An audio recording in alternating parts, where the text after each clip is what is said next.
share the software. Join us now and share the software. Hunters can get piles of money, but they cannot help their neighbors. When we have enough free software and what I call, we'll throw out this dirty license out evermore. When we have enough free software and what I call, we'll throw out this dirty license out evermore.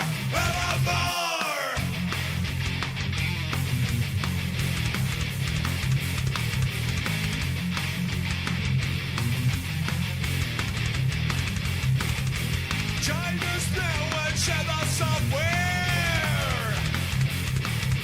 Join us now and share the software. Hunters can get piles of money,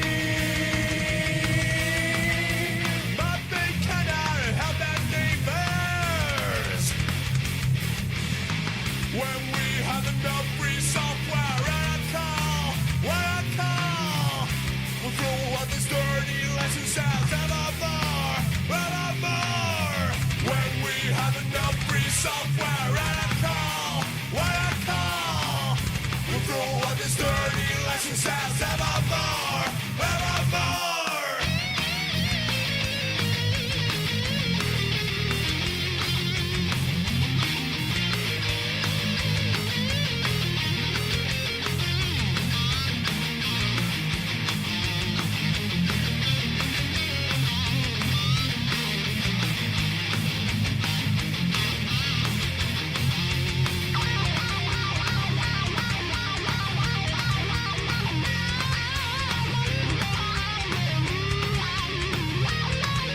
Hello. How is everybody doing? How you all going? Welcome. Are we on the wrong microphone? Is the microphone, wait, hold up. You said, you mentioned the audio, and that makes me slightly concerned. Does it not sound correct? Am I peaking? Is something wrong with the audio?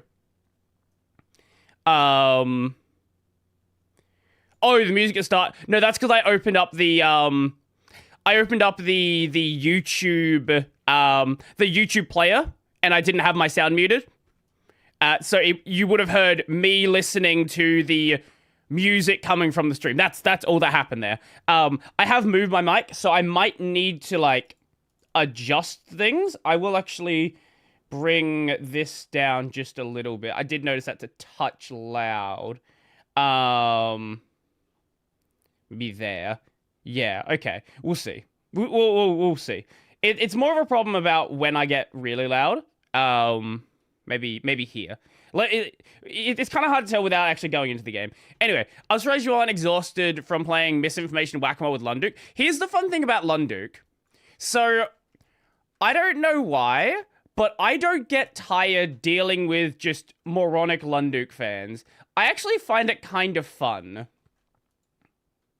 Right? Like, so, you might have noticed that I stopped... I might talk about this eventually. You might have noticed I stopped using Mastodon for anyone who may follow the Mastodon account. I just can't deal with people on Mastodon anymore. It is like such a toxic place. Everyone is constantly like walking on eggshells, and if you step out of line, it's like immediately gonna. I just can't deal with Mastodon anymore. I've just left the platform behind. I might talk about it on the channel at some point. I just can't anymore. But as for Twitter, as for Lunduk fans, I don't know. It's kind of like dealing with YouTube chatters. Yeah, I think that's the difference. It's like dealing with YouTube chatters. And like people in my YouTube comments, I don't get annoyed by them because it's kind of like there's a swarm, right? Like, do you get annoyed at the individual ants that are like crawling on your leg? Probably not. Maybe if there's one of them, but if there's 1,000 of them, it's like, you know, how do you get angry at the individual ants? They're just acting like ants. Anyway, where is Yakuza? Here it is. The reason why I was late is I tried to open Steam, and then it crashed. And then it crashed, and then it crashed, and then it crashed, and then it crashed. And then I restarted, and then it didn't crash. I don't know. I fucking hate modern internet discourse. Yeah, I get that. I do get it. The community is a little aggressive. Yeah. Like, okay, here's the funny thing. It's now going to be about... We are now at a rate of once a week that Lundu gets community noted. If anyone has community note privileges on Twitter, there is currently a proposed note on his stuff about Cloudflare. So if you feel like mentioning that it's a good community note, that can get that applied. That would be nice. Okay, so I left off. I believe I'd finished baseball. Yeah, let me just double check. I'm pretty sure we finished baseball. I think the only sub-story stuff was the bar, and I don't think we could go back into the bar just yet. It's like everyone's having a competition who can get offended for... Oh, Mastodon? Yeah, I just... It's just too much. Yeah, okay, we can't do that yet. It's just too much. It really does feel like 2014 to like 2018 Twitter. How on Mastodon? Social media has been a victim. I don't know. I think Twitter has just like no rules. So there's just like so many psychos there that I can just like treat them as psychos. What happens there? How do we describe it? Basically imagine like being in an HR department. Like imagine being in a company with an HR department. That's kind of what it feels like being on Mastodon. It's just I just can't. It's like an HR department in a big city, and like I just can't. Like even like it's not even like saying crazy shit there. It's like slight disagreements, and you're gonna like it's, you know, like there. Here's a fun one. Here's actually a really inconsequential one. There was this argument not that long ago about the term to use for accessibility. So like the tech term is, what is it? I-18? No. Yeah, I-18N. And there was just this like... No, sorry. Ally. Ally is the one. A11Y. What is I-18N? Is that international? Is that like translation? Internationalization. Yes, thank you. That's what it is.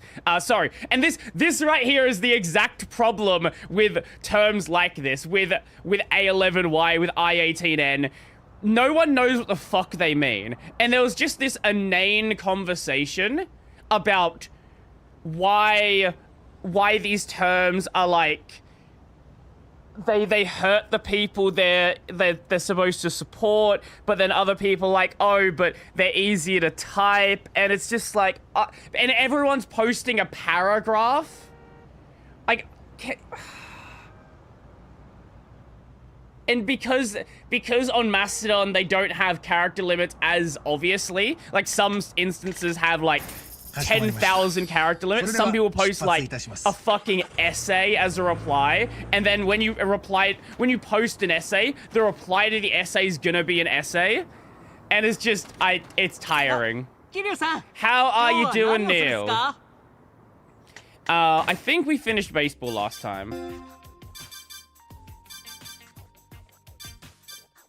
Yeah, okay, we finished the official games. It was just the unofficial ones. Okay, cool. We're not gonna deal with that. Twitter blue. It's called It's just premium now. It's not Twitter かしこ Blue. まりました。それでは出発いたします。 Been dealing with weird mishaps with the postal service. Oh? What is going? They think my house doesn't exist for some reason. Oh. I had the opposite situation. One of my neighbor's packages just rocked up at my door. It was like a $200 cat tree. Luckily they realized that it went to the wrong house. But that would have been really bad for them otherwise.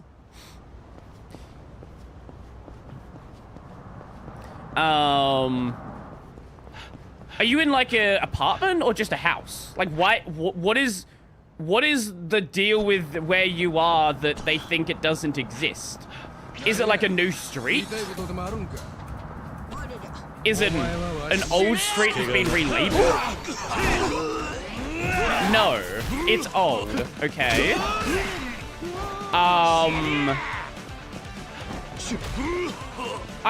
Whenever I hear about the US Postal Service, I don't hear positive things. I don't think I've ever heard a positive thing about the US Postal Service.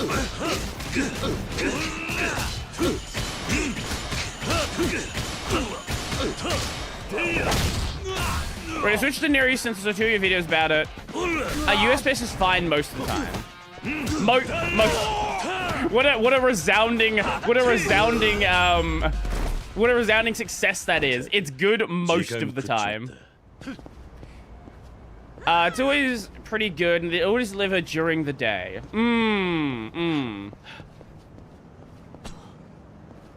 No system is perfect. Hey, how you doing, Ren? Welcome.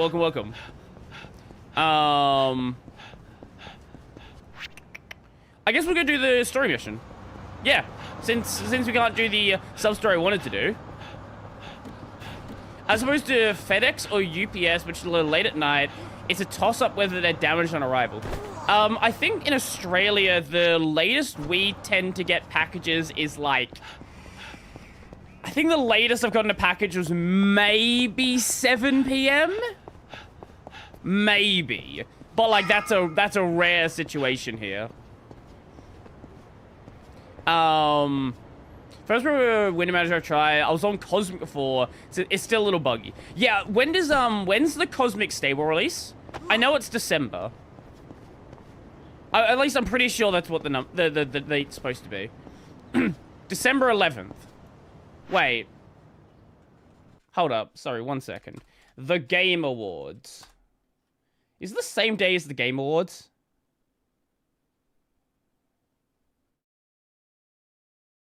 I think it's the same. Yeah, it's the same. It is the same day as the Game Awards. Okay.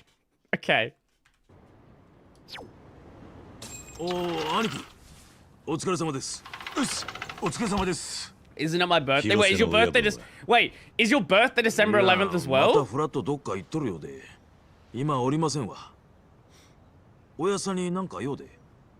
そういうわけじゃないんだが、これから俺とユータでカムロ町に行く。ハルトも一緒だ。That's a fun day.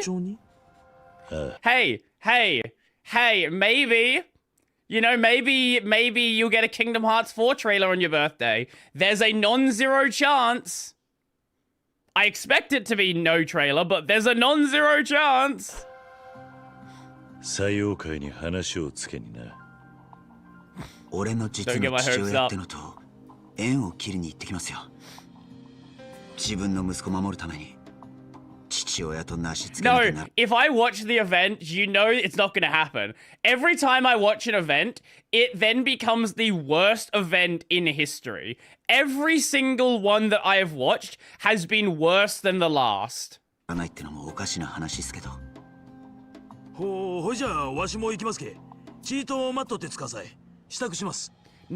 am I the cause for it? You know, as cheese consumption... What's the chart? As cheese consumption goes up... Let me see if I can find the chart. Correlation chart cheese. What is the one? Yeah. As cheese consumption goes up, the number of people who died by becoming tangled in their bed sheets goes up. So obviously, I'm the cause. Obviously, me watching an event causes the event to be bad. That's how it works. お前らは広瀬の親分についててくれ。陽明連合会の出方次第じゃ。Super stoked about new Stargate? Ooh. Huh? I haven't watched Stargate myself, but I know my dad used to be like super into it. で殴ったのはお前だろ。まだ本家からは何も言ってこねえのか。ええ、本家は今それどころじゃなですけ。I love this grass. I do too. 朝、舛添の死体が見つかったんですわ。眉間に玉くろうて、海に浮いとったらしいで。なんだと。採用会に消されたっちゅうことですかいの。あいつも達川と同じように組織から抜けようとしとったんじゃけ。わからねえ。だが、ゆうべの半純義も銃で撃ち殺された。Yeah, whenever I watch something like that, I usually watch it on my console.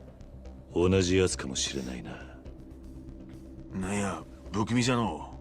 What's she doing? She gonna break in? No, she's gonna walk away. They just, the DRM system doesn't work on Linux, or they don't enable it for Linux, so it runs at 480p. そろそろカムロ町に向かいませんか？俺はもういつでも大丈夫っす。兄貴の準備ができ次第、すぐにでも行きましょう。I don't know what DRM they're using on Amazon. But I believe doesn't YouTube TV have the same problem? Is it Widevine? Okay. Wait, why is the... Oh, do you actually have to talk? Oh, okay. 兄貴、もうカムロ町へ。Let me just do one last thing.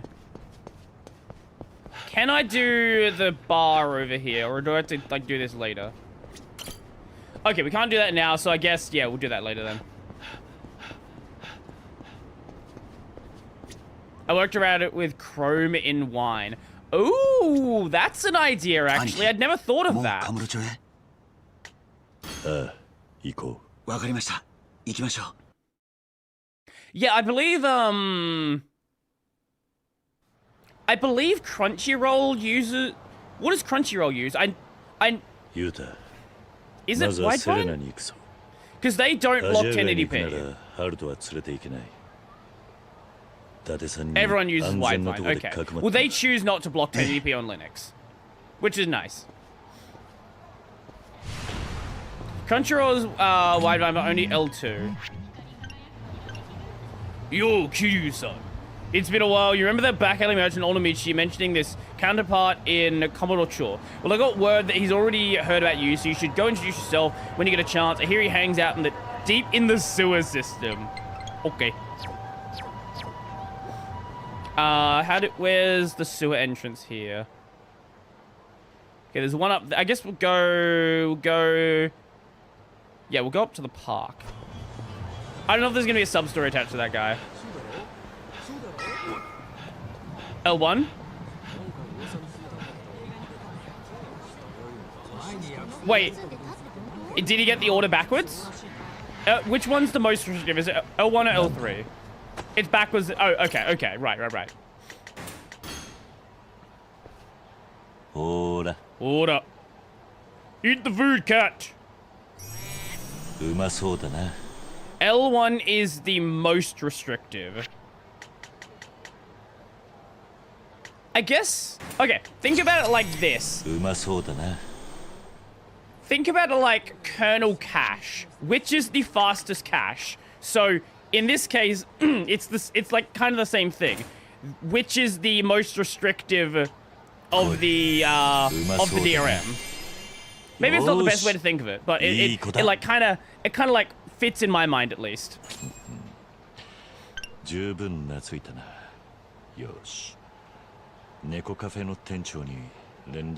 How you doing? Welcome. Kiryu-san, ありがとうございます。 Peacock Roy's most restrictive configuration, which requires direct TEE access. What is TE access or TE access? I've actually never heard of that one.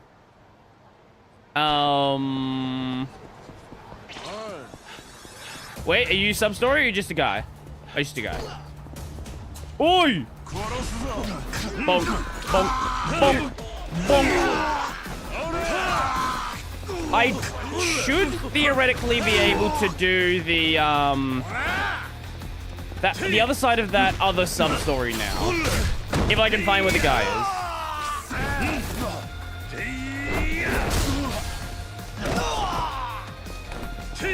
Wait. It's really funny is until a few years ago, Chromos couldn't use L1 Widevine despite being on being a Google product. They added an exception for Chromos. That seems like a massive oversight. Especially considering that Chrome OS is basically just Chrome. Like, the desktop is a Chrome component. What a weird oversight that was. When did that stop? Because I wasn't even aware of that. Is it that building?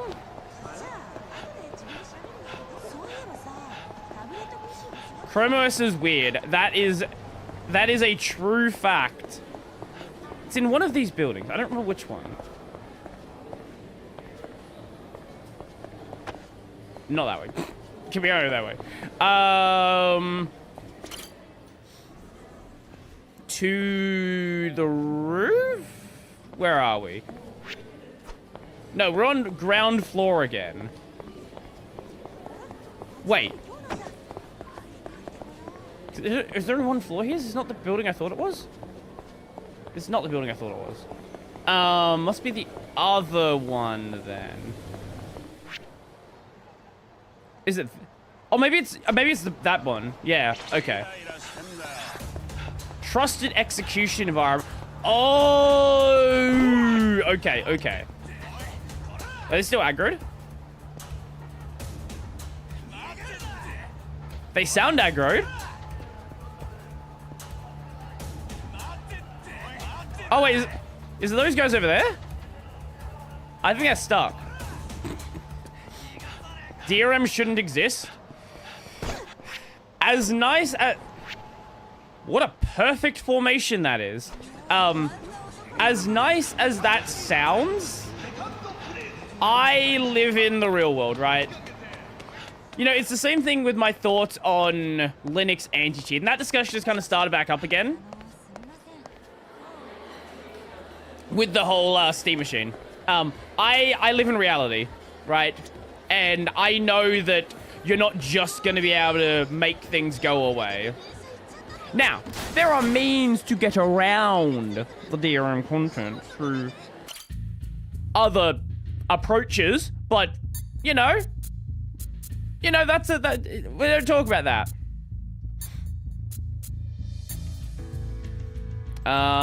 I guess we'll send you guys out as is.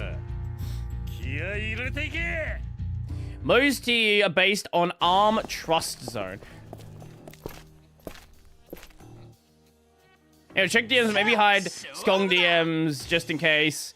For very epic thing I was doing today. Okay, I'll do that in just a sec. We're not gonna like spam out these today. I just wanted to find where the guy was. So we're just gonna do this one, and then we're gonna do like the other stuff that I actually wanted to do.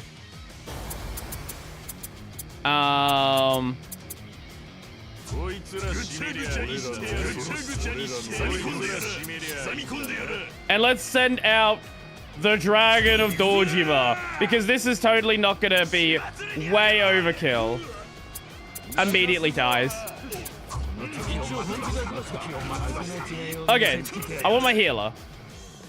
Kiryu's just going fucking ham out there.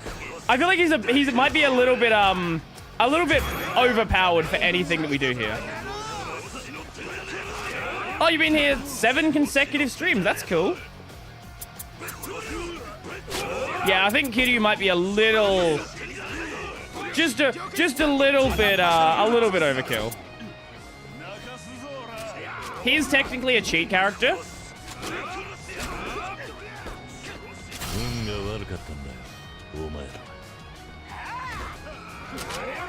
Completely misses. Incredible.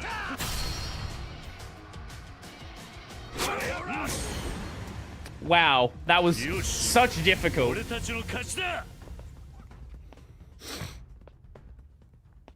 DRM has no meaningful justification. Right, like, I understand that. At the same time, though, it's not going away, right? Like, we can complain about how bad something is, but, like, it's not going away, right? Like, that's just the simple fact of the matter. Okay, let me just see what this DM is.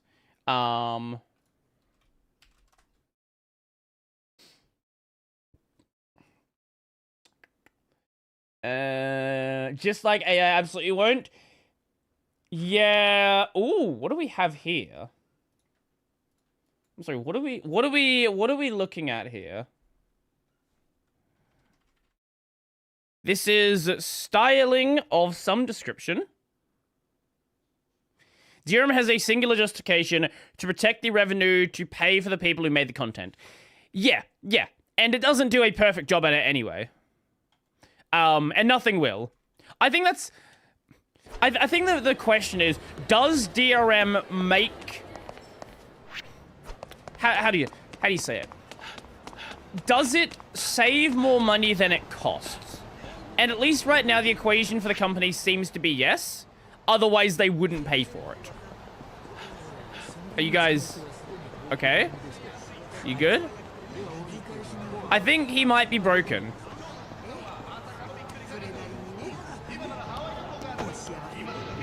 How does that even happen to your pathing?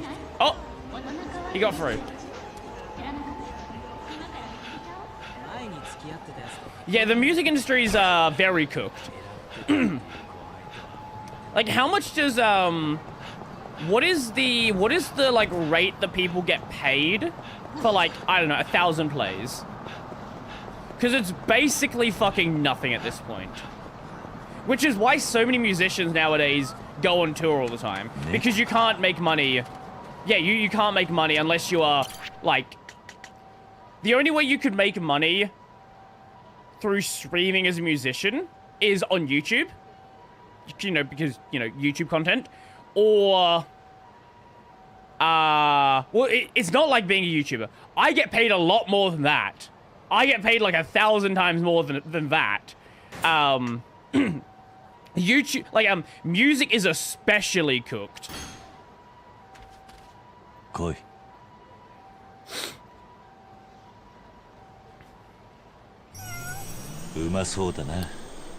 But yeah, the only way you could make money purely through streaming as a musician is if you're already the size of, like, a Taylor Swift. CPM rates are pretty bad for YouTube. They are. They are, but, like, music rates are so much worse. Well, okay, CPM rates aren't crazy bad for YouTube. What makes YouTube CPM rates as bad as they are is YouTube's cut. YouTube takes a massive cut. That's, like, the main core issue. If YouTube did, like, if they didn't take as much of a cut, CPM rates on YouTube would actually be pretty solid.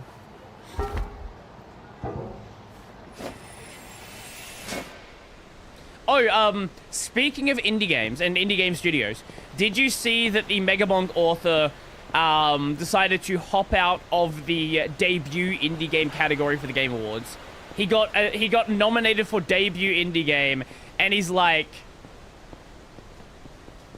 I can't be in this category, guys. Like, yeah, it's an indie game, sure, but it is definitely not a debut indie game.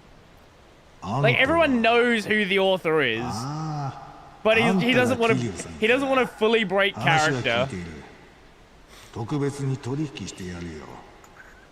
Everyone is 99% sure it's Danny, yeah. But, like, he doesn't want to fully break character yet. Ooh, you can buy those. Okay. Beads said to ward off ghosts. How many instances are you going to be fighting ghosts in this game? There's one of them that I've seen.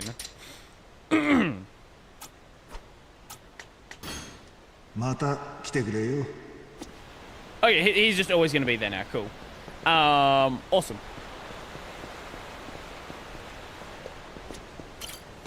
I don't know who he is. Let me show you. You may not know the name, but I'll show you some of the games.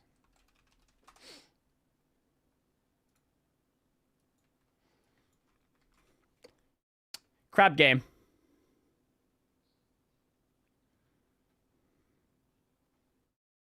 That's kind of like the main one that people know him for. But like that, he's made a bunch of other stuff.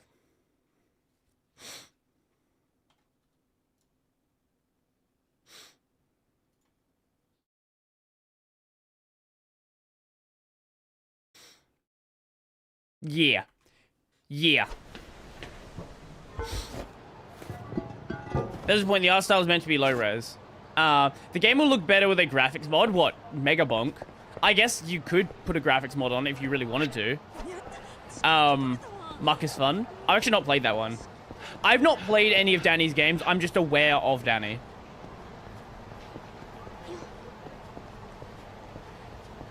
He's not really LARPing as an inexperienced game dev. He's just doing it under a different name. I don't know why. Maybe he wanted to be like, hey, can I make another Persona successful? I don't know why he's gone under a different name. But like, he doesn't want to take the you know, debut indie category because he's gonna win it, right? Like, if he stayed in that category, Megabonk was going to win it, and he doesn't feel right about doing that. And understandable, because that would cause, like, a big drama. There's already enough drama about what do you call it? Sandfall's E33 being in the indie category, right? People are already arguing about, is E33 an indie game? Should it be classed as an indie game? It's an indie game with a $40 million budget. And, like, I can see the justification for that argument. So I assume he just doesn't want to deal with it, basically. His YouTube community was fucking batshit insane. Oh, okay. Is that why? Yeah, I don't know much about Danny. I was aware of the games, but I wasn't aware of much else. Why can't I buy food? Do I gotta... Okay. Oh, you gotta... Oh, this is the ticket place. Okay, that's why.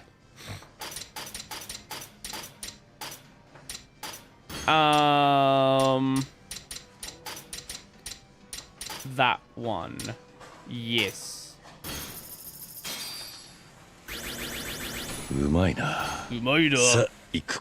Oh, we need to buy protein powder for that guy that wanted protein powder. Yes. I don't remember which guy it was over in Onomichi, but there was someone who wanted it.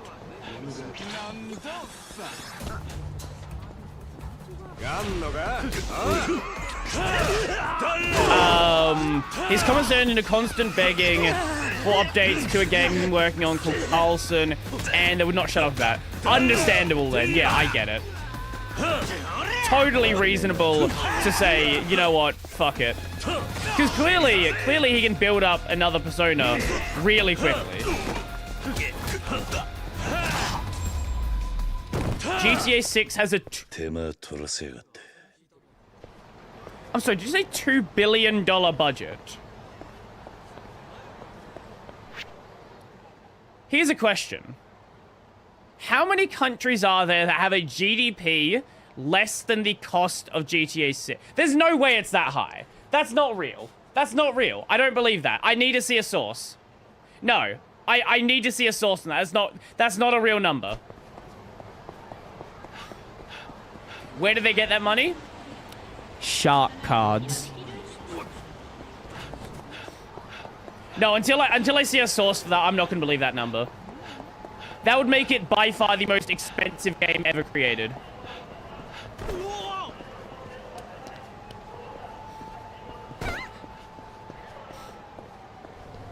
Like, by an order of magnitude.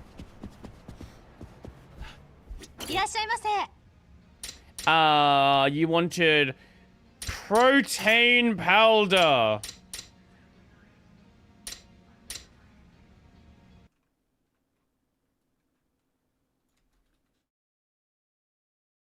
Golf News. I don't know if this is a reputable website. GTA 6 cost $2 billion and took 12 years to build.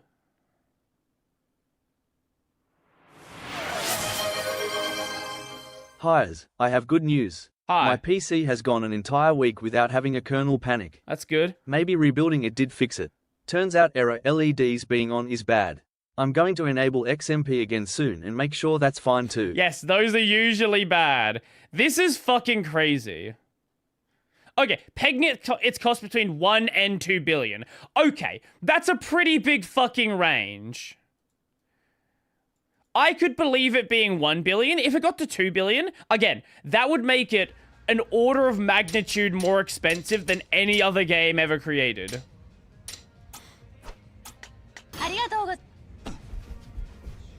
And I wouldn't be surprised if they put that much money into it, considering how big Rockstar is at this point. But, like, I would have to see, like, confirmed numbers. But that is crazy, right? Like, I think it's pretty fair to say no matter what the number's going to be, it is probably going to be a really fucking expensive game, considering how long it's been in development for and how many people work on it.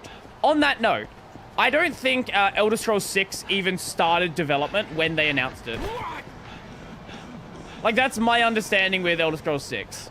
That, like, because they've said it's like, oh, it's still in very early days. It's just like, I don't think we're going to see an Elder Scrolls 6 probably for another, at least minimum 5 years. I think when they announced it, all they had was that, like, 10-second trailer. Of a forest, by the way. Not even of gameplay, just of a forest. And you know what's gonna happen? When Elder Scrolls 6 comes out, it'll be just as buggy as every other Bethesda game. ママ、また面倒かけることになりそうだ。伊達さんは I had two LEDs on for almost 2 years. Jesus. Yeah, maybe you worry about the error LEDs. ハルと伊達さんに少し預かっててもらいたいんだ。できたらこの店以外のどこかで。え？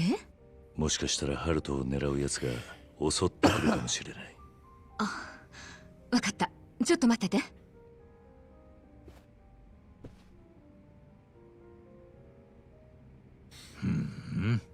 こいつがハルかとな。でもよ、本当にこいつなのか？俺だとなんかまずいんすか？ハルカのことはガキの頃から知ってるんでな。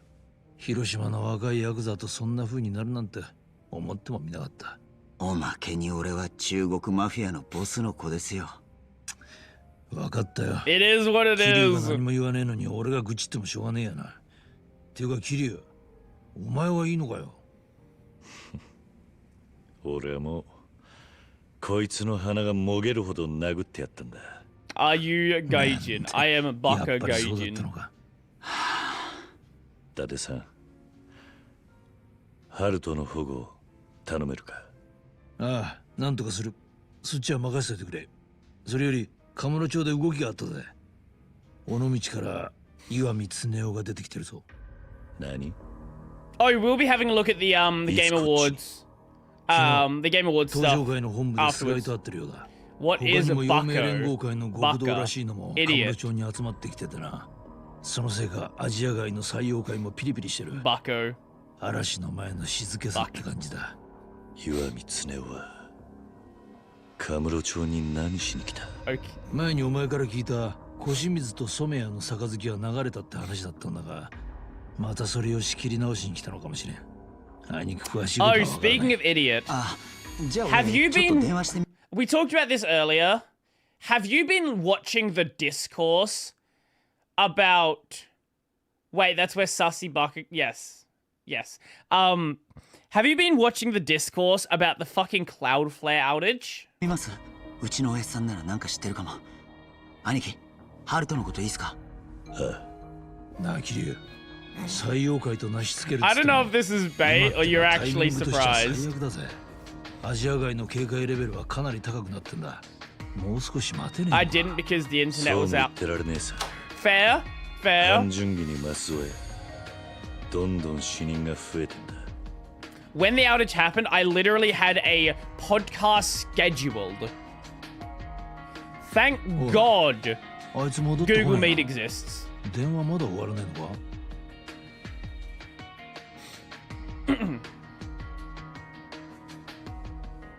Since you released a video about Rust, CPython core devs are considering adding Rust as a dependency. I did see that. I've not looked at why. Also, the thing about so there actually is a Rust backend for Python. Is it RS Python? Is that what it's called? RST Python? Something along those lines.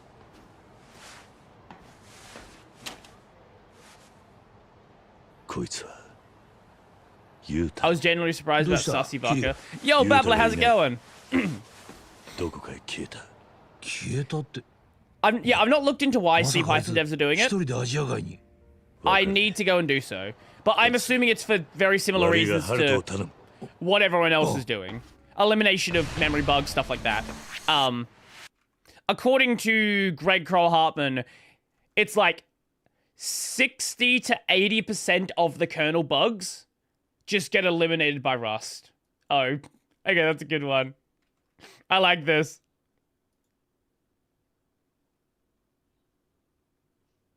That was such a fucking crazy scene. When I saw that in Zero, man, that gave me that still gives me chills now. I'm gonna share that. That's a good one. Oh, did you resend the link? Zero is the best game ever. I do think they cooked really hard with Zero. And I think it kind of did myself. I think people do themselves a disservice starting with Zero. I kind of wish I never started with Zero. Because Kiwami 1 is good. But, like, it does feel like a letdown after Zero.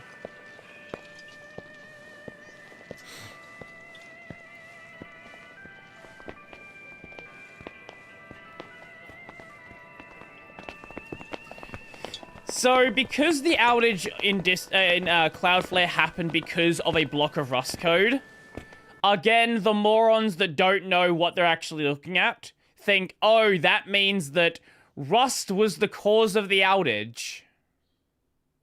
No. Reminds me of the Guns of Patriots in MGS4. That's another series we need to play.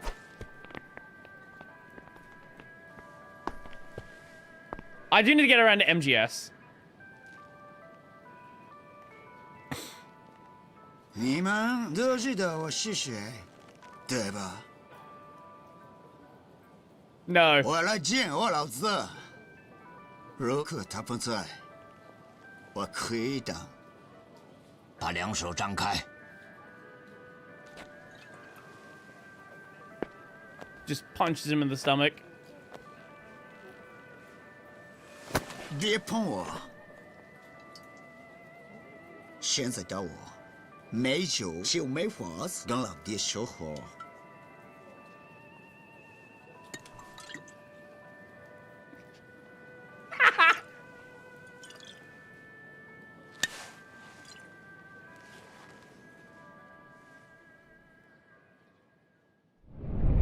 Basically, Cloudflare released a blog post about the outage that people saw a snippet of Rust code and were like, oh my god, Rust! Rust claimed to fix every bug! Oh my god, I'm a fucking moron that doesn't understand that that's not what anyone was claiming!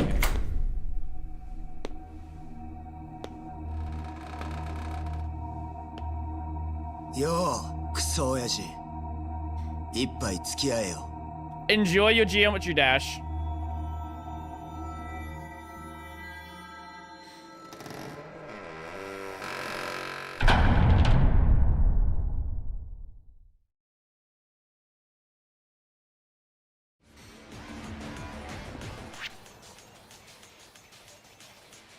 I honestly think I do think a big part of the Rust discourse is it being called Rust.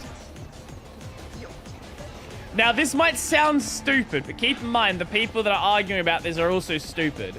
I do think a big part of it is the fact that it's Rust and Rust is bad, therefore the language is bad. There actually is part of it that is tied to this. My 14-year-old friend has 5,200 hours in Geometry Dash. Jesus Christ! How many days is 5,200 hours?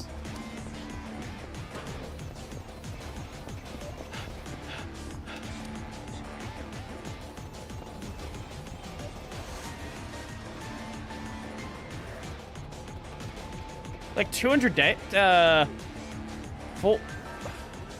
230-ish days? Somewhere in that round? 216. Fucking hell!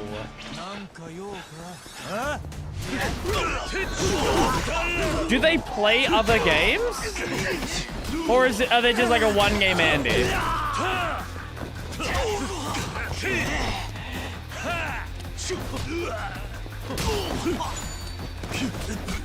He's also in college. What?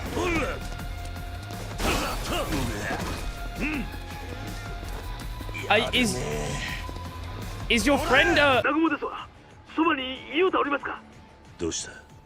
Funny that after trying a ton of languages, I find Rust being best to work with. It is very interesting that a lot of the discourse about Rust is not from developers. Isn't that always interesting? It's so intriguing.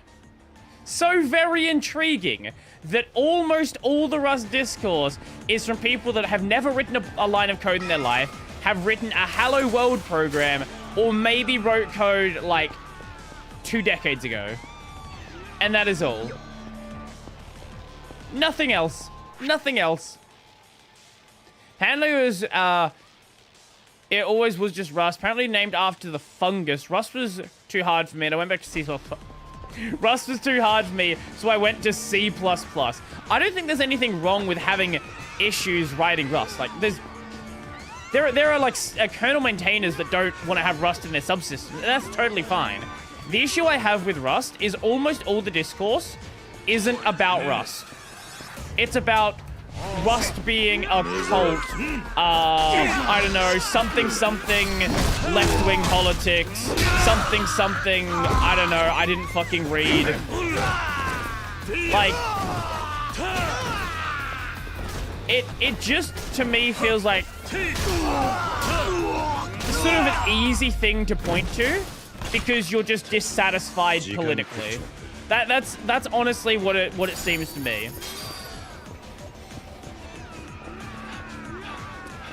Why do these guys keep walking in here if there's going to be constant fighting? Yeah!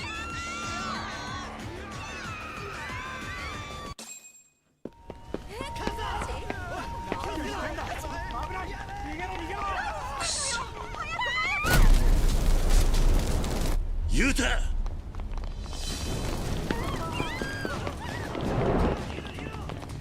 提溜来了，快阻止他！老大现在在店里，别让日本黑帮进去！你来我就杀了你 We'll kill you. Surely you will.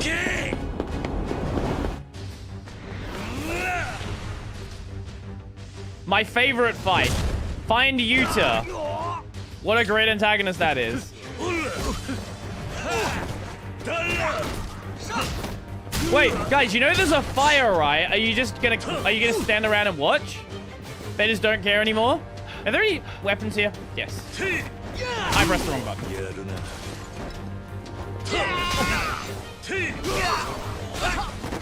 Okay, and let's grab you. Spin you. Yeah, that worked. Bonk. Okay, we got rid of the annoying ones. I agree. It does feel like it's part of a pseudo-cultural battle. Yeah. It feels so forced to me. Like, it's one thing... My guy. It's one thing if you have, like, technical issues with the language, and there are people that do. Go and read, like, Kernel maintain a discourse. There's absolutely technical challenges people have. The borrow checker makes certain things way more complicated. Like, there are certain data structures which doing it with a borrow checker is just unpleasant. But at the same time, that's not what most of it is. And if that's what most of it was, I think there would be like a reasonable chance to have a discourse. But it's kind of the same thing with it's the same thing with System D discourse, right? Or the same thing with Pipewire discourse, or with fucking Portal discourse or Wayland discourse. It's always, oh, here's this like inconsequential thing. Bonk. Where the Alright, sure.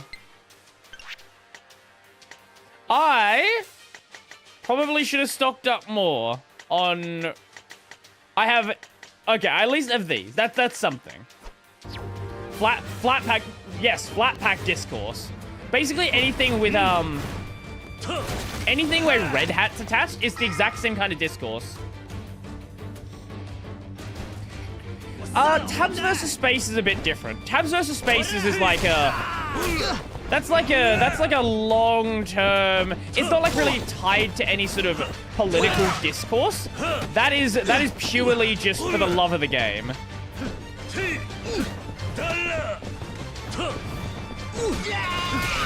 In the same way, people don't really have the same kind of discourse about, like, themes, right? Like, yeah, people argue about themes, but, like, theme arguments are very different to, like, the cultural arguments. Tabs versus Space has some serious technical and social arguments. Yeah, and the correct answer is tabs converted into spaces. Just press the fucking tab key. Actually, the real answer is... The real answer is whatever the project you're using has as their style guide. Just set it in your editor and just press the tab key. Stop fucking thinking about it.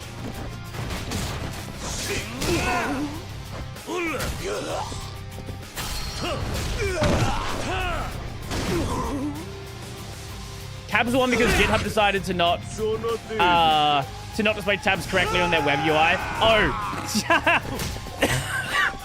I didn't know that.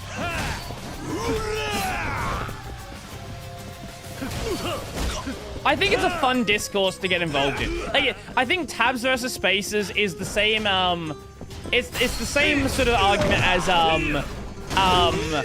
Allman versus KNR. I don't think anybody really cares.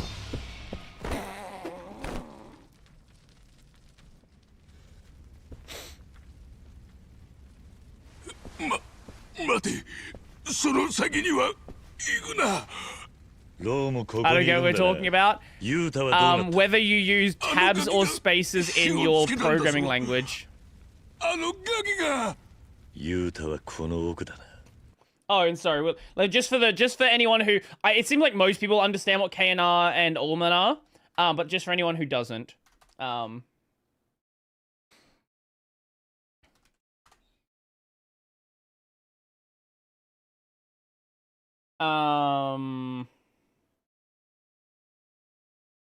Here we go. This is the useful image. Okay.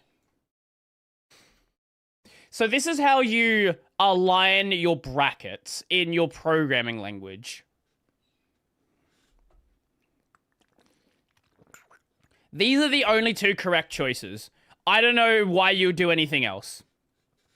Allman is very common in C# code. KNR is more common for C code. For every other language, it's just up in the air. I don't know what Psycho is doing GNU. Or like Haskell. Haskell style. Haskell programmers don't do Haskell style. こんなとこで焼け死にたくねえんならな。 What the fuck is GNU? GNU devs don't even know.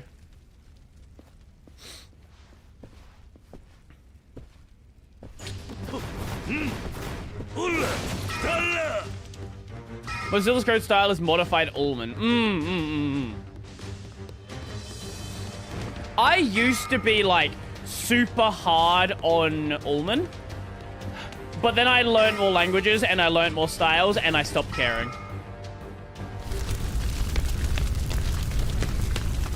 Nowadays, I generally gravitate towards KNR, but it doesn't really bother me.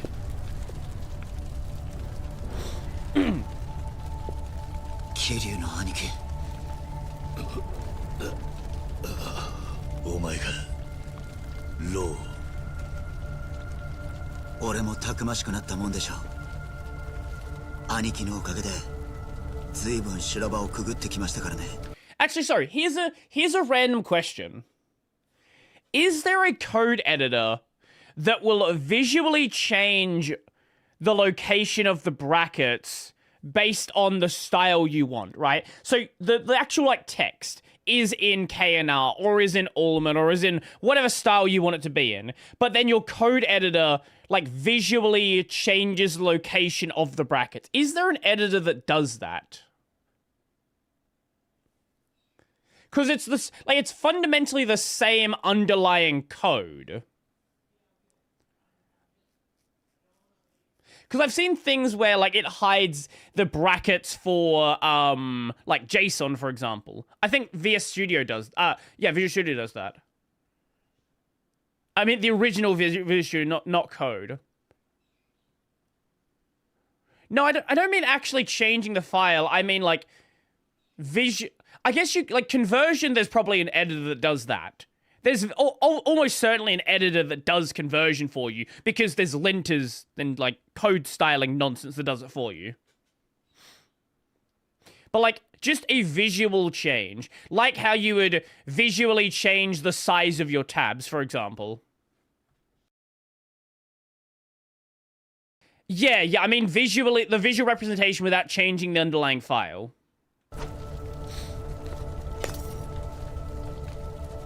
Because I'm not aware of any that does that. But unless Visual Studio does it.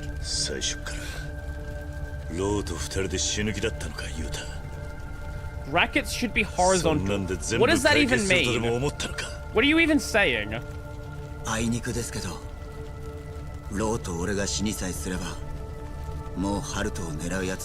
haven't used Visual Studio since, like, my first year of university.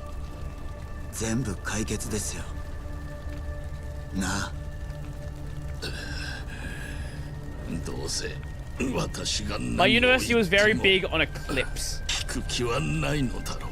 which was not pleasant. I was not a fan of Eclipse. I don't know why anyone uses Eclipse.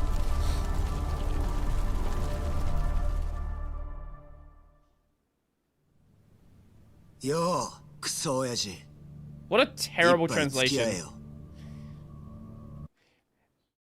He called him, like, a shit dad, and the subs just said bio dad, like biological dad. What an awful localization that is.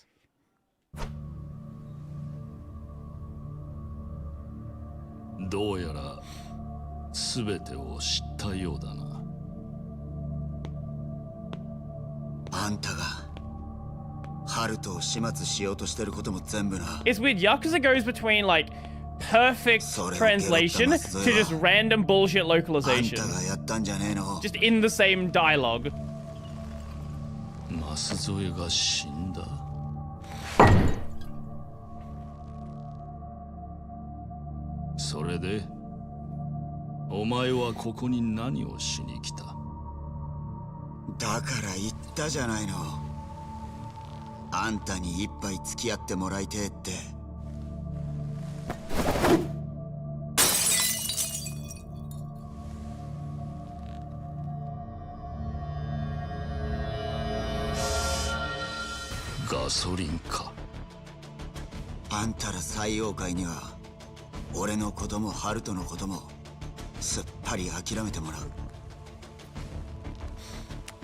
Oh.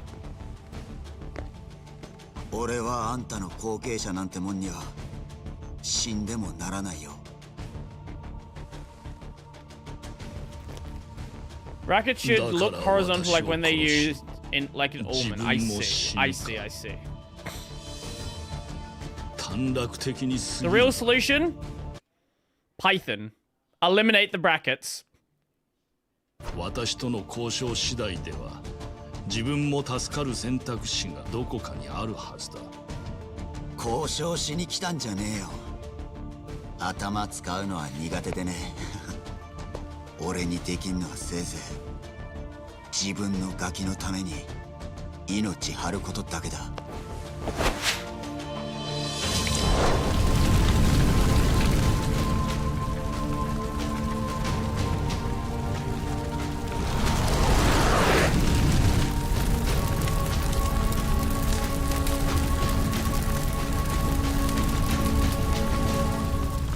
Wait. That just reminded me of something. Wait, that just... Hold on, I need to show you.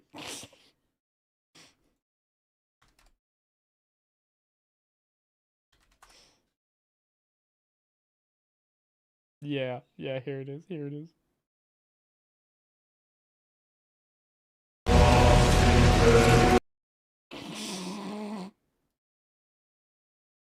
That was just this scene.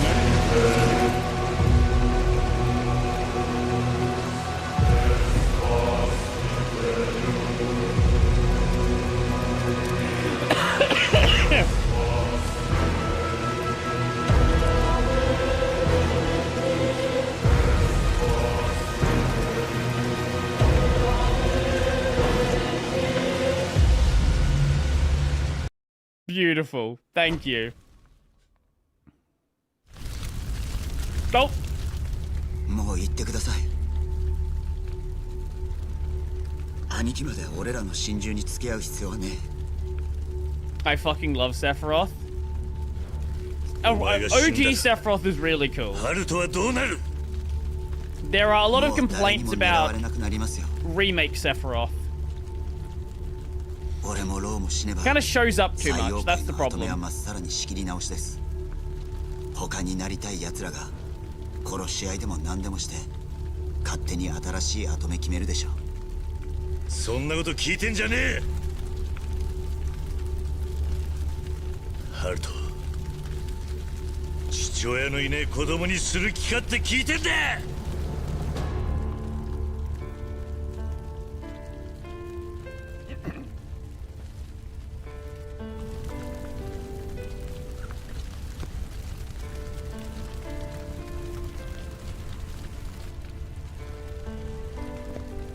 これが俺の最後の頼みです、兄貴。お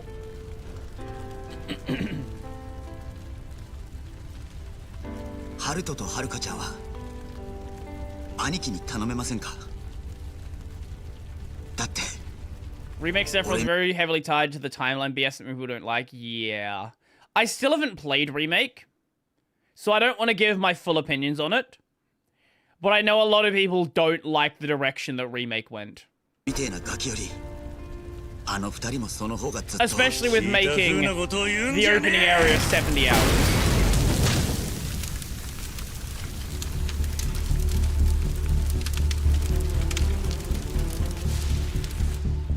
こんなとこでお前を死なすわけにはいかねえ。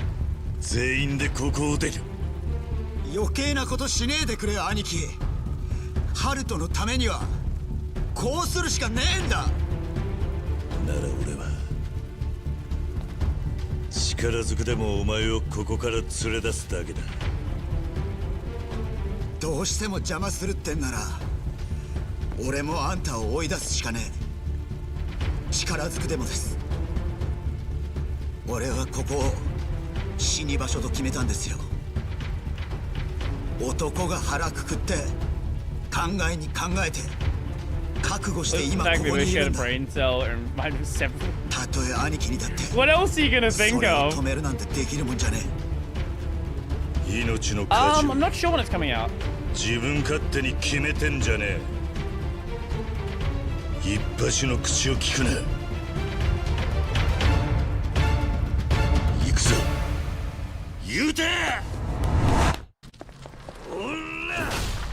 Oh, the Elmo fire gif? Actually, yeah, that's another good one.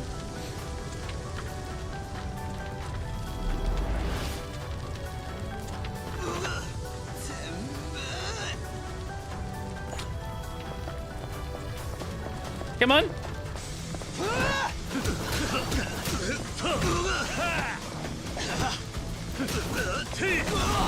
Bonks.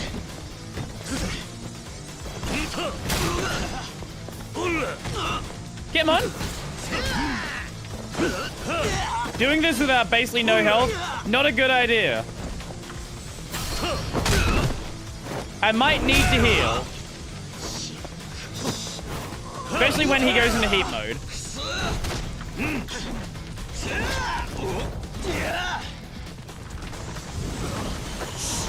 Oh! I pressed the wrong button.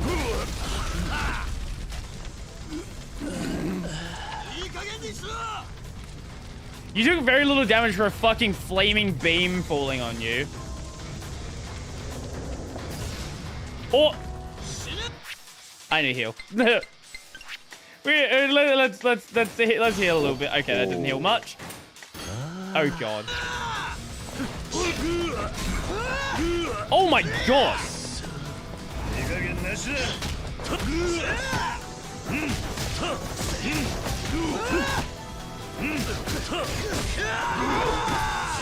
Thank you for not letting me use my heat ability.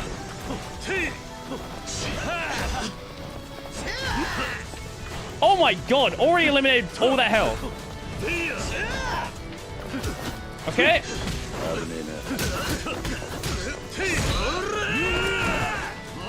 You know, I am happy I brought these healing items. I am very happy I brought the healing items. Ooh.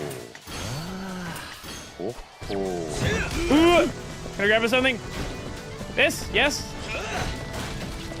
Bonk.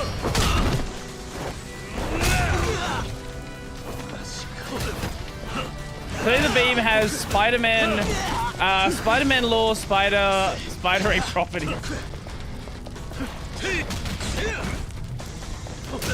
So we can get a tiger drop on him. Come on, give me a tiger drop. I don't think we get a tiger drop on him. Come on, I want a tiger drop you. There we go. That's a way to end it.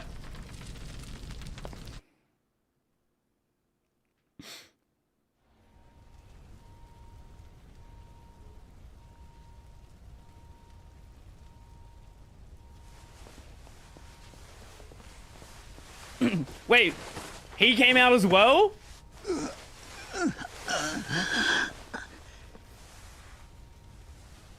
皮肉だな。最妖怪の血の掟が息子を私への最悪の死角へと変えてしまった。ふざけたことを言うな。あんたがこいつをどの面下げて息子と呼べる？その通りだな。我々最妖怪は血の結束を過信 There's して like 9 different official versions of that Sephiroth fire scene now. Has someone made a compilation of Sephiroth fire scenes? 私が赤ん坊に殺意を持ったとお前が知った時に全ては終わっていた。I'm assuming there's a Crisis Core version as well. Which would, if there's a Crisis Core version, that would mean there are 2 different Crisis Core versions. You have the original and then the HD remake version. So I can think of at least 4. ハルトには手を出さねえか。あいつを二度と狙わねえのか。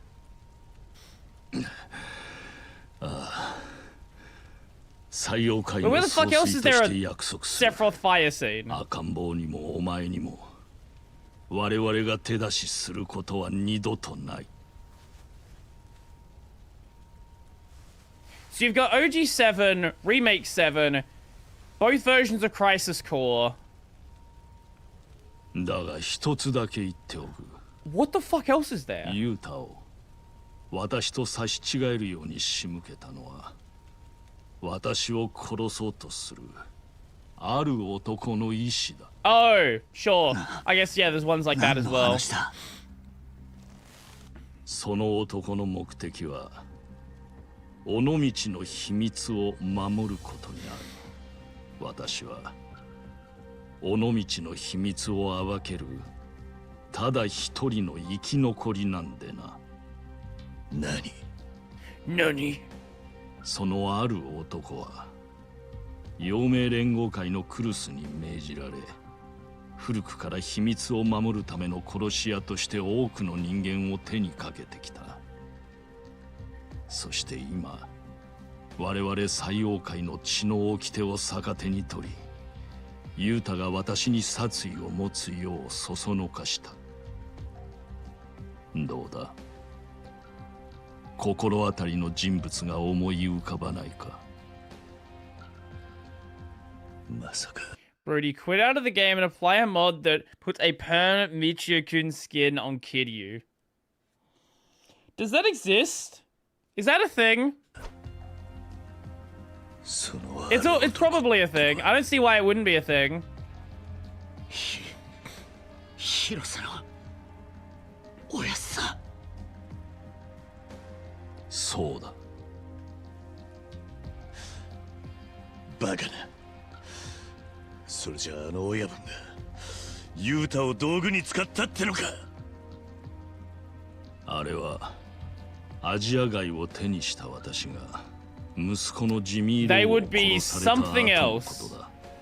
クルスは尾道の秘密を知る私に日本を撤退するよう迫ってきた。 Considering there's a playable Haruka mod for 5, 4, which is the dancing one, where they actually add Haruka combat. I wouldn't be surprised. 悪いね。時間取ってもらっちゃって。5. 広瀬さんだったか。あんたもおじいちゃんなんだ。孫の顔を一目見たいだろうと思って連れてきてやったよ。あなたの目的は私に孫を見せることじゃないだろう。尾道の秘密 Oh, there's a co-op mod for Zero. 話が早くていいね。本当はあんたを殺しちゃ。 And it's like a full conversion co-op mod. It actually makes the characters fit in with the あんたらが scenes. 日本を撤退すりゃそれでいいってさ。あの人も俺ももう血は見飽きてんだ。我々西洋界はすでにアジア街に莫大な投資を済ませて、 If we can get it to work, that would be really だ cool. がその回収はまだ済んでない。撤退する気はねえってことか。そして何よりクルスの息子は我々の後継者であるジミーローを殺した。ビジネスとしても人の親としても私にはあなた方の As 要 you 求を has made 聞く道理が 2-player な Shadow い。 6. Ooh. そう言うと思ってね。あんたにはいい条件持ってきたよ。なんだ、その赤ん坊を目の前で殺すとでも言うのか。宇佐美雄太をあんたにくれてやる。あいつには西洋界の後継者になるよう俺から説得してやる。それでどうだ。この条件で飲めねえっつんなら雄太に全部話しまうけどな。この赤ん坊があいつの子で、あんたがそれを始末しようとしてることも Sorry, I will play the cutscene in a sec. I just remembered. I moved an episode up. I have a really fun podcast episode coming out this weekend. My episode with Tilcam Pater, the guy from Open Printing, who got fired from Canonical for no one knows. He didn't live up to their corporate definition of what work is, even though he's the guy who runs printing on Linux. Yeah, I recorded an episode with him. He was wearing his Gucci glasses the entire time. So that episode comes out this week. でもさ、そうならあいつはあんたの後継者には死んでもならない。あんたらの組織が一番大事にしている血のつながりが途絶えてしまうな。 Too Gucci for work. それでもいいかい。 Oh, the Gucci guy? Yes, the Gucci guy. その赤ん坊はどう Yeah, し he has fucking Gucci 俺が面 glasses. 倒見させてもらうよ。 And then the week after that, I have Andy Yuta Betts from から the 格闘してやる。 KD VDG coming on, which is very fun as 私 well. としてはここで赤ん坊もろともあなたの口を I guess it's already been 封じるとい reported, う but 手もあ the る episode's coming out the week after. やってみる Next かい。 week? Next week. Yeah, next week. その時は真っ先にあんた This が week 死 is ぬ Till, よ。 next week is Andy. それにして下とも同じようにか道連れにさせてもらうわ。それは大げさだ。そばに控えている部下たちは全員銃を持っている。俺にできねえと思うか。 Andy Betts from the KD VDG. Did Gucci stock plummet when the Gucci Gang song came out? I actually think it was affected. Not just from the song, but from poor people buying Gucci. It kind of ruined Gucci's image.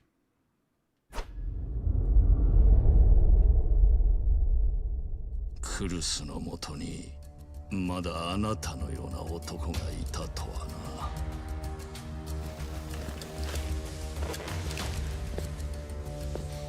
俺の隠れ家の周りでうろついてるあんたの手下な。達川と松添すぐ引き上げさせろよ。それと採用会のカムロ町撤退には一月だけ時間やる。 Not to be confused with the Blue Ocean guy that is on Current Breeze.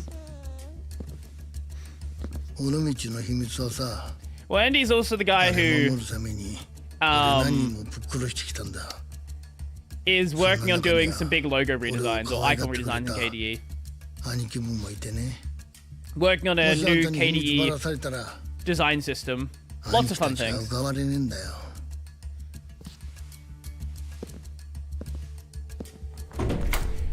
No, Gucci used to have like it used to have a relatively high, not high class, but like high reputation.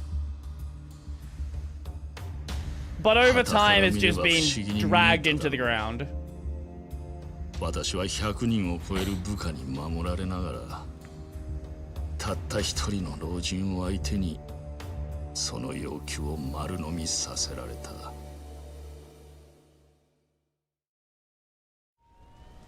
広瀬との交渉を終えた私は、まず舛添と達川へ出していた赤ん坊の殺害命令を撤回しようとした。だがすでに岩見恒夫へ寝返っていた達川は連絡を絶ち、そしてカムロ町のあのひき逃げ事故が起きた。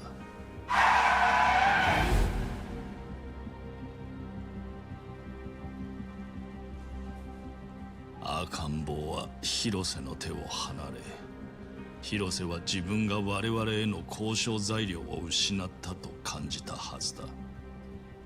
Am I ready for the the live over? Yeah. Well, I still okay. We need to do that, but I still already said that we're gonna do the Conan watch along with Neil, and also I said to Kylo we're gonna do some Monster Hunter, what do you call it? Rise. Yeah, Rise.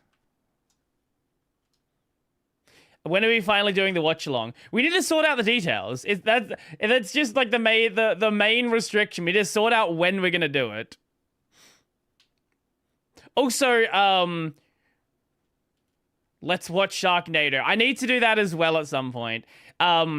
We also need to like work out like what are we just checking out the first couple of episodes? Like I don't know anything about Conan. You are the expert here.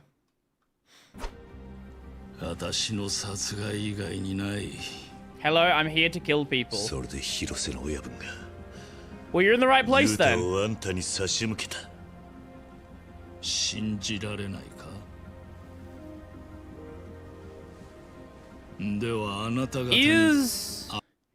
Is everything on Crunchyroll?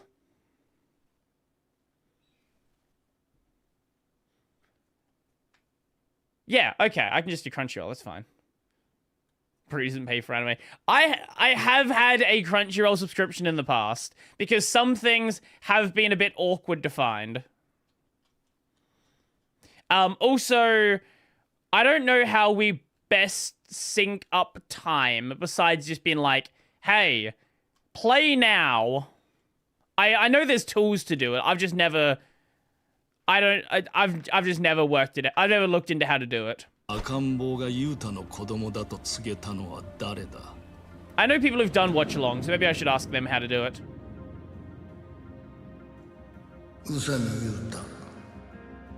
舛添や達川が赤ん坊の命を狙ったことを明かしたのは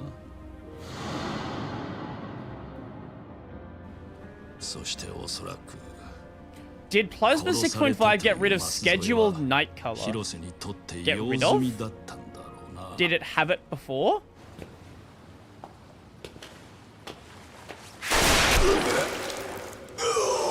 Yes. It isn't there anymore.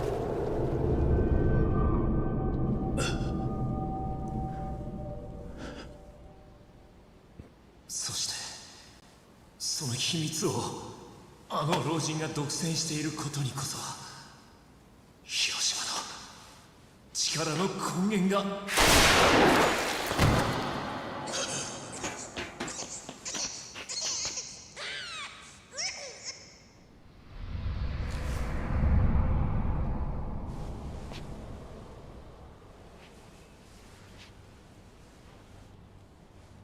極道が長生きをするといろいろなものに縛られる。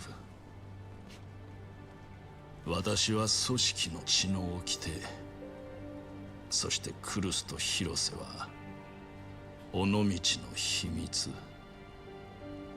そのために広瀬は自分の組の子分だったユータを捨て駒にするまでになり下がった。信じられるかよ、そんなことを。おやっさんがそんなバカな。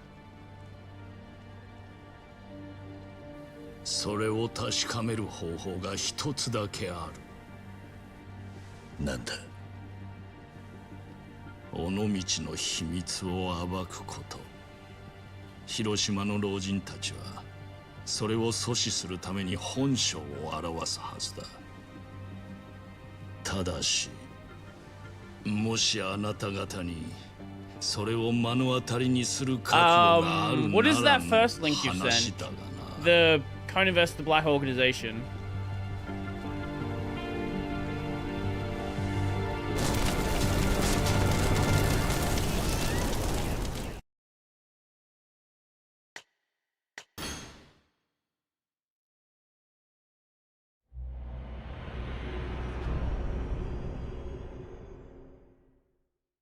I see, I see.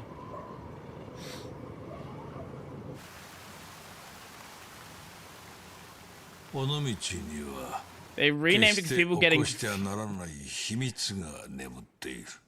Since that's where the new dub is. Ah.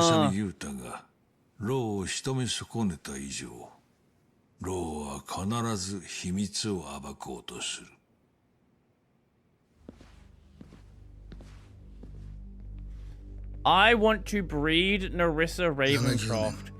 What the fuck are you writing in my chat? 今になってさらされるわけですか。尾道の秘密は私の血であり肉であった男たちの犠牲の上に守られてきた。Also, what happened to Mint? そしてこの先も守り続けるためにはまた新しい犠牲が必要になった。Have you changed Oshi now? やってくれるか、広瀬。 Intrusive thoughts.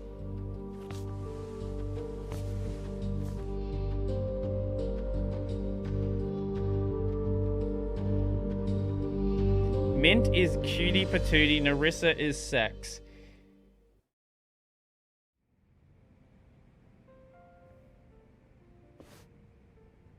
Okay, sure. ボスが火事乱闘騒ぎの後姿消したってんで、採用会はパニック状態だ。 This horny 連 broody 中は enjoyer. ボスが誘拐さ Actually れたと true. 思ってる。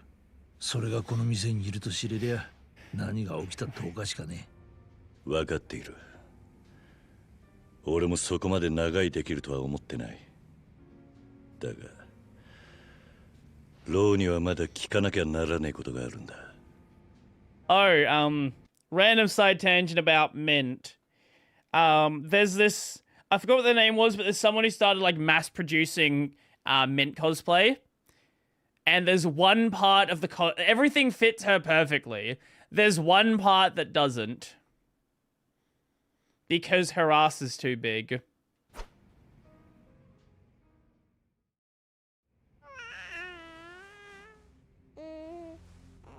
Jimmy, 这就是你弟弟，可爱吗？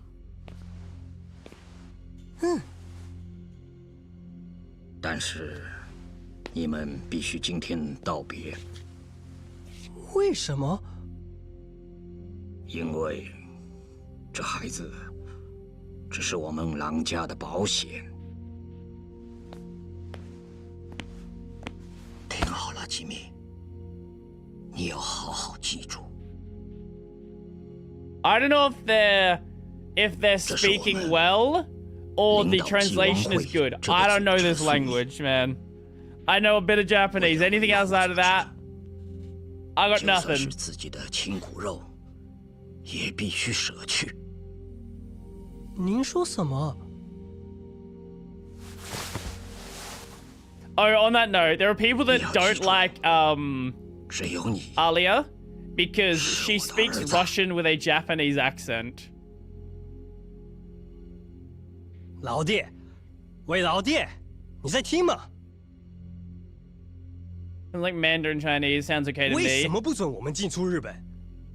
你只要准我和 Ed 去，我们现在就能把那些被暴队法给绑紧的日本黑帮一网打尽。老 They 弟， do sound 你给我 Chinese. 机会吧。 That's all I can say. 你还没完吗？不行就是不行，纪汪会不可侵犯日本，我们已经同意阳明联合会了。难道跟日本下一个小小组织的约定，会比咱们自己组织的发展更重要吗？对。 Imagine some anime character speaks Japanese in a Scottish or Yorkshire accent. You mean every single foreigner character in anime? Every single time there is a blonde foreigner character?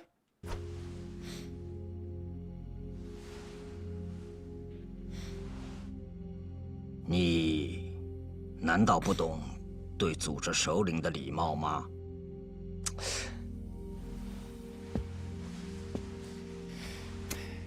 It kind of depends on what they learned there.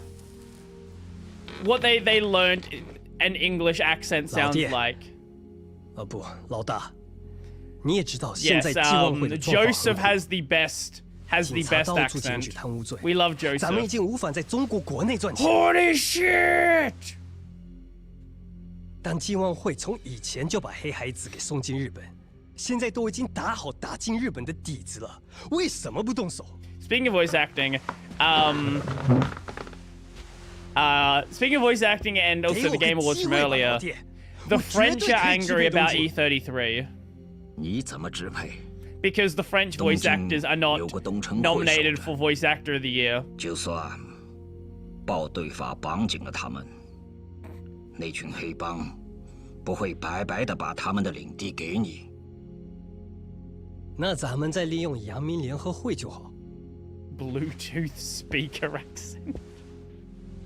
只要利用那叫什么的伪造的秘密来强迫克鲁斯听话就没事了。你把那秘密告诉我，我再来让克鲁斯把我跟 Ed 带进神视亭里。到这地步，我们就能简单的掌握那条街。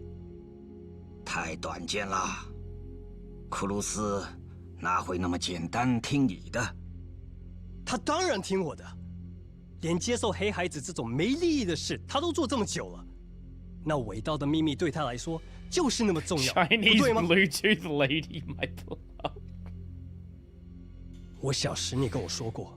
You know, like I know this is a joke, but why does every Bluetooth speaker seem to have the same accent? I don't like. There's something about the Bluetooth speaker accent. I don't know what it is. 为了维护组织，就算是自己的亲骨肉也必须死去。 Like it doesn't even matter the language. They all speak in the same 现在 way. 就是死去阳明联合会的时候，给我个机会，告诉我伟道的秘密是什么吧，老爹。 What is this? What do you have? What have you sent me?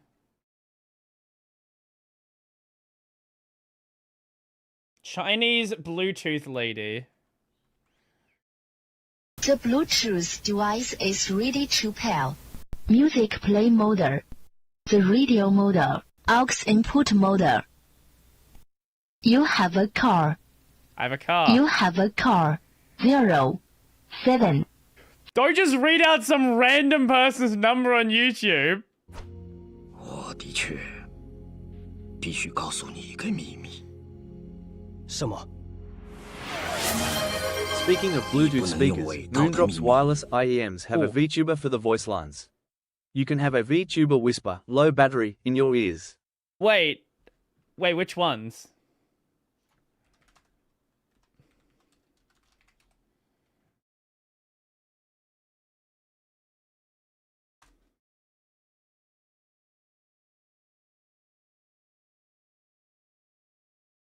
They've got a couple of different wireless IEMs. I'm not sure which ones you're talking about. 来威胁库鲁斯，因为我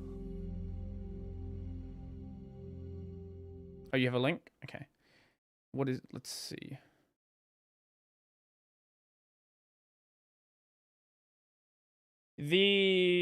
Okay. Powered on. Connected. ANC on. ANC off. Battery low. Disconnected. Powered off. Amazing. Incredible.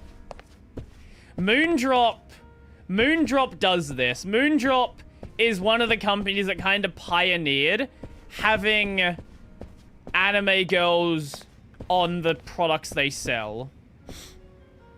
Let me give you an example, because I have an example. I have an example on hand.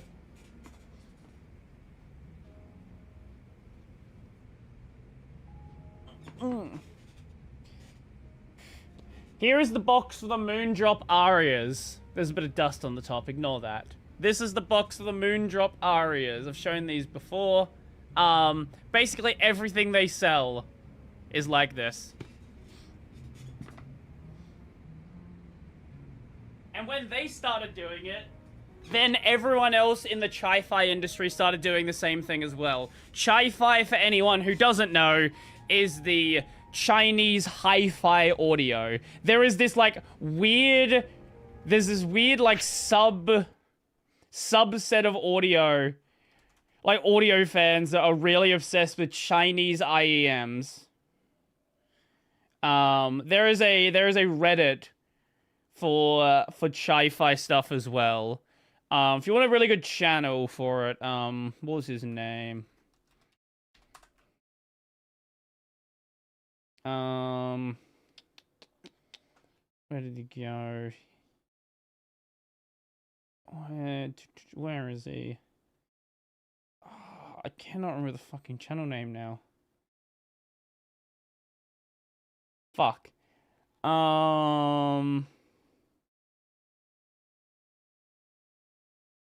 Fuck, I do not remember the channel name. Okay, take back what I said. We don't have a good channel.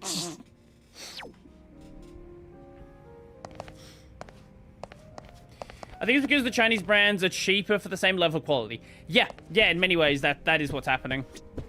And this has been the case for a couple of years now. 大丈夫か、ロー。世話をかけたようだな。悪いがあまり時間がない。アジア外での話の続きが聞きたいんだ。話せるか？なあ。待った。その前に一つだけ。俺はデカだ。あんたの話に犯罪に関わることがあれば見逃せない。それについてはお前もだ、桐生。分かってるな。伊達さんは伊達さんの判断で動いてくれて構わない。俺もローも無条件に従う。ロー、あんたもそれでいいな。今さら何かを隠し立てして逃げ延びようとは思っていない。分かった。それじゃあロー、あんたたち it's cheaper quality. Cheaper earphones. In many cases, the same or better quality. Because in many cases, like the high-end brands are also being produced in the same factories or very similar factories. そしてその根底にある尾道の秘密とは一体何なのか。So it's like, 教えてくれ。you know, you don't really. There are obviously like small companies that are doing like really well-made stuff, but a lot of the big notable brands, they've been bought out so many times that they're not producing what they used to produce. Like Sennheiser, for example. Sennheiser isn't the company that it used to be. It's often the audio software processing stuff that makes a difference. Yeah, absolutely as well. なんだって、それじゃ話がめちゃくちゃじゃねえか。兄貴、やっぱこんな男信用しちゃいけませんよ。広瀬のおやつさんはめようとして話でっち上げようとしてんだ。落ち着けユータ。話を続けてくれ。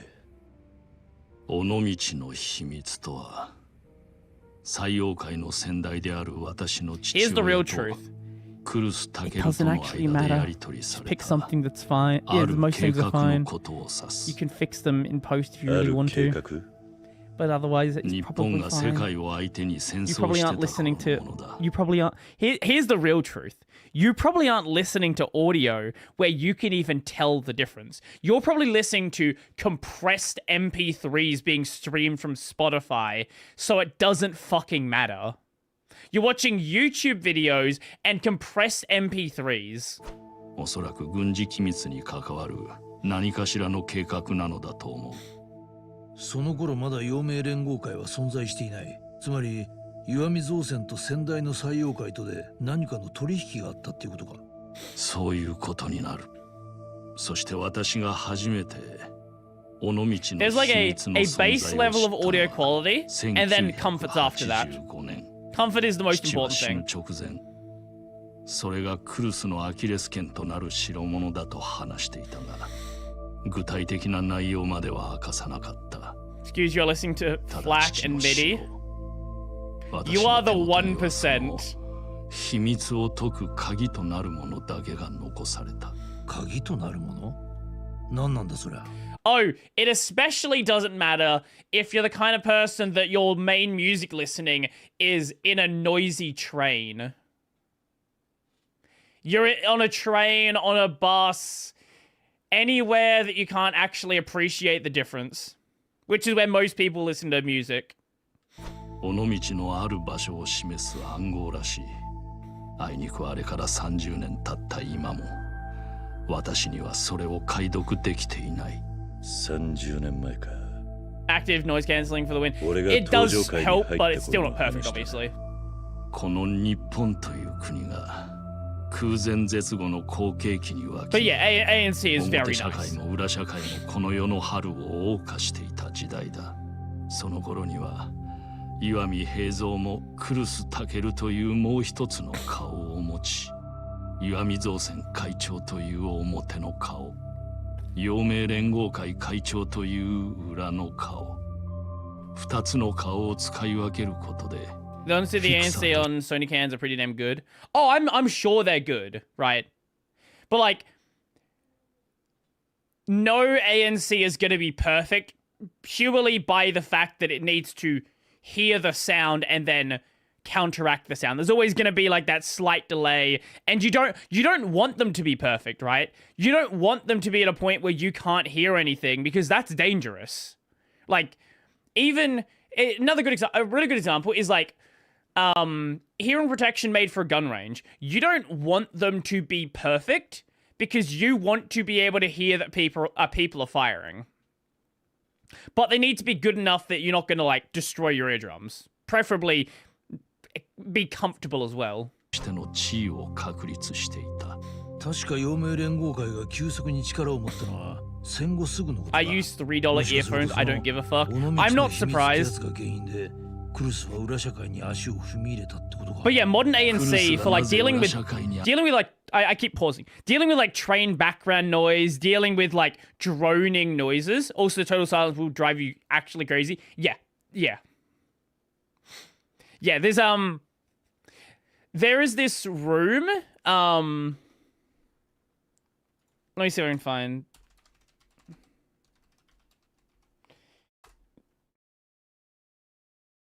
Yeah, this one. In Earth's quietest room, you can hear yourself blink.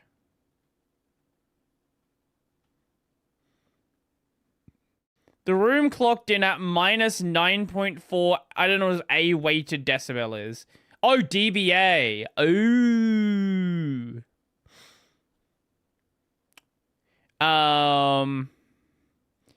Oh yeah, and then there's one minus 24 dBA. Like, this is the kind of room which you cannot be in that long. You will hear your heartbeat at a normal rate, which would be terrifying. 足を踏み入れたのかは私にはわからない。だが、岩見造船という大企業の会長が極道組織の会長であるという事実を知る人間はほとんどいない。私はその事実と父から聞いた尾道の秘密の存在をちらつかせ。Isn't insane everyone experience that for a short time? No, I would want to experience it as well. I want to know what it's like for like 5, 10, 15 minutes. 架空の戸籍を与えるヒューマンロンダリングだな。ああ、そうだ。 Like you can if someone tells you your room's like this, you can't just like what does that mean? You've never experienced it. 教育もなく、ただ裏社会での将来だけが約束された存在。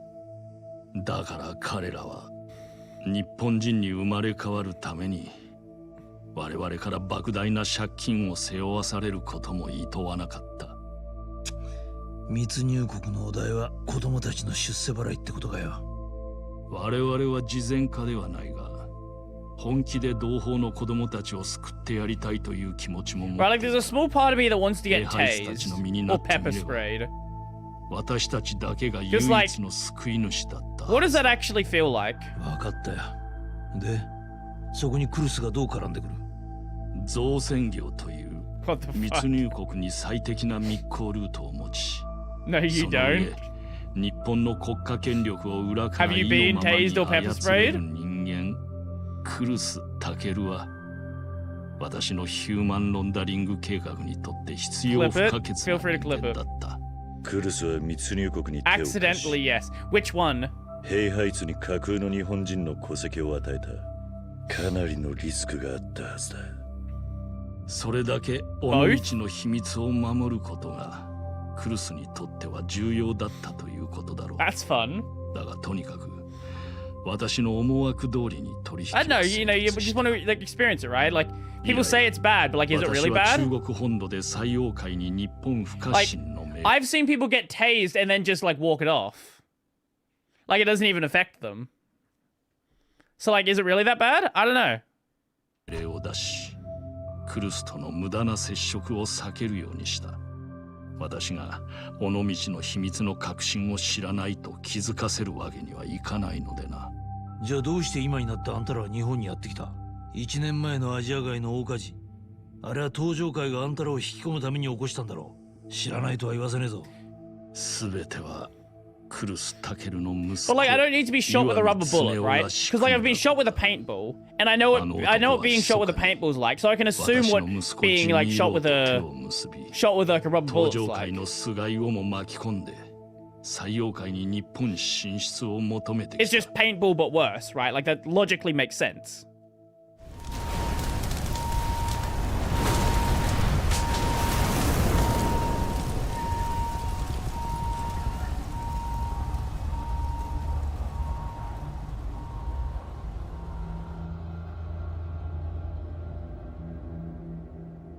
Christopher Hitchens once got waterboarded. Oh, was that who did it? He lasted a second and said, yes, it was. Yeah, yeah. あの炎の大きさが私の誠意だとお受け取りいただきたい。それじゃあ我々とあなた方の永遠の絆と繁栄を祝して乾杯してもよろしいですかな？ Who the fuck is this guy?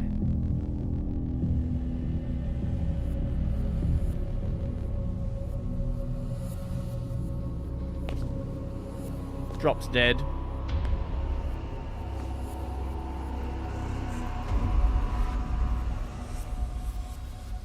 ローさん、我々がここまでこぎつけたのはこのジミーのおかげです。あなたはいい後継者をお持ちだ。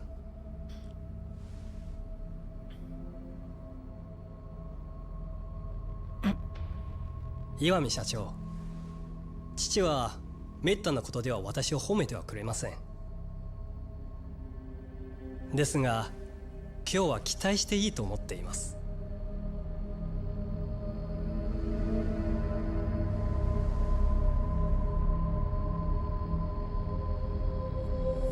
Is that a Triforce?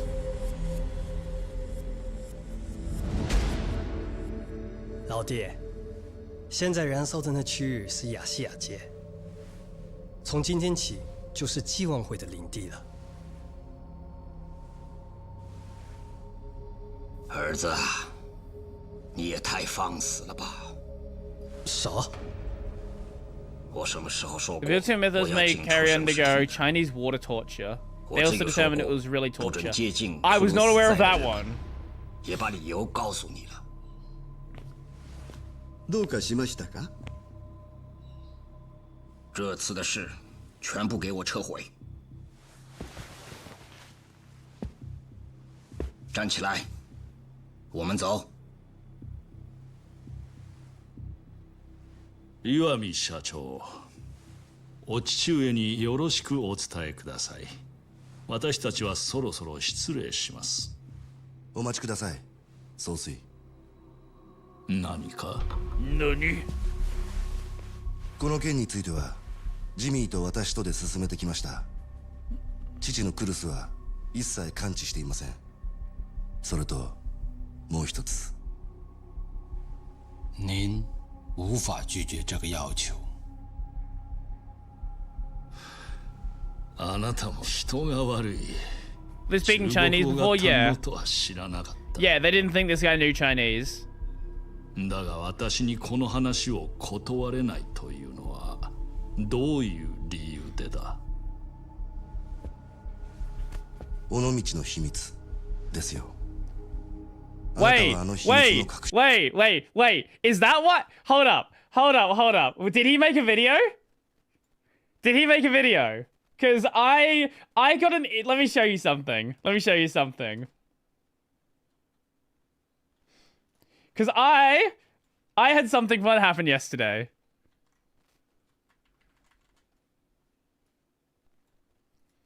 Out of nowhere. Out of nowhere.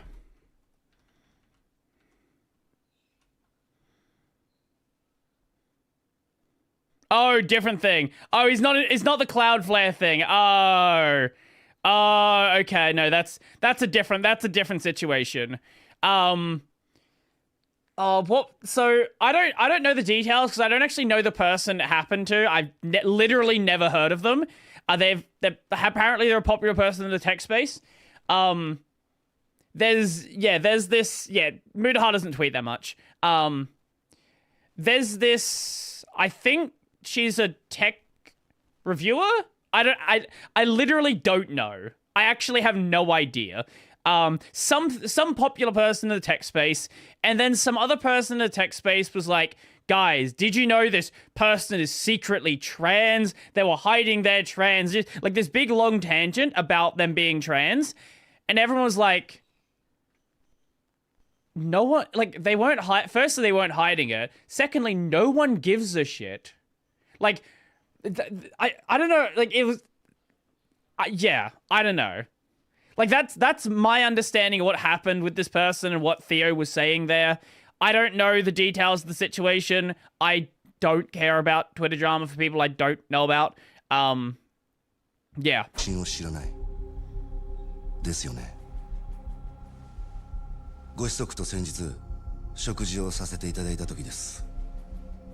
酔った彼はご機嫌でこう言ってましたよ。親父は知りもしない秘密でクルスを脅し、そのハッタリがバレることにビビっていると。Culture war, yay, fun. My favorite. I love it. Please make it stop. I agree. お前。酒で口が軽くなる人間というのは非常に扱いやすい。Let me see if I can find the. Let me just see if I can find what the detail, what the person was. Let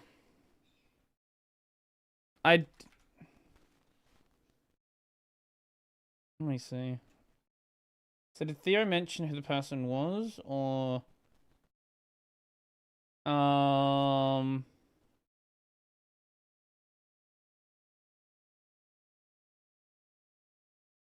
yeah, Holly, I like tech. This is the person.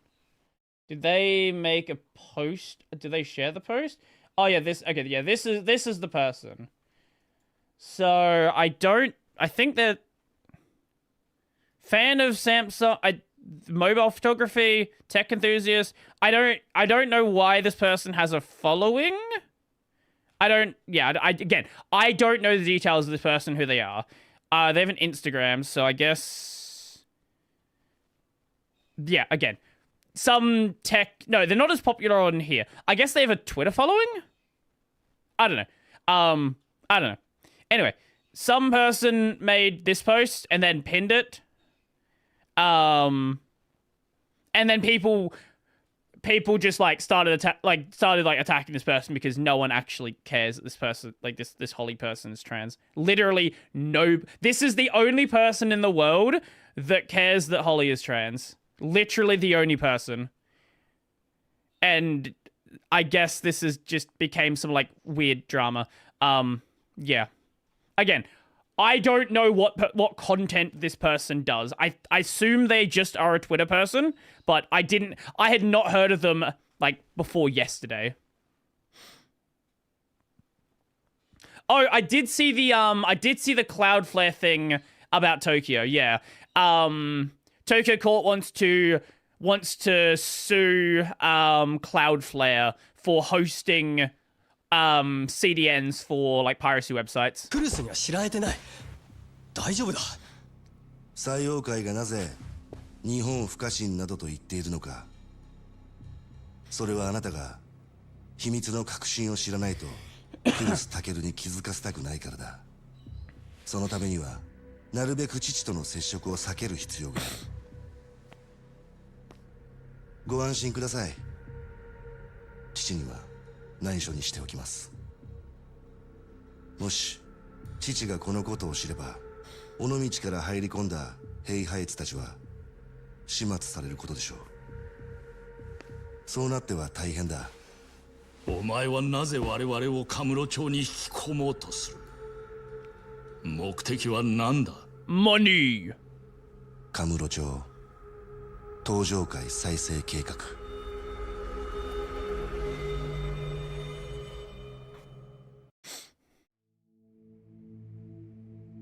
カムロ町東上会再生計画。常雄の目的は菅井と染谷を使って東上会を乗っ取り、ゆくゆくはカムロ町の利権をすべてその手に入れるというものだった。Gang wars, gang wars. 採用会はそれを実現する It's ための almost like コマ that's にしか過ぎなかった。 basically every Yakuza game. それを飲むしかなかった。It's either the Korean gang, the Chinese gang, or another Japanese gang. 人質を取られた形になったってわけか。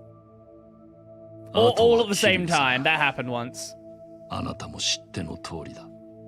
岩見常雄は我々採用会や菅井にカムロ町の構想を演じさせ、まず東上会の6代目を警察に逮捕させた。そして自分の言いなりになる菅井に東上会の実権を握らせると、今度は用済みとなった私の命を狙った。おそらく常雄はアジア外に我々を招いた時からそのつもりでいたのだろう。だがその時身代わりに殺されたのがあんたの息子ジミー・ローか。一方でクルスからしても常雄の暴走は悪夢だったはずだ。私が息子を殺された報復に尾道の秘密を暴露すると恐れることになった。だからクルスは広瀬を使いによこしまずは私に日本からの撤退を迫った。ユータを採用会の後継者に差し出すことでな。Oh, you got the co-op mod installed. Oh. おやつさんがそんなこと俺は信じねえぞ。クルスや広瀬にとって尾道の秘密というのはもはや呪縛だ。だから広瀬はユータを私への刺客に仕立て上げた。彼らはもう私の口を塞ぐのに手段を選ばない。黙れって。桐生さん、あなたも広瀬を疑うことはできないか？広瀬の親分は長いこと遥かをかくまってくれた恩人だ。あの人がいなけりゃ遥かも春人も今頃どうなってたかわからねえ。俺もユータと同じ気持ちだ。広瀬の親分を信じたい。このビルに屋上があったな。Are you gonna jump? ここから先は桐生さん。Oh, that works as well. あなたと二人で話したい。屋上で待っている。He's gonna confess his love to us.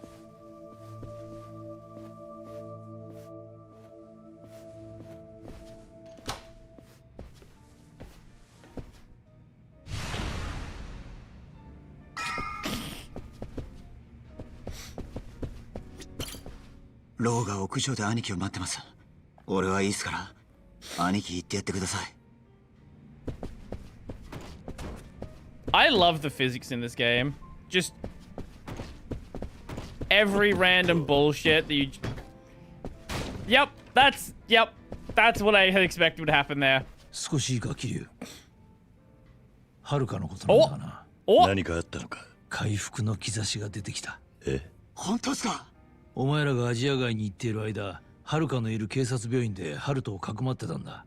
その時偶然かもしれんが眠っていたあいつの目から涙がこぼれた。あいつも必死になって目覚まそうとしてるんだよ。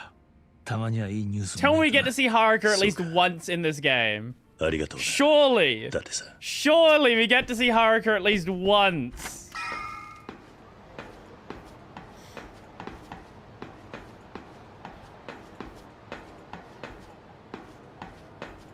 Oh, maybe we should run up the stairs.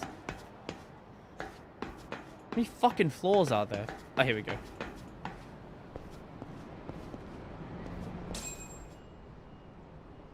Just push him off.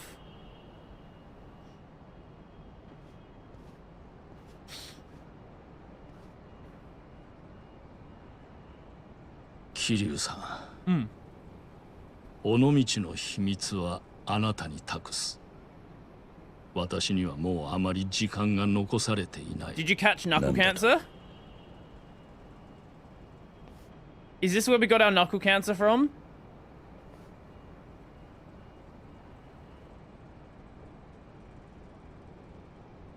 Koreo. 4 gigabytes! Oh my god. What a massive SD card. これは先代が私に託したマイクロフィルムのデータ。あなたの持っている携帯で読み込めるはずだ。さっきあんたが言ってた暗号が入っているってことか。ああ。解読すれば尾道の秘密を暴く鍵となる。私には解けなかったが、尾道に詳しい者になら。Hey, when I was a kid, 32 megabyte MP3 players were pricey. Let me just show you when this game was set.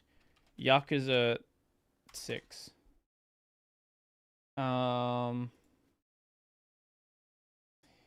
This came out in 2016. It was set in 2016, December 2016, because all of these games take place in December because they want to do Christmas stuff.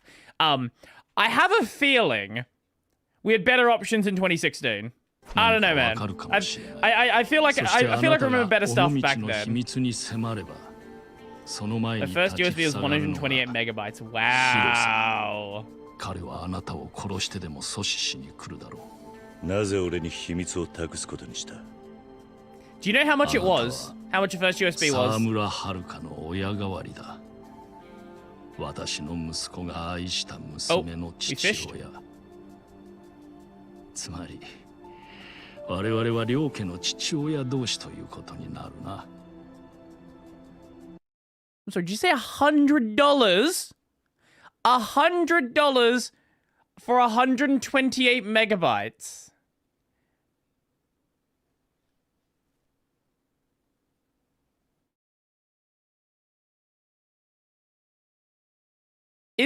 Were you just paying for the convenience of a thumb drive? Because in 2005, like, CD players in PCs were common.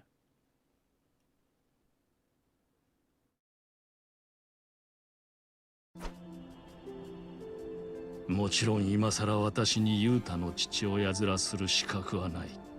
それでも私が尾道の秘密と息子のことを託せる相手はあなただけだ。ユータを？ユータにとって広瀬という男は親というべき存在らしい。その広瀬を疑い続けて生きていくことは辛いはずだ。何らかの決着が必要になる。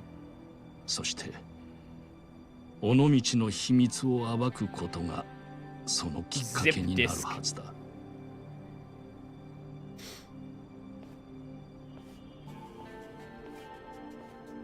待て。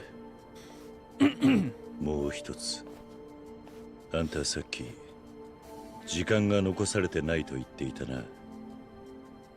あれはどういうことだ？私は。Yeah, I don't know what my first one was. Probably a gigabyte? Maybe 2? Like, I didn't even... I've said this story before.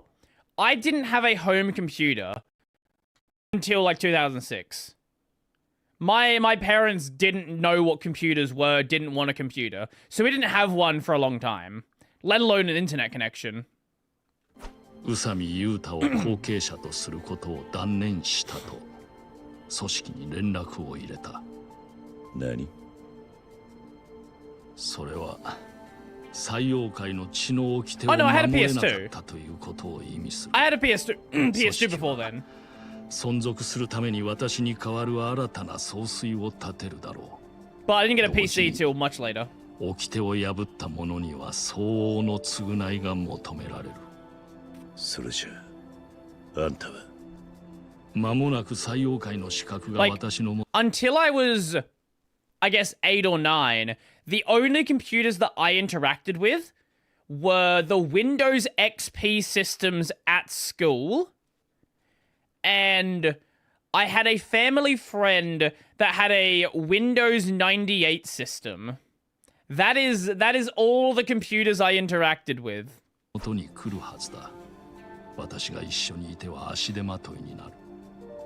採用会はアジア外から撤退する。心残りは岩見恒夫に殺されたジミー・ローの仇を取ってやれなかったことだ。ロー、ユータに何か伝えることは？私はあの子の赤ん坊を殺そうとした男だ。最後に可愛い孫の顔を見れてよかったなどと言っても信じてはもらえまい。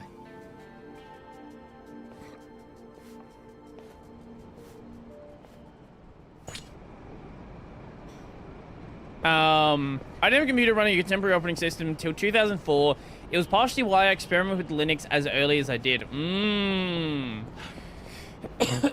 I was aware of Linux for a long time. Like, I knew about Linux probably when I was 10 or 11. But I was really into gaming back then. And, like, I didn't get an interest in programming until, like, high school.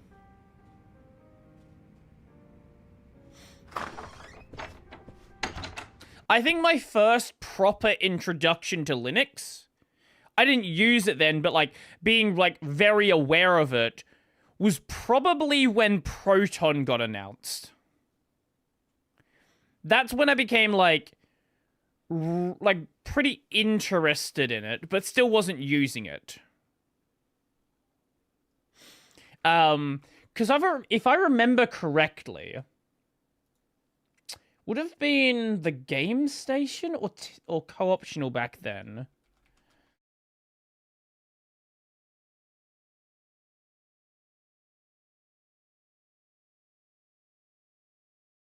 I don't know if I don't know if I'll be able to find the episode. I remember hearing about Proton on Total Biscuits podcast.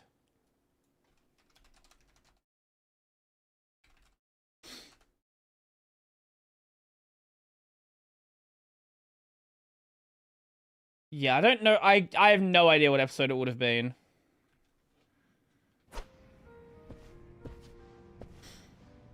Hmm? ローはどうした？あいつはもう二度と俺たちの前には現れない。え？ローは俺に尾道の秘密を暴く鍵を託していった。We all missed our favorite Omega lol. 秘密を暴きに行くってことか？ああ。ただその前に広瀬一家の連中とも話す必要がある。あいつらが親と慕ってきた広瀬の親分と対決することになるかもしれないんだ。俺にはあいつらに通さなきゃならねえ筋がある。なんでお前がそこまでしなきゃならねえんだ。ローが姿消したってんならもうハルトやハルカが狙われる理由もなくなるんじゃねえか？お前がこれ以上尾道に首突っ込む必要はねえ。違うか？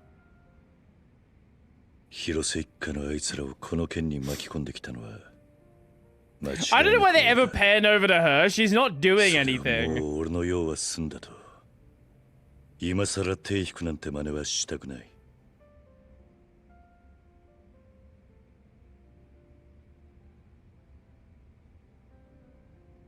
たく。お前ってやつ Was I on Eric IT Guy's podcast thing? I believe that's who the podcast I was on. Did I remember doing someone's podcast like a few months ago.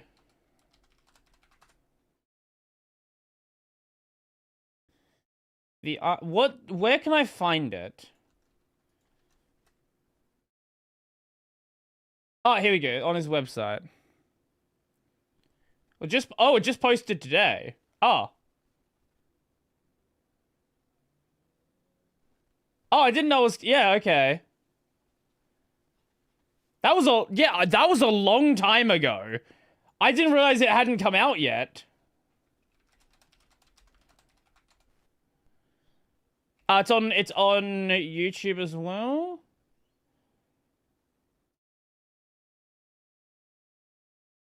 Ah, yep, there we go. Sorry, there's like, when I look up the IT guy, I get the IT crowd.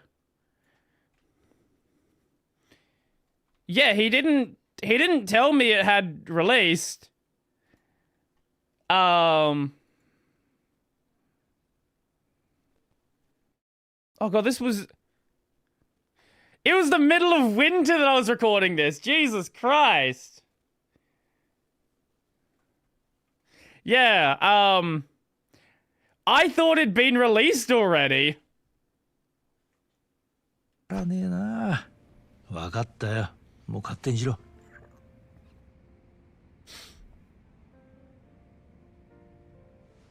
ユータ、お前はハルトを連れてハルカのところへ行け。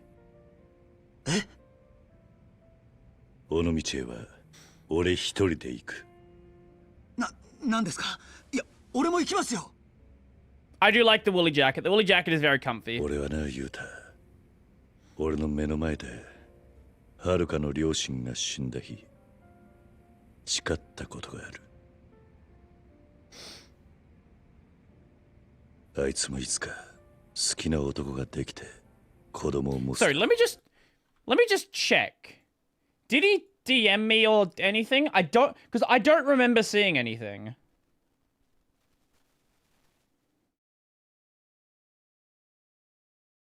Private mentions.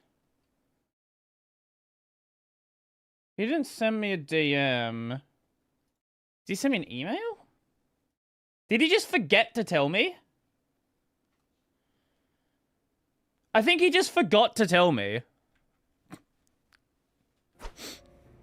そんな日が来るまで俺が Yeah, I didn't know it released. 兄貴 He just forgot, yeah. 今のはるかには誰かがそばにいてやる必要がある。だがそれは父親の役目じゃない。お前にしかできないことだ。Because I think I would have recorded that like 6 months ago. ローは広瀬のおやつさんのことを好き放題デタラメ並べて言ったんすよ。俺はおやつさんの無実を尾道で確かめなきゃなんないんす。それでやっぱりおやつさんが無実だったら俺は今度こそあのローをぶっ殺してやる。おい、なんだよ。 For gory. Oh! Ha! デカの前で随分な言い草だな。舐めてんのかお前。いや、そういうわけじゃ。宇佐美優太、さっき起きたアジア街の火事の件でお前に話が。ちょっと冗談。こいつのことは任しとけ。だってさ。Oh, that's okay. 父親だったんだよな。 Get fucking 若い wrecked. 男に娘取られる気持ちはどうだ？俺にはよくわかるよ。急に先輩風吹かさないでくれ。 Date remembered he's a police officer. 行くぞ。マジかよあんた。頼むよ。ちょっと勘弁してくれって。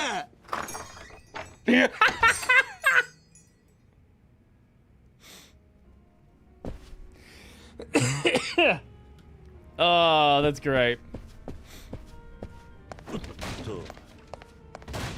Just gonna destroy all your chairs. Don't mind me.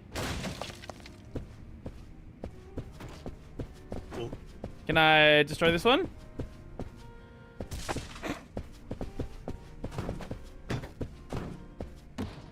Oh no, it's stuck. Oh. Wait. There we go. Feel free to buy some new furniture while I'm gone. それじゃ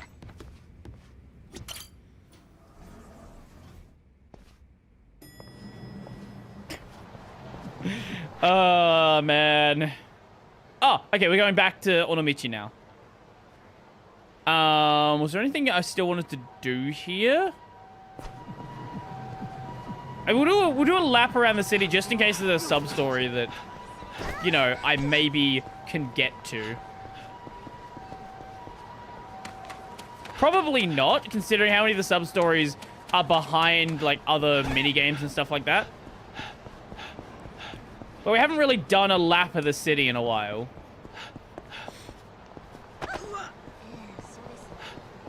I guess we'll go on the outskirts. Because we might also just find a cat.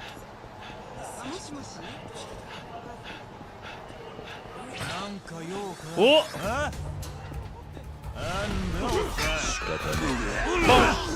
Oh, fuck, you missed.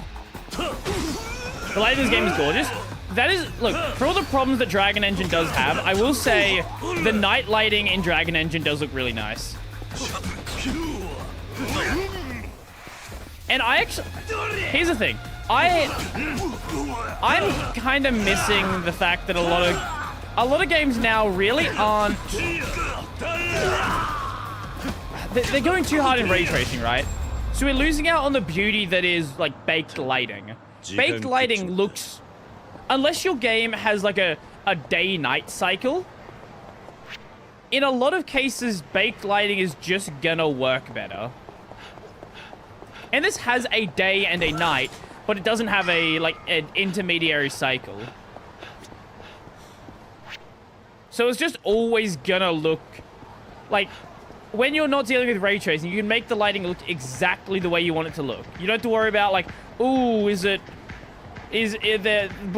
dumb nonsense in the way? Like, no, you just have the light in the scene, and it just works. Yeah, shadows may not be perfect, but who cares?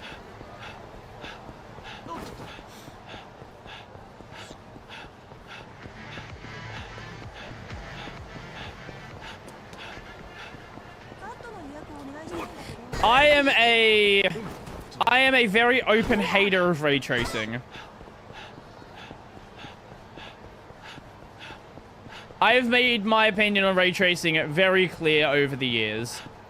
I do not like that it's being used in every single game. I think ray tracing is a really cool technology.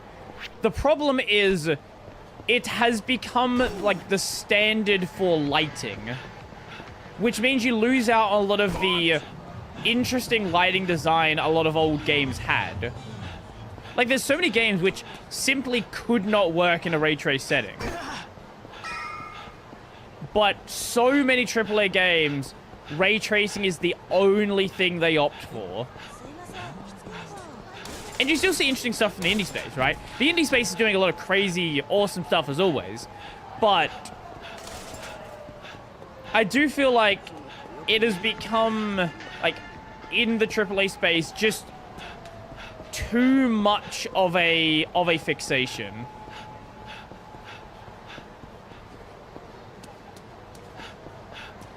Ray tracing makes a lot of games kind of have this uncanny valley effect. That's also part of it, isn't it? Dating Brody is a fixation. I guess it would be. But yeah, when ray tracing is used intentionally and sparingly, it works really well.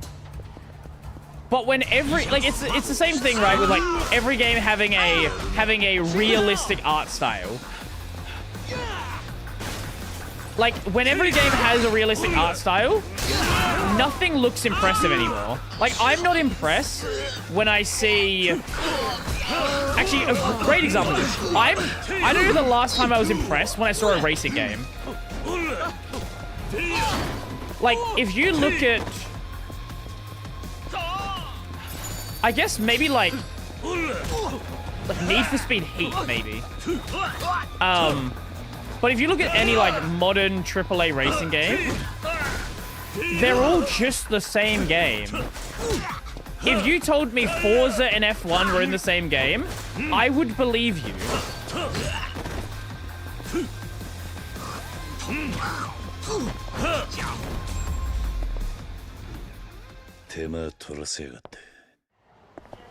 I think ray tracing might just be another way to sell games. It's very shallow and pops on the surface. Again, it like... I agree early on, but at this point, is anyone actually impressed when they see a ray traced game? Like, what was the last game announcement where you saw it and was like, this is visually impressive? Because I know what it is. I know what the game is for me. For me, that game was Wukong. When Wukong was first announced, that game looked fucking crazy. I was like, this is not real. This is a UE5 tech demo.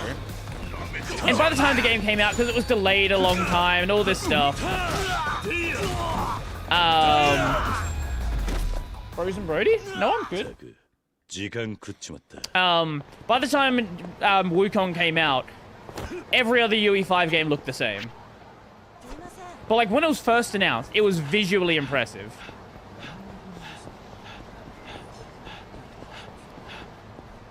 And like, you can show me things like, you know, Death Stranding 2 looks insane. But like when... Let me see if I can find it.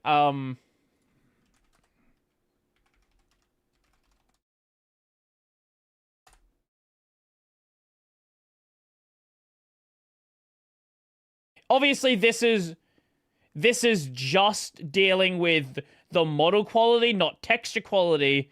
But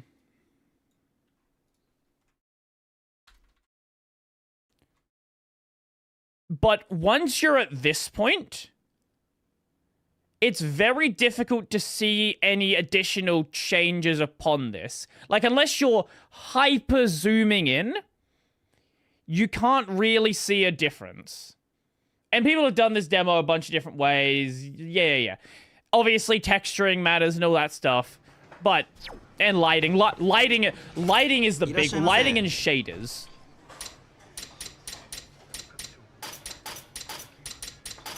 Because, is it ZZZ? ZZZ. Oh, no, GFL.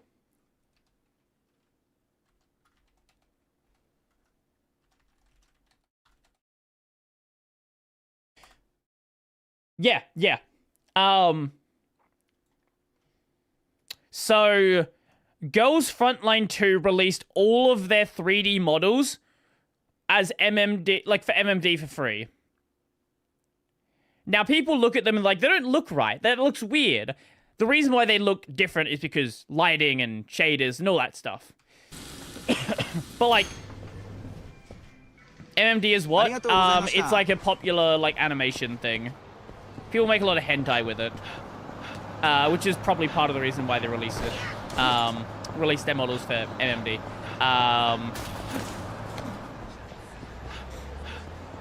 They are not like the Uma Musume developers who are like, we need to maintain our contracts. It actually is really funny, right? The Uma Musume developers have these like crazy strict contracts with like the horse trainers. And then GFL has these licenses with like Colt and Remington and all of these other big gun brands. And they just make fucking anime girl hentai. And none of them care. None of the military contractors care. They're like, you're paying us to use our names? That's fine. That's fine. We're not gonna take a moral problem with you making hentai with our gun names. It would be very funny, though, if they did take a moral concern with the content made in GFL when you're literally a military contractor.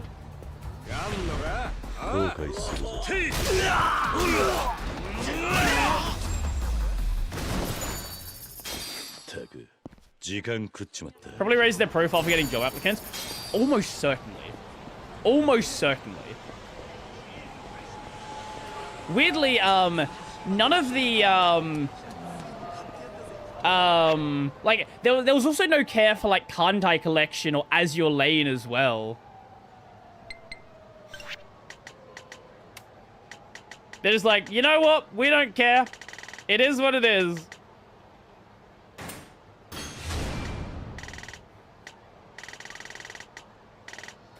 Okay. How did I not get Quick Step cancel already?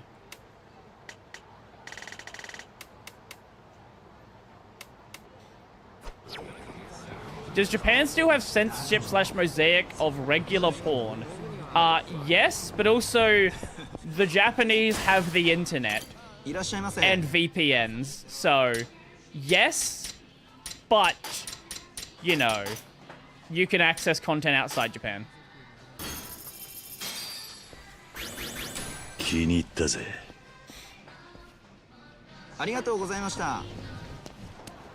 I guess let's go to the taxi and go back to Onomichi. Can you guys stop moaning?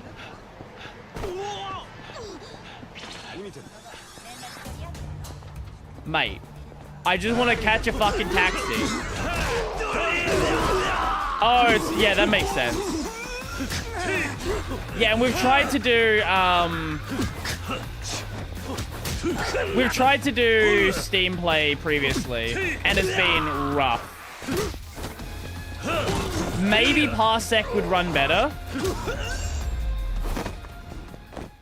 しばらく寝てろ。 Parsec doesn't work on Linux.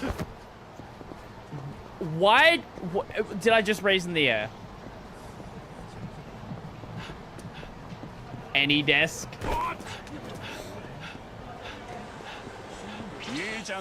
Oh my god! 目沢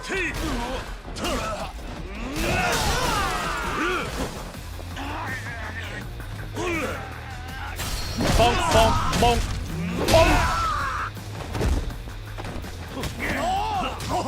Actually, it's kind of weird, right? Because there are these series that are coming out which are completely uncensored.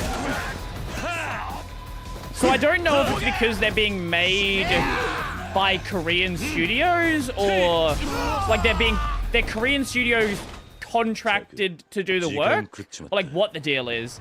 But there's definitely like random, like it's like hentai shorts that are not censored from like actual studios with actual voice actors. So I don't know what has happened there.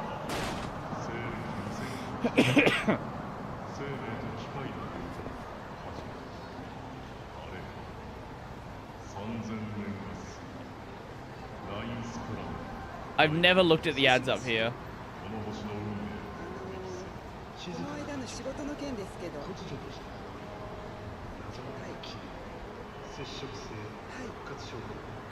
Who the fuck was that? What's your favorite Yakuza game? Mine is 3. Wow, that is certainly an opinion to have. Wow. Okay, I respect that. I respect that a lot.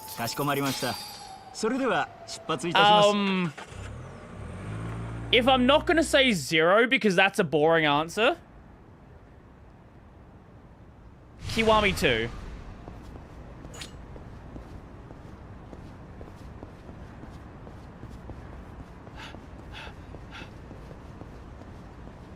Oi, Kura! Yeah, obviously I can't speak on Like a Dragon. I've not played it yet, but maybe it'll become my favorite. I don't know. We'll see.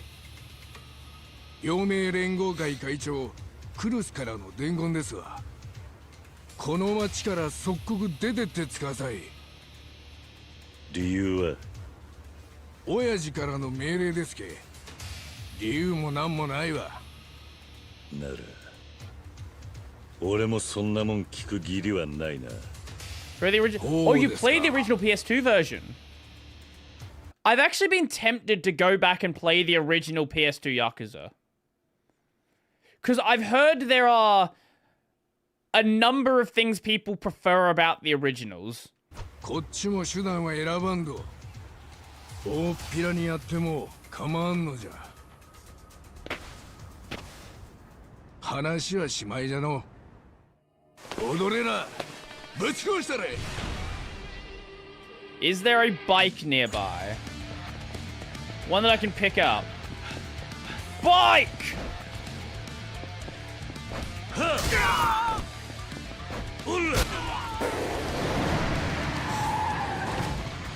The bike is way too busted.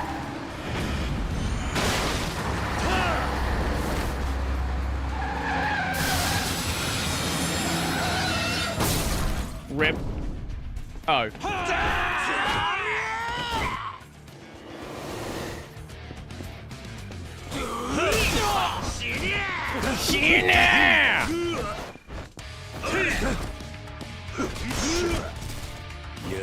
Get another bite. Yes.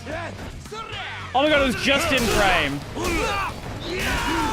No!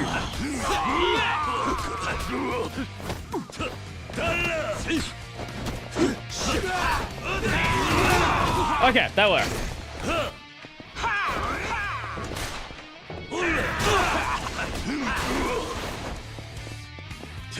No! No! No! I want to get the hit action with the chopsticks!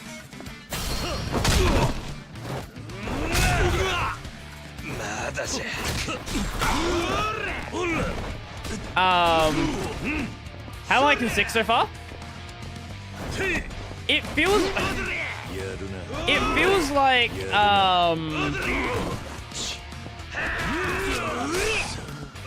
fucking Dragon Engine. Oh my god.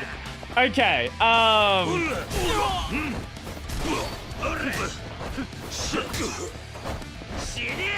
What a time to ask that question. I like 6. My issue with 5 is it felt like in 5 too much was going on. Like I had no idea what the fuck was going on in the story halfway through 5.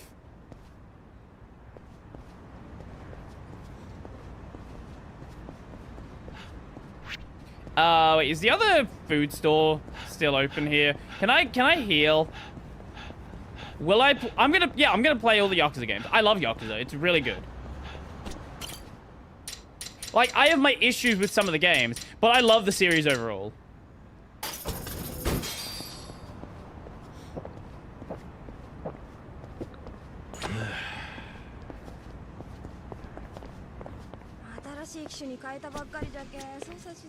Oh.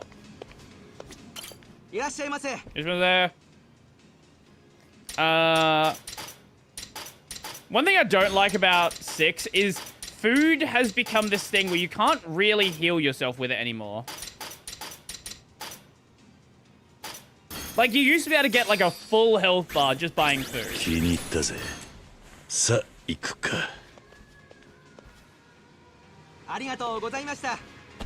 Yeah. Oh, no, I think 5 was really cool, being able to play with all those characters. I think the Haruka segment was super cool.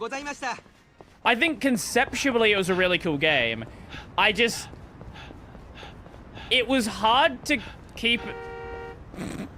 It was hard to keep an eye on what was happening in the game just because of so many disconnected stories that didn't become connected till, like, the last, 10 hours of the game.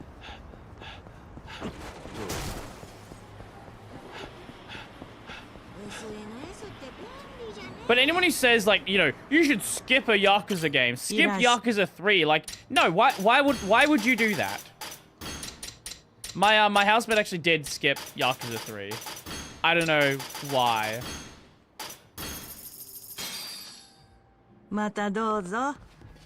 Kiryu is older here, so he digests slower or something. That's true, he's already getting knuckle cancer. He's got first stage knuckle cancer so far.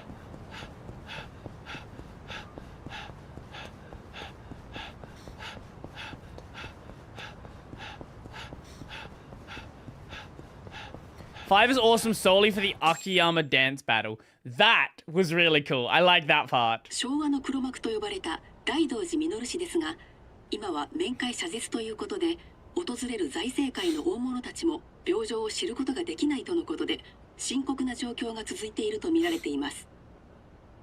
大道寺氏は戦争中、旧日本海軍の高級将校でしたが、戦後 GHQ の占領期の後、歴代の内閣に強い影響力を持ち続けたと言われる。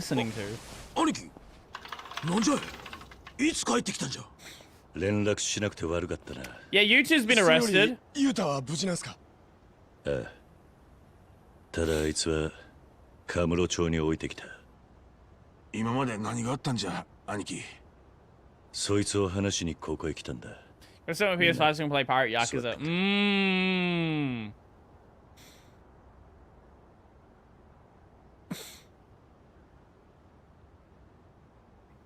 話がようわかりませんわ、兄貴。 Here's a question. Do you think the next Yakuza game is actually going to be about the character who was supposed to be the next 10 years of Yakuza? Do you think it's actually going to happen? Or do you think he's going to be snubbed for another game?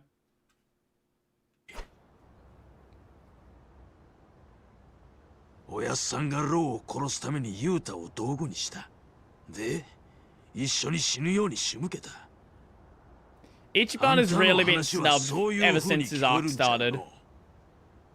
奇遇じゃの、頭。わしもじゃ。俺もローから聞いた話だ。だが。It's like he's had 1.5 games over 5 years. 最後にお前らがあの人を見たのはいつだ？おやっさんがブラッド出ていくんはいつものことじゃ。そのうち帰ってくると思いますけ。もし俺が尾道の秘密を暴こうとすれば、そこへ親分が現れるって話だ。その時は But with either Kiryu Saigen or Kiryu Beef ロー Log. のように Yeah. 俺のことも殺そうとする。それもローが言うとるだけじゃろうが。 Surely they don't make another game where it becomes a Kiryu main game halfway through. Surely not. 兄貴、ほんのガキン頃から広瀬のおやっさんに世話かけてきたんじゃ。わしらは父親がおらんかったけ。あん人がずっと親代わりよ。GTA 7? Man, GTA 6 isn't even out. Why are we talking about GTA 7? Man's living in the future. 広瀬一家の歴史っちゅうんは、そんじょそこらの国とは違うんじゃ。それを$3 billion. のたわごとに踊らされて。Released in わしらにおやっ2060. さんを疑えっちゅうんか。どうなんじゃ、ああ、桐生の兄貴。ローの話を頭っからお前らが聞く気にならねえのは分かってる。俺だって信じたくはねえ。信じとうはないが、信じとるっちゅうことかい。ほいじゃったら、桐生さん、わしらはもうあんたを兄貴とは呼べん。だがもし尾道の秘密を前にしてそこに親分が現れたとした。 Oh, right. I was going to ask something earlier. Regarding the whole price of the GTA 6 development, with it probably being over $1 billion, how many countries are there with a GDP less than the cost of GTA 6? Google finally killed an ad, I reported. Hey! Sometimes they'll kill ads. Nice. お前らはうちに親試すようなバカはおらんで。わしらは黙って親の言うことに従やええ。我も元極道じゃったら分かっとるはずじゃ。都合のいい時だけ極道風吹かすのか。わりゃ、なんじゃい呼んだら。桐生さん。ほうじゃ。わしらの頭をバカにしとるんか。踊れら手出すな。表出や桐生。わしと差しで切りつけたら。Okay.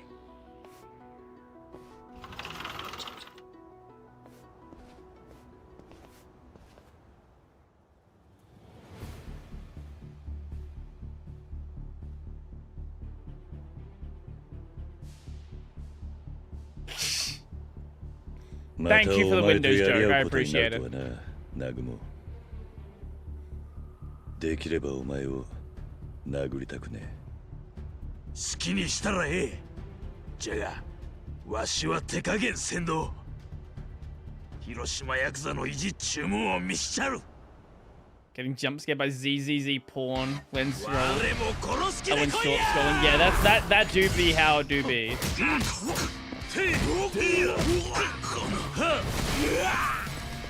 Come on. Where are you going? What was that?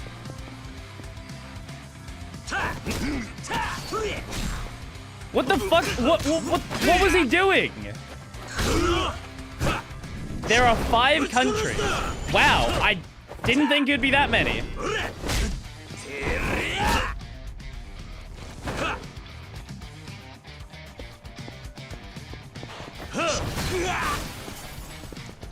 Come on, come on.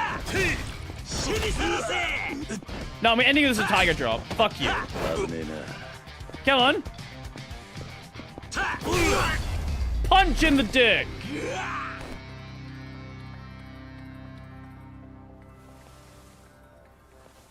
God, I was doing short scrolling and suddenly seeing Lolly not safe for work as an ad. It do be ZZZ. なんじゃ踊れる。まだ終わっとらんと引っ込んどれや。違うんじゃ頭。邪魔が入ったで。お、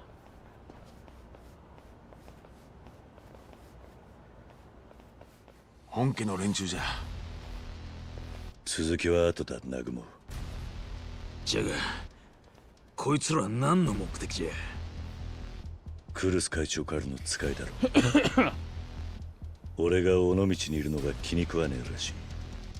あんたが尾道の秘密を暴こうとしとるからか。もういい、南雲。連中に俺とはもう切れたと言え。そうすりゃお前らは見逃してもらえる。今さらそがーなみっともないまでできんわい。ええんじゃな頭。本家の連中に見せて。Yeah, let's go! わしら広瀬一家がなんぼのもんかっちゅうのの。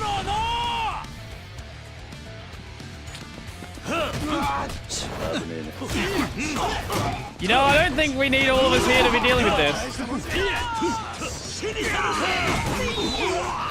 Oh, but there's more of us.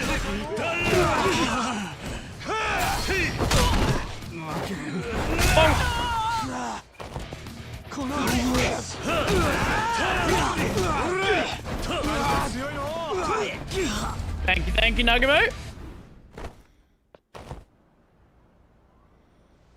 I want to know the stupidest part. Guess what it was advertising? Easy question, by the way. Let me guess. Not safe for work AI art generator. Nagumo.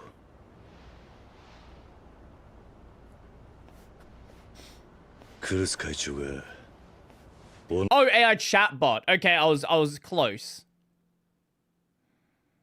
尾道の秘密を守ろうとしているのは間違いない。I didn't get the full functionality. ほいじゃが、おやっさんもそうじゃとは限らんで。親分を信じているなら、しっかりその目で確かめろ。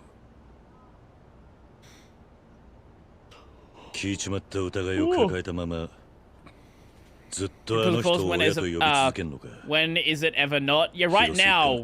Yeah, yeah. 取り繕って守んなきゃなんねえ程度のもんじゃねえだろ。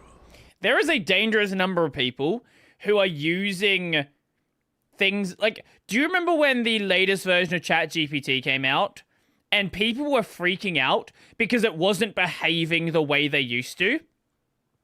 Like it started acting in a more like corporate clean way rather than being like, you know, fun, bouncy, I'm your friend.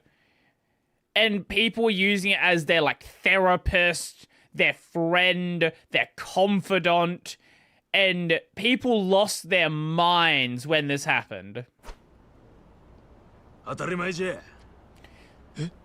I think, you know how like when Facebook came out, this is a dark subject, but you know when Facebook came out and the iPhone came out, the rate of suicide amongst teen girls shot up through the fucking roof.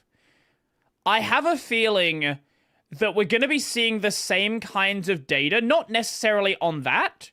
I don't know exactly what the result is going to be, but the same kinds of data with AI chatbots, where it's going to have a generational damage to people's psyche.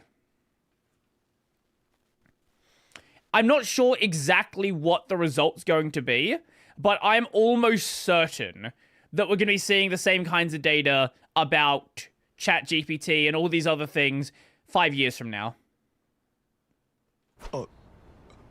ほいじゃ秘密を暴きに行くんか頭。でももし親さんがわしらをほんまに襲ってきたら。もしもの話はもうええんじゃ。わしはええ加減そがにややこしい話はもうごめんじゃ。組の子分が親さんと会うのに。Like obviously there's good things about it, like there's good things about social media. But I think there's going to be a lot of negative that we don't see yet. 尾道の秘密とやらを暴く。ただし、わしらが動くんはあんたに親さんの無実を証明するためじゃ。Let alone already declining birth rates. I'm sure that one's gonna go. I'm sure the already declining birth rates in nations like Japan, Korea, the United States, most of the developed world, I'm sure that's only going to get better. Yet declining. I guess countries like South Korea, it's getting hard to decline much further. You're getting pretty close to 0. 詫び入れてもらわんといけんど。ああ、そん時は俺のことを好きにしていい。Have you seen the男に二言はないの。Have you seen the like population charts over the years for countries like Korea? Like people looking at the current birth rate and then showing you what the population graph, like age bracket is, like, 10 years from now, 20 years from now, 50 years from now. で、どこ行ったら尾道の秘密を暴けるんじゃ。こいつはローに託されたある場所を示す暗号らしい。ただ問題は俺にもローにも読み解けなかったってこと。 If you talk about Japan's bad work culture, isn't South Korea's work culture just as bad, if not worse? Yeah.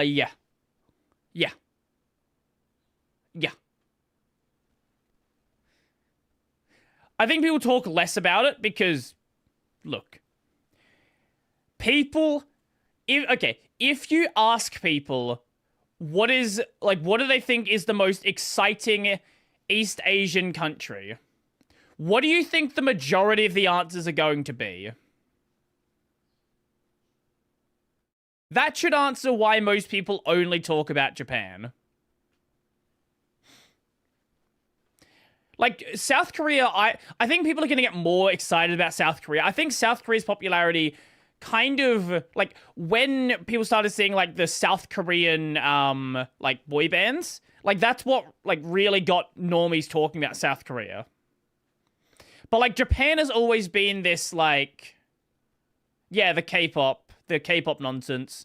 Also, you have, like, Korean dramas, right? I do think maybe in, like, 15 or so years, people are going to look at South Korea the same way they look at Japan.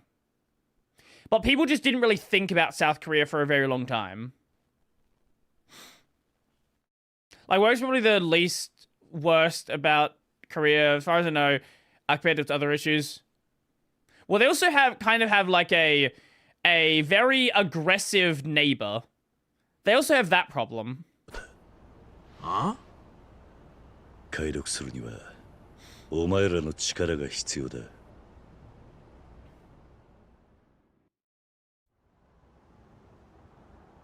これがローから受け取った画像だ。うん。なんじゃこりゃ。ローが渡した暗号ってこれだけか。ああ、この暗号がどこかの場所を示しているらしい。使われとるアルファベットは J、B、R、N、M、E、O、I、K。使われとる数字は7、7、36、1、7、9、22、1、1。見る限りアルファベットと数字がワンセットになっとるようじゃの。ああ、これはもしかしたら開示暗号かもしれん。開示暗号？わしもネットでしか見たことがないんじゃが、例えばこの J7 で何かの文字一つ、B7 で別の文字一つを表しとる。うん。これを解読すると何かの文章になっとる気がしますわ。ほう。あとは開示表さえあれば解けるはずなんじゃが。開示表？この暗号の元になっとる文字表ですわ。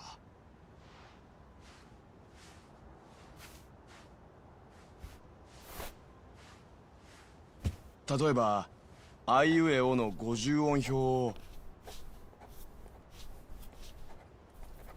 こんな風に数字で置き換えたものが開示表じゃ。You fucking wrote that out この開示表 quickly. をもとにこんにちはを表すと15100423251という数字で表せる。ほう、なるほどな。じゃあローの暗号の元になった開示表が何なんか分かればええっちゅうことか。そういうことになります。確かローは尾道に詳しい人間であれば何かわかるかもしれないと言っていた。もしかしたらその開示表ってのはこの土地に古くから関わっているもんなのかもしれない。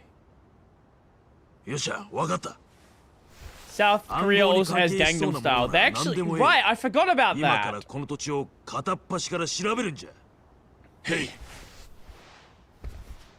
So, fun thing with Gangnam Style, he actually had, like, Psy had other songs, and they were relatively popular in Korea. It's just, nobody outside Korea even realized, like, I think people realized he made one other song, but nothing else really broke out of Korea.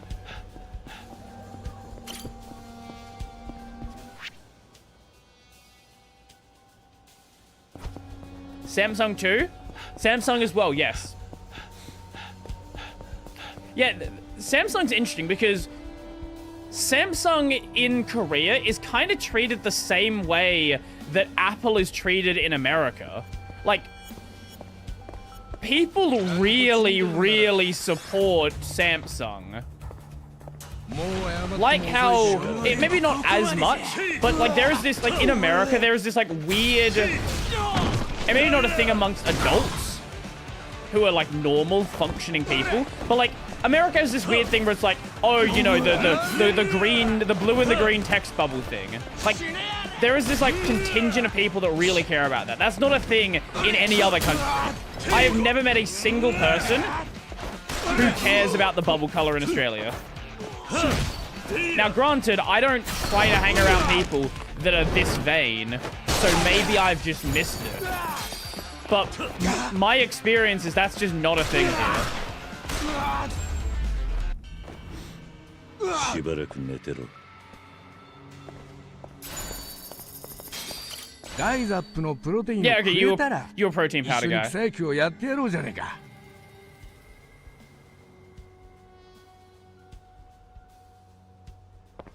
What do you mean?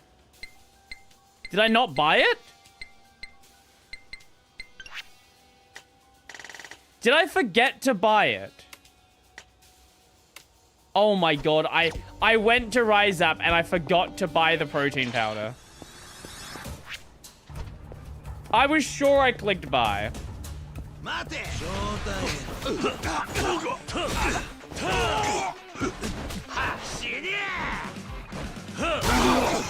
Well, another thing in Australia is we don't really, like, WhatsApp here just isn't really a thing. Like, yeah, it exists and people use it to some extent, but like, everyone I know uses Facebook Messenger. Like, I've never even considered downloading WhatsApp. しばらく寝てろ。 Because the rest of the world didn't have split pane charges for the text messages. Most of the world had receiver-based text messaging, which means the incentive was higher to switch to IM platforms instead of using SMS. In the US, the FCC killed usury fees for text messages so quickly that SMS took off instead of IM platforms. I honestly don't even remember because we've had free text messaging plans here for I don't even know how long. Like, even the most basic of basic cell plans here have had infinite text for like years at this point. Okay, no, we can't go back yet. またよろしくお願いしますね。 I didn't mean to do そうです that. か。またよろしくお願いしますね。 Free text messages was first introduced in the US in 2002-2003. Most of the world got it a few years later. But when did it become like a widespread common thing? Because like it's one thing for it to exist, but like when was it like a normal thing you get a 2010? Yeah, okay. I feel like probably around the same time here? I don't know.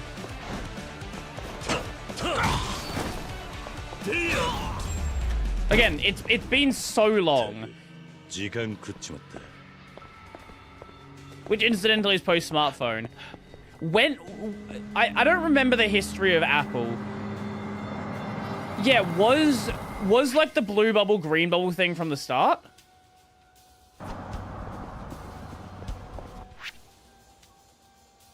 Or was that something that came in, like, later? Yes. Okay, okay. Well, here's the thing, right? Like, these were popular, but maybe it's just because in Australia, things were delayed a bit. I don't remember people commonly having a smartphone until I was probably, I want to say like mid-high school. Like I still had like a you know old T9 style dialing phone until I was probably I reckon like 14. So 2012.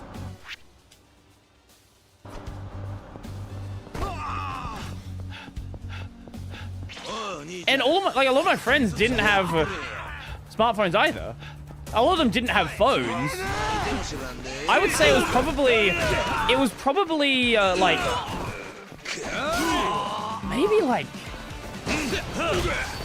I honestly want to say I was probably like 15 or 16 by the time that smartphones for kids became common.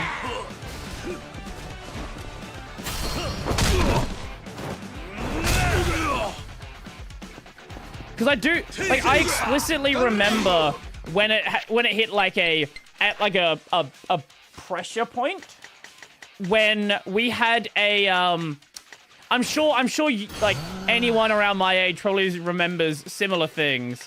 A talk about not sending nudes on like apps like Snapchat.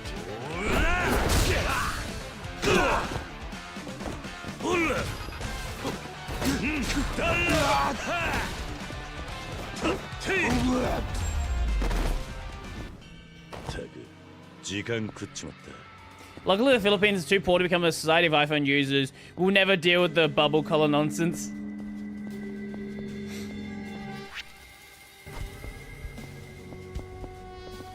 What is, I think I've asked before, like, what is the common messaging app in the Philippines?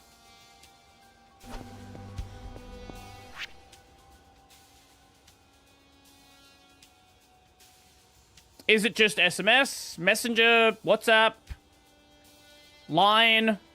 It's probably not Line. Line is cool, though. I kind of wish that Line became the default messaging app. That would be cool.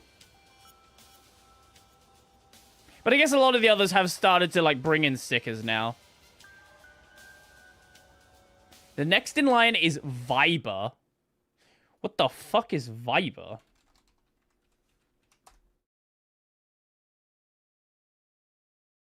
Owned by a Japanese company.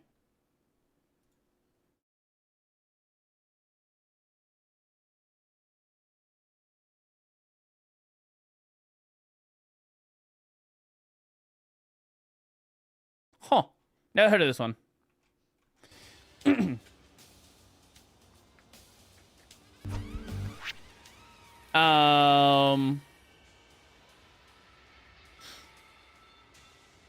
Anything expensive won't take off in poor countries. Yeah, yeah.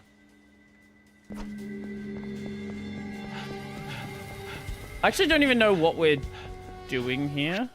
The city must have answers. I guess we're just running around the city until we find something. Someone I know uses this. My, the only person I know that uses WhatsApp is my housemate. なんだ? And that's most likely because he works with people that are from countries that like use WhatsApp.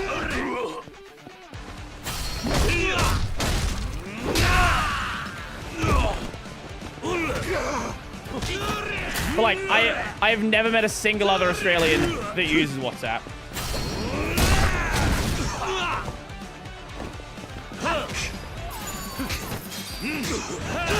Do you know what the new standard's gonna be? X-Chat. Everyone has now been forced over to X-Chat. It is really bad. It is really, really bad. I have never used a chat application that is this laggy. I don't know how the fuck this has even made its way past beta.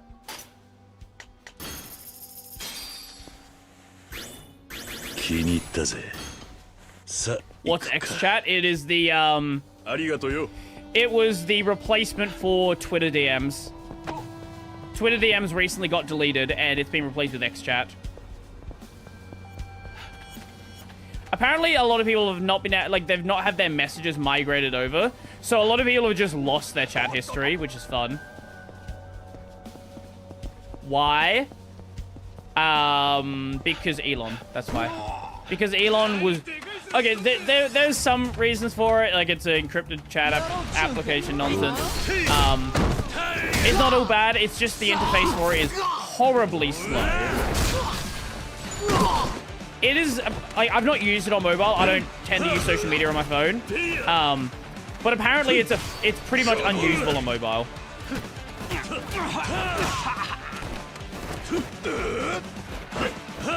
Which does not surprise me in the slightest.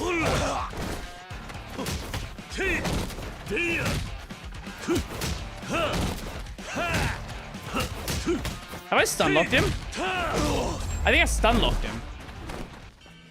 Sex chat. Yeah, look. Any encryption system where you don't hold your private key, I am wary of it.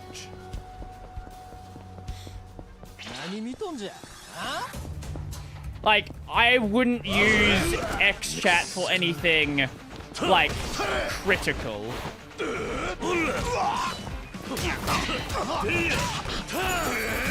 Granted, I've spoken on this before. Encryption is only as strong as the entire chain. And if you ever, like, people trust encryption way too much. Like, I remember, random example. So a few years back, Tucker Carlson had Putin on his show, and the FBI reached out to him and was like, hey, we know you're talking to Putin. And he was like, how did you find out? I use Signal. If you bug someone's phone once it's been decrypted, the encryption there's no encryption. If you ever see the text when it's not encrypted, then you see the text when it's not encrypted. お前は確かミサが惚れていたっていう。はい。この前は本当にお世話になりました。People trust encryption way too much. They think encryption is like a be-all, end-all, like, it's going to make sure everything always stays safe.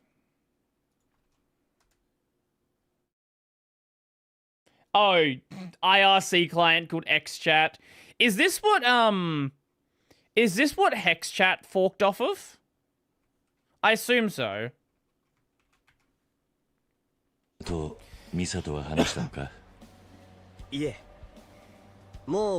is never to decrypt your messages. Solution is have the decryption algorithm in your head. Brain implants.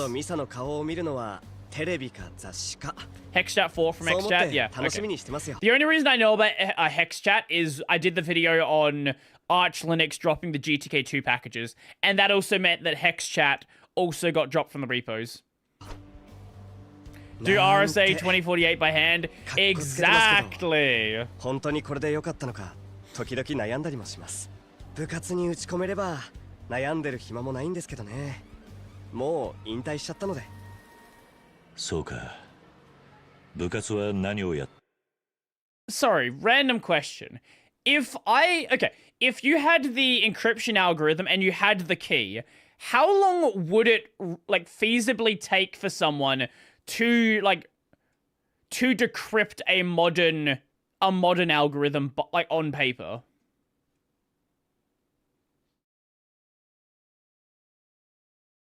Like, you have everything the computer has to do the decryption. How long would that like feasibly take someone to do?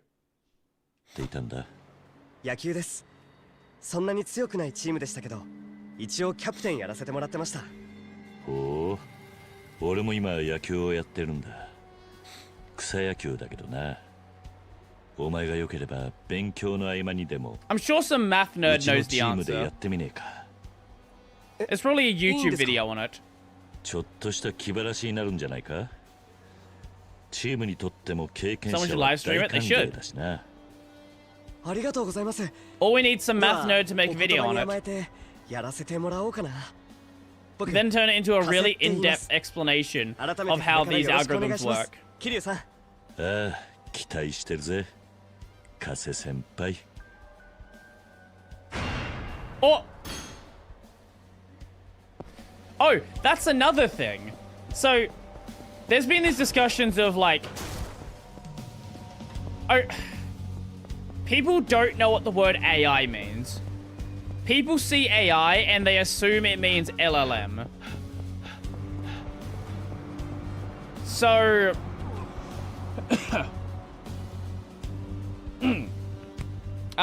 sorry, I forgot what the fuck was I forgot what I was gonna fucking say with that. LLM, AI, fuck, I lost it. I actually completely lost it.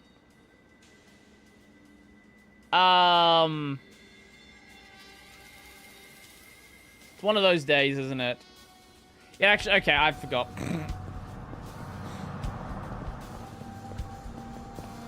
Narrow AI is not a chatbot. What the fuck was I gonna say? I actually don't remember.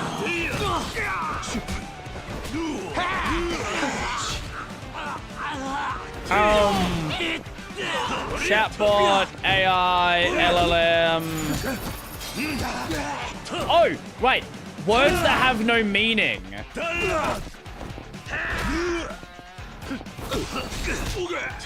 There was another one that there was another word that grabbed my attention there. What the fuck was I gonna talk? Well, what the fuck was I gonna? Like, we all know that AI is a word that's like basically lost all its meaning. There was another word I was thinking of. No, not blockchain.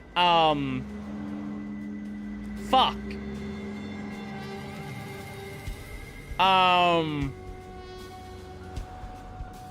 Well, big data is another one that I usually bring up as an example. What was it related to? Machine learning? No, I wasn't talking machine learning. Fuck, I actually don't remember.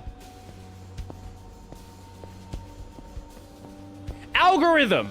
Algorithm. That's what it is.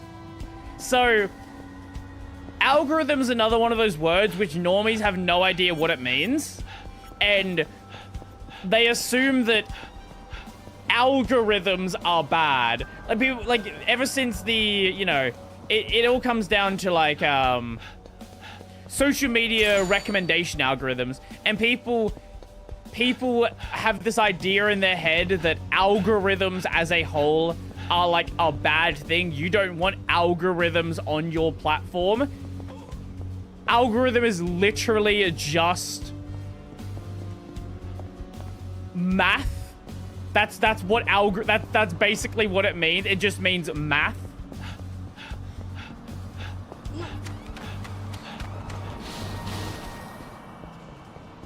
Speedcubers understand the correct meaning of the algorithm. Speedcubers are fucking crazy.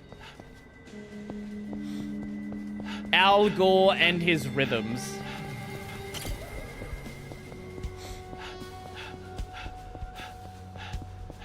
Okay, there was this guy here that I could talk to. I assumed I just had to leave. Maybe I didn't just have to leave. 頭たちは聞き込みわしはネットで情報を集めてみます。 Okay, maybe, wait, if it's history, maybe you have to go up to the top area. The shrine. 4x4 cube is fun. Do you know what I like? I'm a big fan of 1x1 cubes.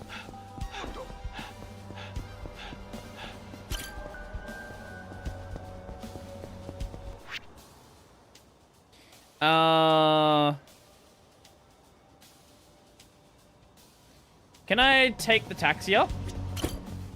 初乗り料金640円になります。どちらまで行かれますか？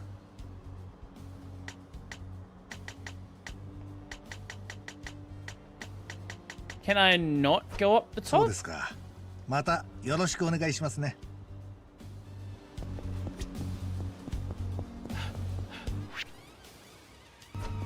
Maybe it's somewhere up here. I actually... Oh, maybe it's these.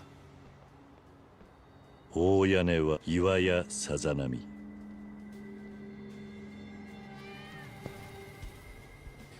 It is these.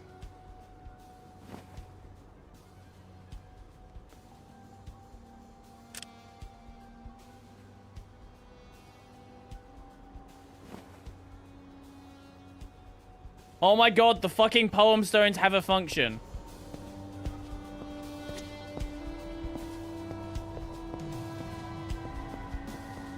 Okay, now I know what we need to find. We go find all the poem stones. 猫か。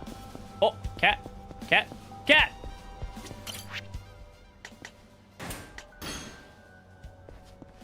来い。うまそうだな。 Give you another one. うまそうだな。よーし、いい子だ。Woo! 十分懐いたな。よし。猫カフェの店長に連絡するか。ニャンニャンサボーのバイトのものです。猫を I hate her voice so much. また懐いた猫がいましたら連絡くださいね。 I don't think it's possible they could have found a more annoying voice actress.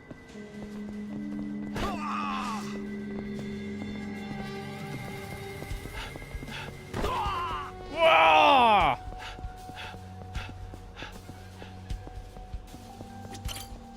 Kuhida, Nodoka, Masaoka. Don't care.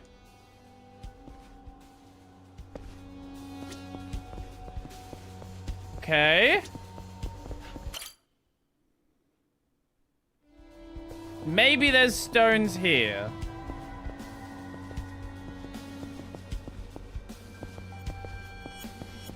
Or maybe there's not.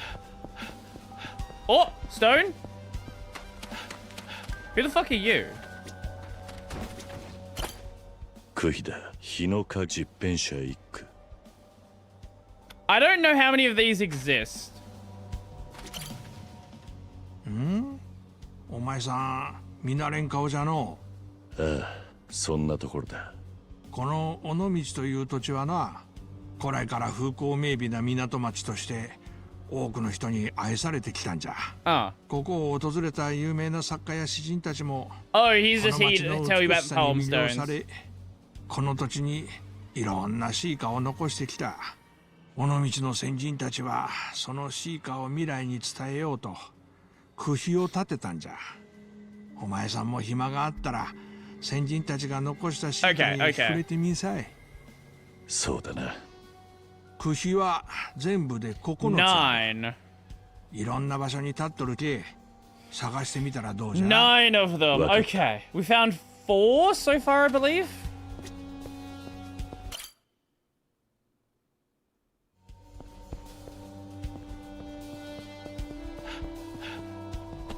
Okay, none up here. Oh, there is. 1. クヒダ、盤石ザス、 Okay. 少数、六 Skip it all. 年、三 Skip it all. が愛知、神戸、 Skip it all. 主世、ライス。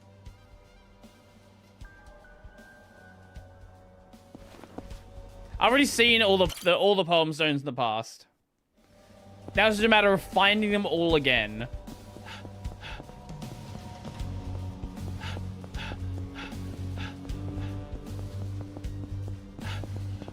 Hopefully, they're not all in awkward locations and we actually can find them. Wait, they're on the mini-map. They're not on the full map, though. Oh, that's great. I love that.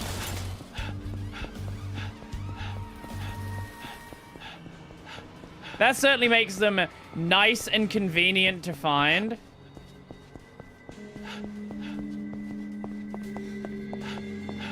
Hopefully they're all in this segment, though. Then I should be able to find them pretty easily.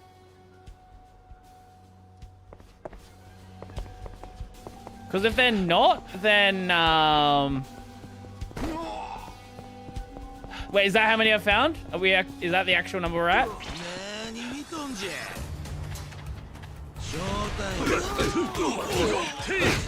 I don't know if there's any just strewn about the town.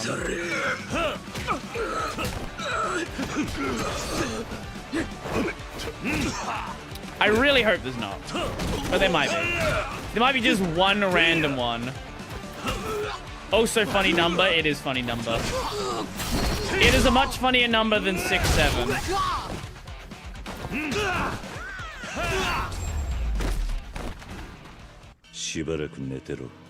Okay.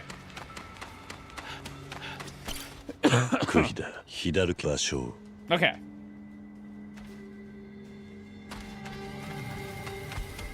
Okay, that's another one. Oh, the one here.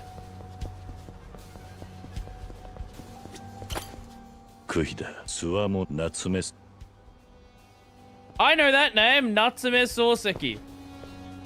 That's probably the only one of the... That's probably the only Japanese poet I know the name of.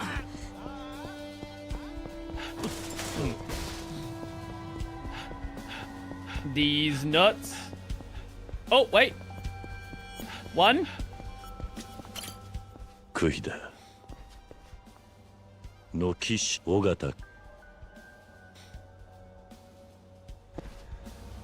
Okay. Is that all of them then? Or is there another one still hidden? I think I don't know if there's an indication when we're done though. That's the problem. But that was the first one we got. Yeah, that was the first one we got.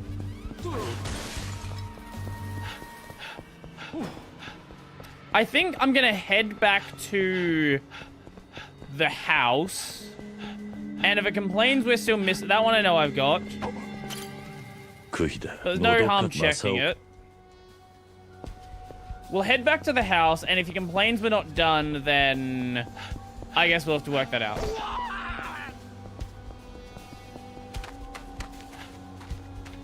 Nothing in the graveyard.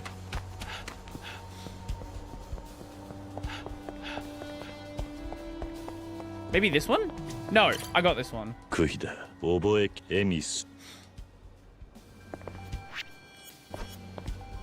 I'm gonna head back to the house. Hopefully, we have them all.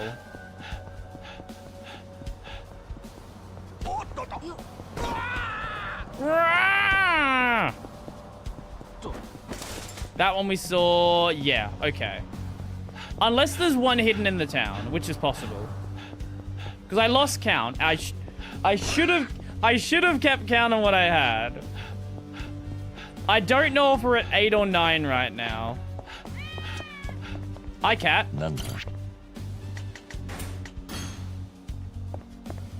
Koi.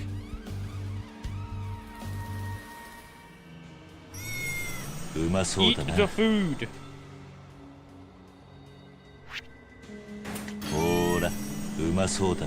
Okay,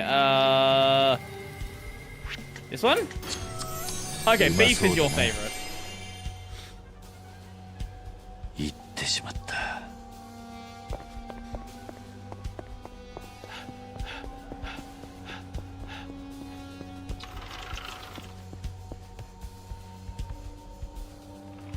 I don't think we've got it. Fuck.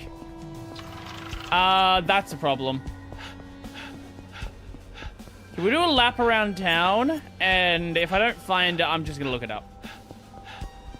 I'm guessing there's probably one somewhere in the town.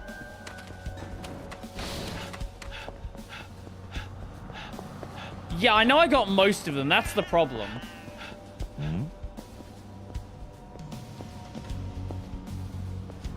Finding the last one, then, is a pain.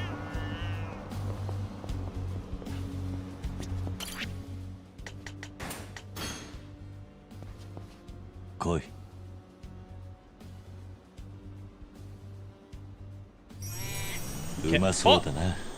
Oh, perfect choice. Wait, no, what? I didn't keep the one I had selected on. Okay, whatever. We'll get that cat next time, I guess. Then, whatever. I don't see any markers down here. Oh, wait, is that just a... There's one hidden in the town. Kuida. Hakakara Kobayashi.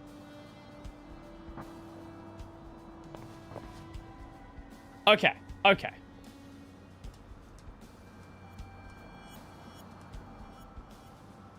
I'll be back in just a second. So, yeah, we were just literally missing one. Thank you, game. I appreciate that.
Nothing ever changes.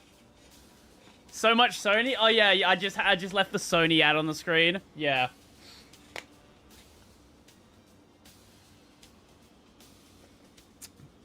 Just in case you couldn't tell who the game's biggest sponsor was.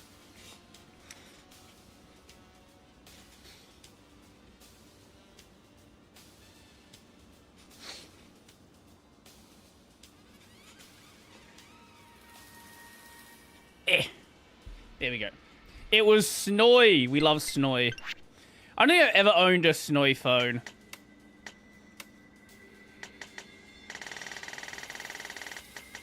Sony. We're very Sony as well. I'm surprised it was left in the game. Well, I'm assuming it was literally just a paid promotion. Because in other games, they never had a phone brand there. So I assume they were just paid to do so. Which isn't really that surprising, right? Like, if you look at sports games, racing games, anything like that, like, those are covered in ads, right? If you look like a FIFA, for example, how many... Oh, it's not just a statue.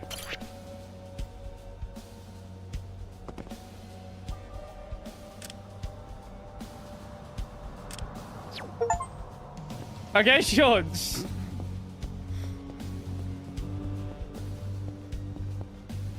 I mean, those games are expensive. That's fair. Well, here's the thing. I don't know if it's an ad, or it's just normal Yakuza authentic stuff. Because there's not like a bar we can get to right now. But when you go to a bar in Yakuza, like they will have actual real drinks. Actually, wait, good example. We can go, no, it's closed because it's nighttime. But like they'll sell like kakubin whiskey, or like just regular, like actual drinks you can buy. Like it's pretty common for Yakuza to just have real items in it. Oh, キリの兄貴、何か分かりましたか? おい、みんな聞いてくれ。この町にある区碑をすべて回ってきたんだが、偶然にも Sacred's spending a lot of money for that? Yeah, I'm sure. 作者の頭文字が一致した。 Yeah. 証拠に区碑をすべて写真に収めてある。田頭。 Name rights like that expensive as hell in Japan? Yeah, yeah. Well, a lot of them are also American brands as well. I don't know like how that, like, you know, random bars will have like Johnny Walker and Jack Daniels, right? So I don't know how the deals work in that regard. 確かに完全に一致してますわ。もしかしたら例の暗号の開示表は区碑に刻まれた詩かもしれん。桐生の兄貴、これは大発見じゃ。ということは例の暗号が全て解けるっちゅうことじゃな。ええ、早速照合してみますわ。J7 は10ペンシャ一句の7番目の文字。海 B7 は芭蕉の7番目の文字。軍残りも全部当てはめると海軍水兵山名道大の墓。海軍水兵山名道大の墓。それって戦六の墓地にあるでかい墓のことか。Well, there's so many knockoff brands in あ anime. の古い墓のことじゃ。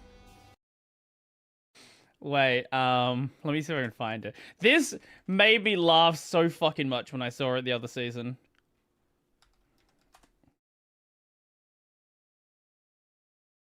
What was the series called? It was last season, I believe.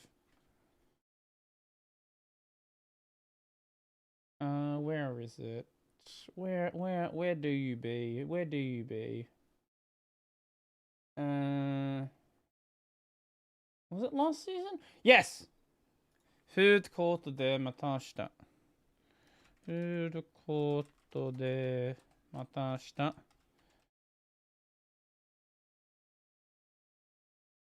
Does anyone have a screenshot of it? Yeah, here it is.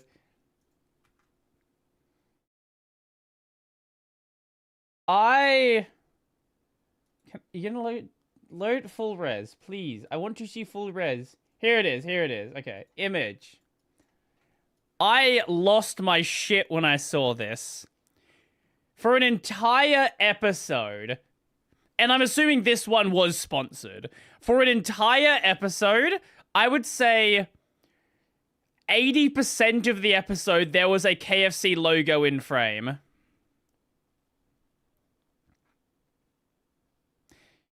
Every time the camera would move, like, it would be like the chip packet or a drink packet, or there would be a KFC logo in frame somewhere.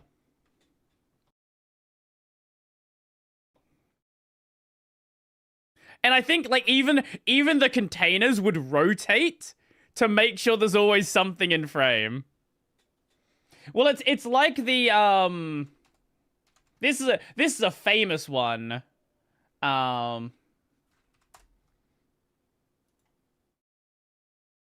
This was also a product placement.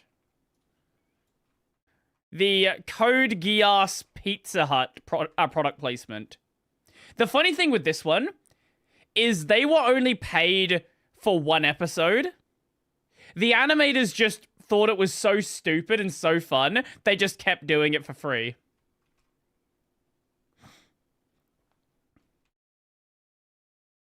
なら話は早い。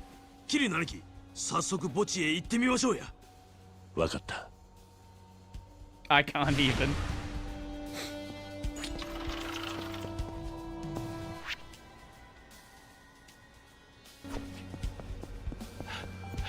Actually, that reminds me, yes.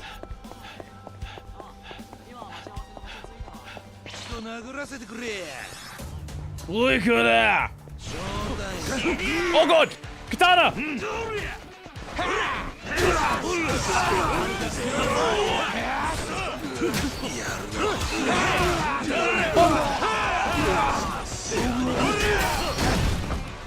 Well, that's chaos.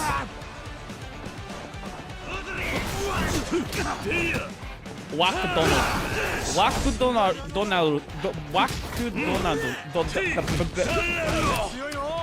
I wonder how many times native Japanese speakers trip up saying McDonald's. Because it's not, like, it's a really awkward thing to say. What the fuck is the camera doing? Like, a lot of, like, English words turned into katakana are just a fucking nightmare to pronounce. They are not syllable sequences you would normally see in the language.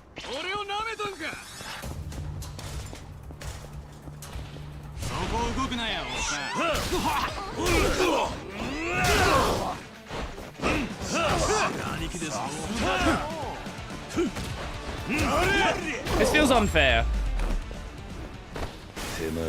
McDonald's.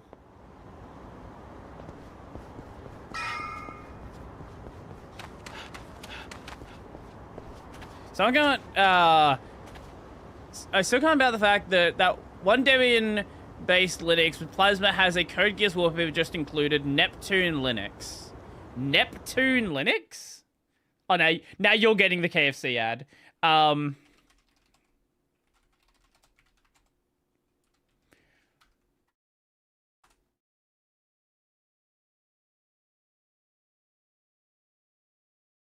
I can't find anything on this.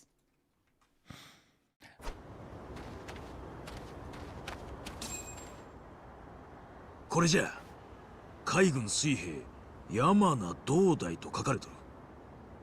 この墓に秘密が。 Are we gonna be doing some grave robbing? キリの兄貴、墓を開けますんで手伝ってください。ちょっと中を覗いてみるだけじゃ。バチなんて当たりませんって。それじゃあ行きますよ。What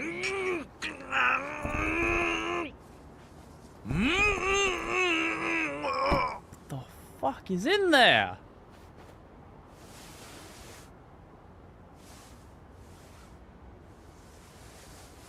Oh yeah. Leonardo, not DiCaprio. Da Vinci, Fate.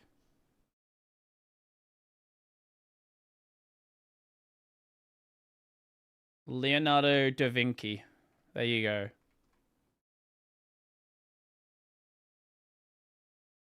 Here is Leonardo da Vinci as the writer class. There you go. Enjoy.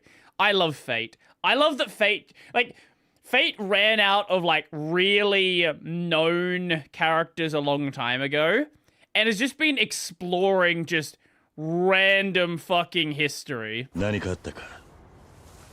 ん？奥に何かある？お！キリの兄貴、こんなもんが出てきよったで。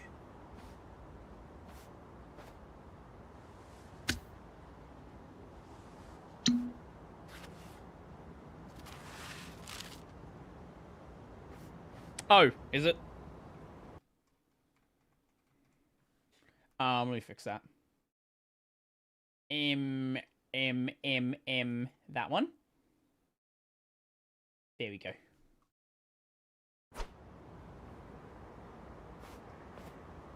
これは昔の石見造船所の見取り図ですかね。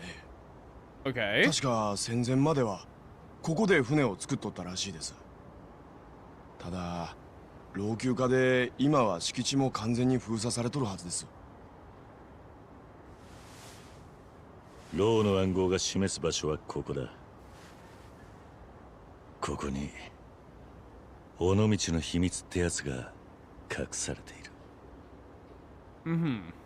キリュウは半純義を追った時のイーノの船がまだ使えるはずじゃ。あれに乗れば造船所に入り込めますけ。頭、船まで行くにも本家の連中がうろついてるはずじゃ。うん。これじゃけど暴れてえんじゃな。いいよ。兄貴、フェリー乗り場へ行きましょう。うわー！うわー！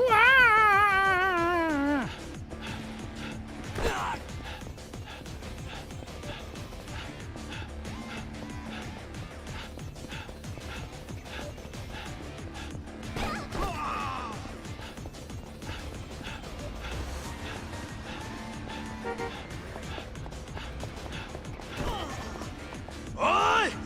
こっちは準備できとるで。はよ乗ってくれ。Hopefully this segment isn't crazy long. もう兄貴は準備できとるんで。This is gonna be a long segment, isn't it? いや、まだだ。兄貴、準備できたら言うてつかさい。Yeah, I feel like this is gonna be a long segment. Fuck.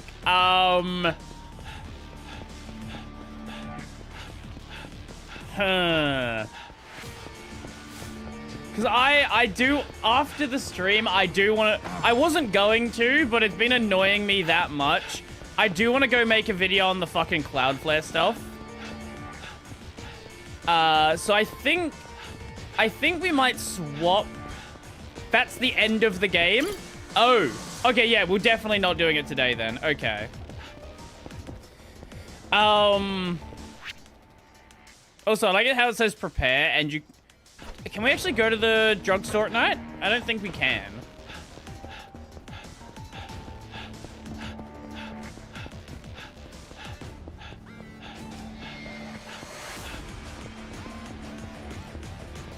The drugstore. I said what I said, the drugstore. The place where you buy your drugs. I heard the cat. Where the cat? Where the cat at? Yep. The pharmacist.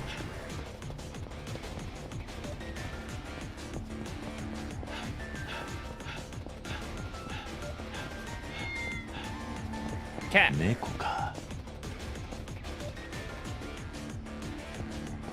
Cat in here?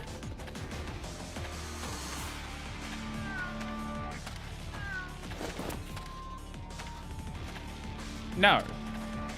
Where cat? To the right?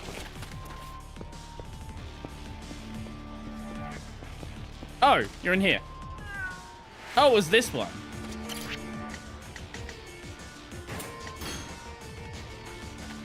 Koi.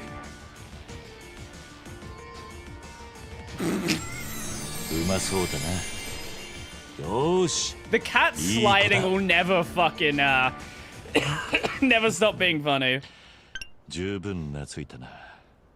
よし。猫カフェの店長に連絡するか。ニャンニャン様のバイトの者です。猫を預かりに来ました。また懐いた猫がいましたら連絡くださいね。それでは失礼します。失礼します。They could not have found a more annoying voice actor for her. Jesus Christ. I said it before, I'll say it again. Surely there's got to be someone with a less annoying voice than her.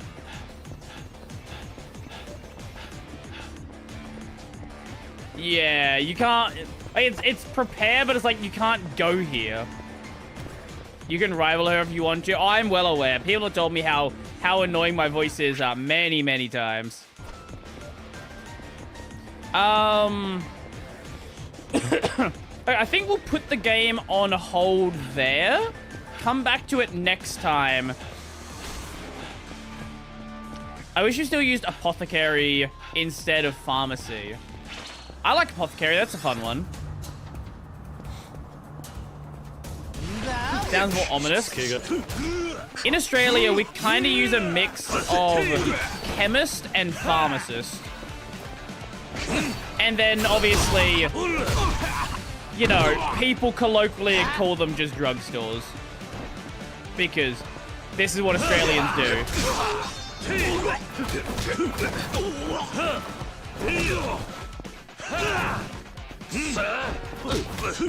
No, we'll do react.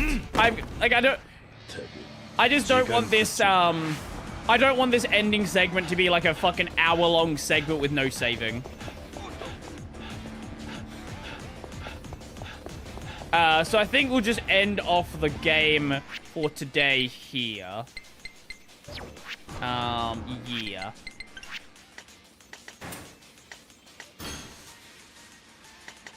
Well, first thing I really want to do, shut up, Sega, is check out the Game Awards nominations. And do our Game Awards voting. Because we have a bunch of... There's a bunch of videos in the list today. Like, we have no shortage this time. What is this? I did post that one myself as well. No one's posted the Cloudflare stuff here. I'm surprised. Oh, Sam time. Steam, the only good Monopoly, Game Awards. Oh, I also posted this one in here. How to make a Soviet car. I love Grog TV. I'm tempted. Like, the reason I put this here is I want more people to know about Grog TV. His content is fucking hilarious. Budgie 10.10. Yes, I was waiting for that to talk about the, just generally an update on Wayland. But first off, what I want to do, Europe is a terrible country. I got recommended this as well. This is a video from 15 years ago. I'm sure it's one of these ones we've all seen, but it's such a good video. Oh yeah, Red Joker is a Gynax video. Yeah. I think where we're going to start is we are going to watch the Game Awards... Game Awards nominations, and then vote on the Game Awards. Yeah. Yeah, that's where we're gonna start right now. The reason we're gonna watch the video is I want to hear Jeff Keighley mispronounce names because it's funny. It's always funny. Because for some reason, Jeff doesn't hire a person that tells him how to pronounce things, and he just says everything wrong. Let me change over to just chatting. Like, surely it can't be that hard to find someone who will tell you how to pronounce words correctly. Surely, Jeff. Anyway, let's have a look at the nominations for the Game Awards 2025.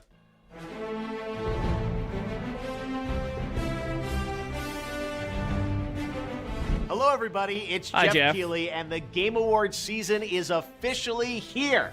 Leading up to our live show streaming everywhere on Thursday, December 11th. We will be streaming it. Welcome to our 2025 Global Nomination Announcement Special. Every year, we come together as a community to celebrate and, of course, debate the absolute best in video games. And, of course, also get a look at what's next from our industry's most talented creators. Woo! This year, there have been so many incredible games created and updated, sign in on the other only screen. a handful have the honor of being selected as nominees for the Game Awards by our global voting jury. Who's in the running? Well, you're about to find out as we reveal this year's nominees across all the categories. And the site has been breaking quite a bit recently. At thegameawards.com. All right, should we do it? Let's do it. Here's the first category. For Best Performance, the nominees are Den Star for Clair Obscur Expedition 33, Charlie Cox for Clair Obscur Expedition 33, Erika Ishii for Ghost of We'll move on from Yote, Jennifer English for Claire Obscure Expedition 30. I have seen the nominations for voice actor. It's so fucking funny. 3. Konatsu Kato for Silent Hill for English for Claire Obscure Expedition. Again, this is why I wanted to watch the video. 33. Konatsu Kato for Silent Hill. Jeff, hire somebody to tell you how to pronounce names. F.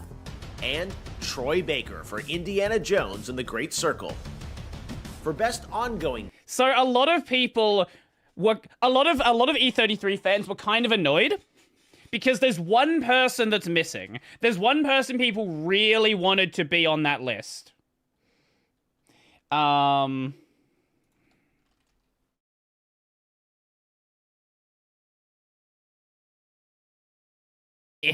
We got a full screen. Andy Serkis.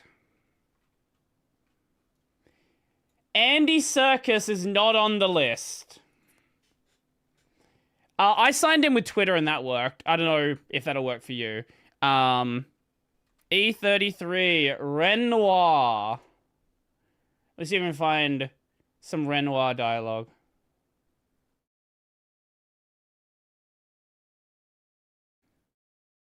Ah, okay, this is where we're still Whitehead Man. Okay.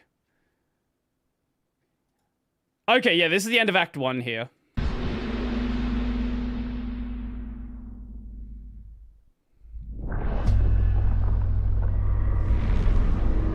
Jump ahead. Let her take such a risk.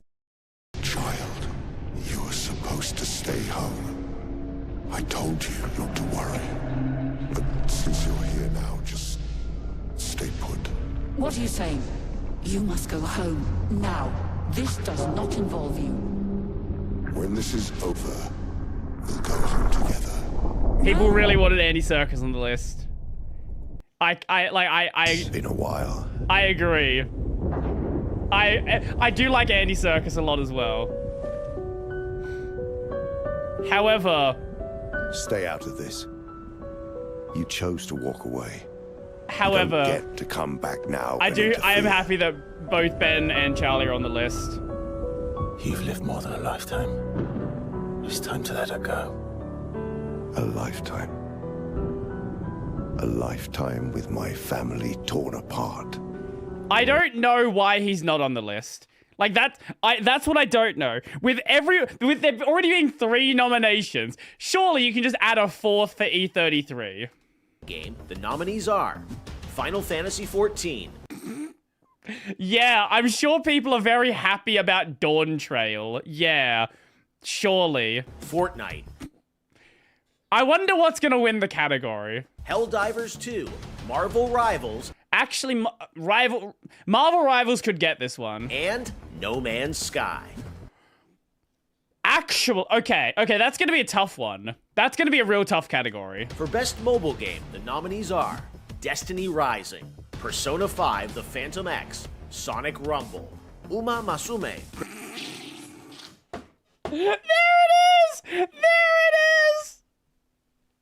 Persona 5 The Phantom X, Sonic Rumble, Uma Masume, Pretty Derby, and Wuthering Waves. This year's nominees for Best Art Direction Uma Masume. Wait, he just added an extra A in there.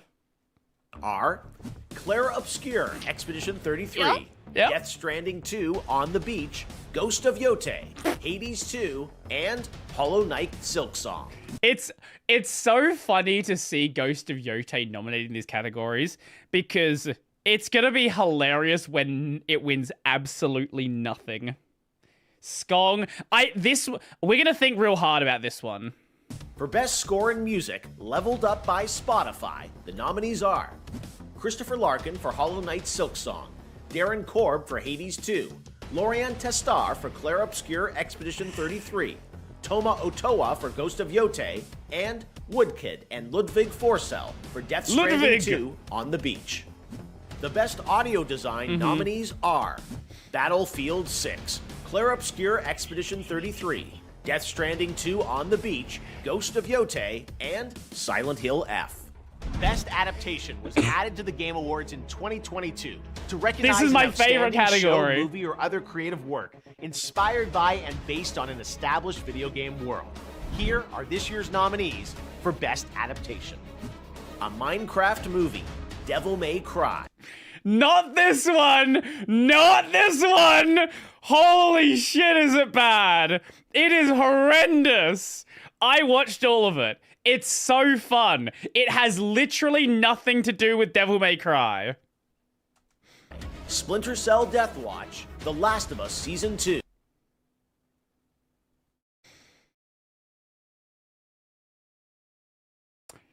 So, does anyone remember how everybody quit watching this when Joel was killed? Like how everybody quit watching or quit playing the game when Joel was killed? It's actually a perfect adaptation. It's actually such a good adaptation because people started to hate it at the exact same point. And Until Dawn. For Best Narrative, the outstanding nominees are Claire Obscure, Expedition 33, No way they killed Joel. Death Stranding Shut the 2, fuck On up. the Beach, Ghost of Yote, Kingdom Come Deliverance 2, and Silent Hill F. Best Community Support celebrates game developers who continually and transparently No way. engage, I'm not support, sharing and this respond to their players. This year's nominees are Baldur's Gate 3. I will say it is kind of crazy how much support they've given a single-player game. Like, I have never seen a company add this much content, do this much patching, support it for as long as, like, support a single-player game for as long as they've done.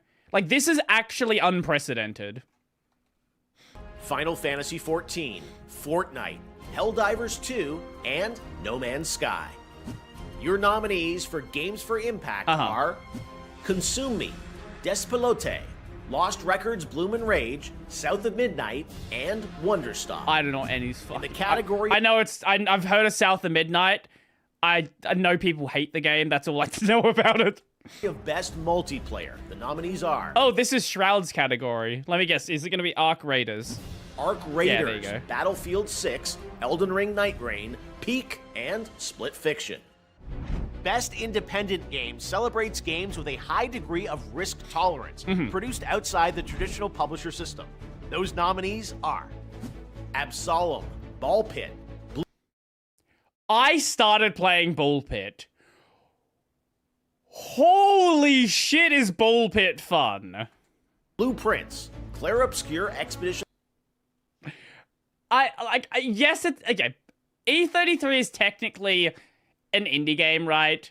I don't want it to win this category because it had a $40 million budget and like 33 core devs and then like 100 contractors. I don't want this to win independent game.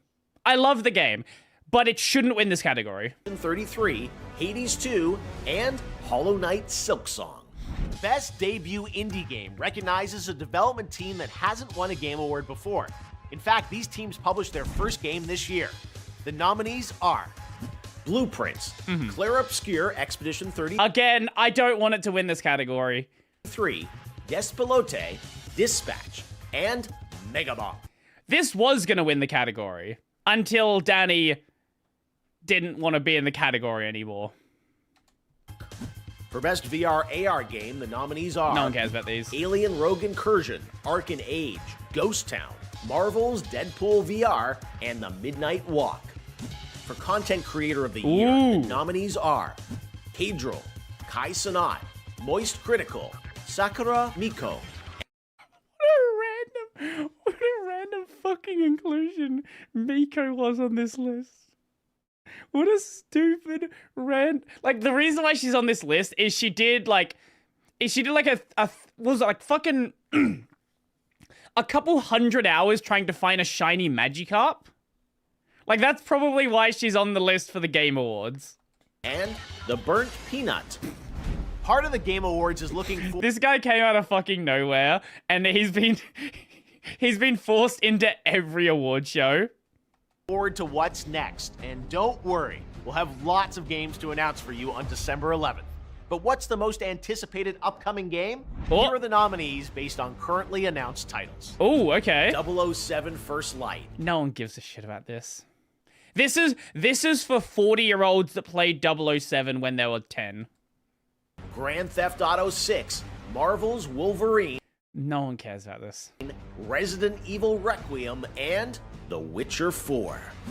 Kingdom Hearts 4 doesn't even get a fucking mention. It's obviously GTA 6. That's gonna get it. The best action-adventure game nominees are Death Stranding 2 On the Beach, Ghost of Yote, Hollow Knight Silksong, Indiana Jones and the Great Circle, and Split Fiction.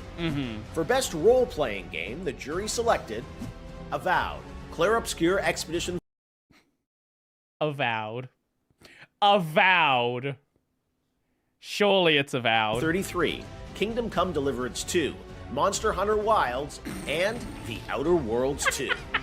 In the category of Best Fighting Game, the nominees are 2XKO, Capcom Fighting Collection 2, Fatal Fury City of the Wolves, Mortal Kombat Legacy Collection, and Virtua Fighter 5 Revo World Stage. That's the only one I've played, and it was pretty fun.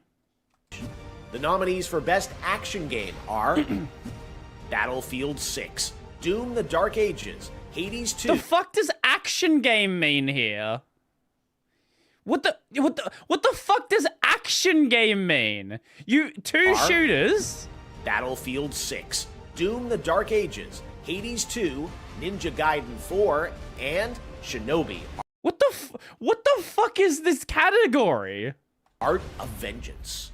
Okay. Innovation and accessibility celebrates games that are making our industry available and enjoyable to more people.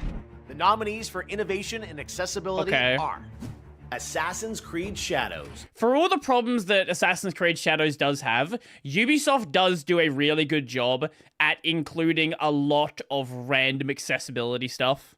Like that, they do actually do a lot in that. They can't make good games.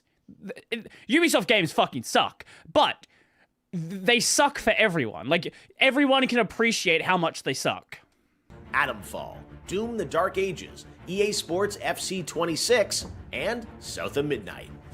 Next up, Best Family Game. The nominees are Donkey Kong Bonanza, Lego Party, Lego Voyagers, Mario Kart World, Sonic Racing Cross Worlds, and Split Fiction. The Best Sim Strategy Game nominees are The Alters, Final Fantasy Tactics, Ivalice Chronicles, Jurassic World Evolution can't pronounce 3, anything. Sid Meier's Civilization 7, Tempest Rising, and 2 Point Museum. These games are nominated for Best I think my favorite part... Tempest Rising and 2 Point... My favorite part here is they clearly got these logos off of Google Images. Why is the logo so low res? Like, did you not ask the devs for their logo? Where did you find this? Why does it look like this? How difficult would it have been to get like a fucking press kit from them? That's too hard to do. This is the bullshit that I do. Point Museum. These games are nominated for Best Sports Race. This is I hate this category. This should be two separate categories. Sports and racing games are not the same thing. And I'm really annoyed because I know what's in this list, and there's a game that should be in this list, and it's not. Racing game. Sorry, there's two games that should be. Sports FC 26, F1 25, Mario Kart World, Rematch, and Sonic Racing Cross. Yeah, so I hate this list. This should be two separate categories. Racing needs to be its own separate thing. Because there are two games that got absolutely snubbed this year. So, first one.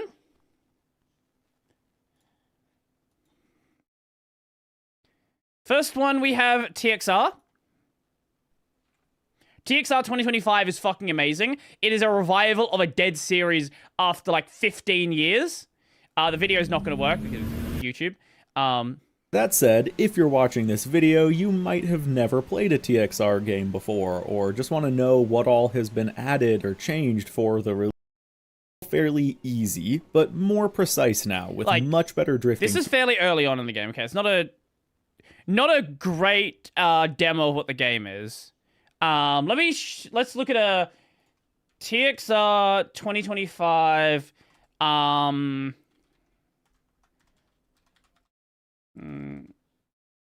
Let's see. The Cinderella race should be a good one. TXR 2025 Cinderella. Cinderella past midnight. Here we go.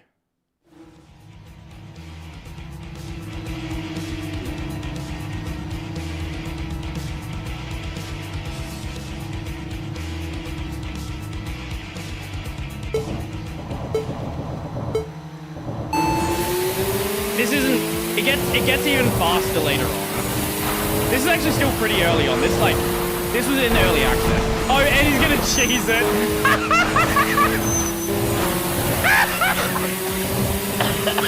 Okay, maybe not the best demo. Just completely cheeses the fight.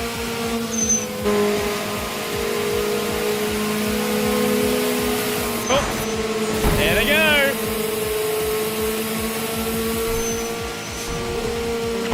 So yeah, this got snubbed. Another game that got snubbed is JDM Driftmaster.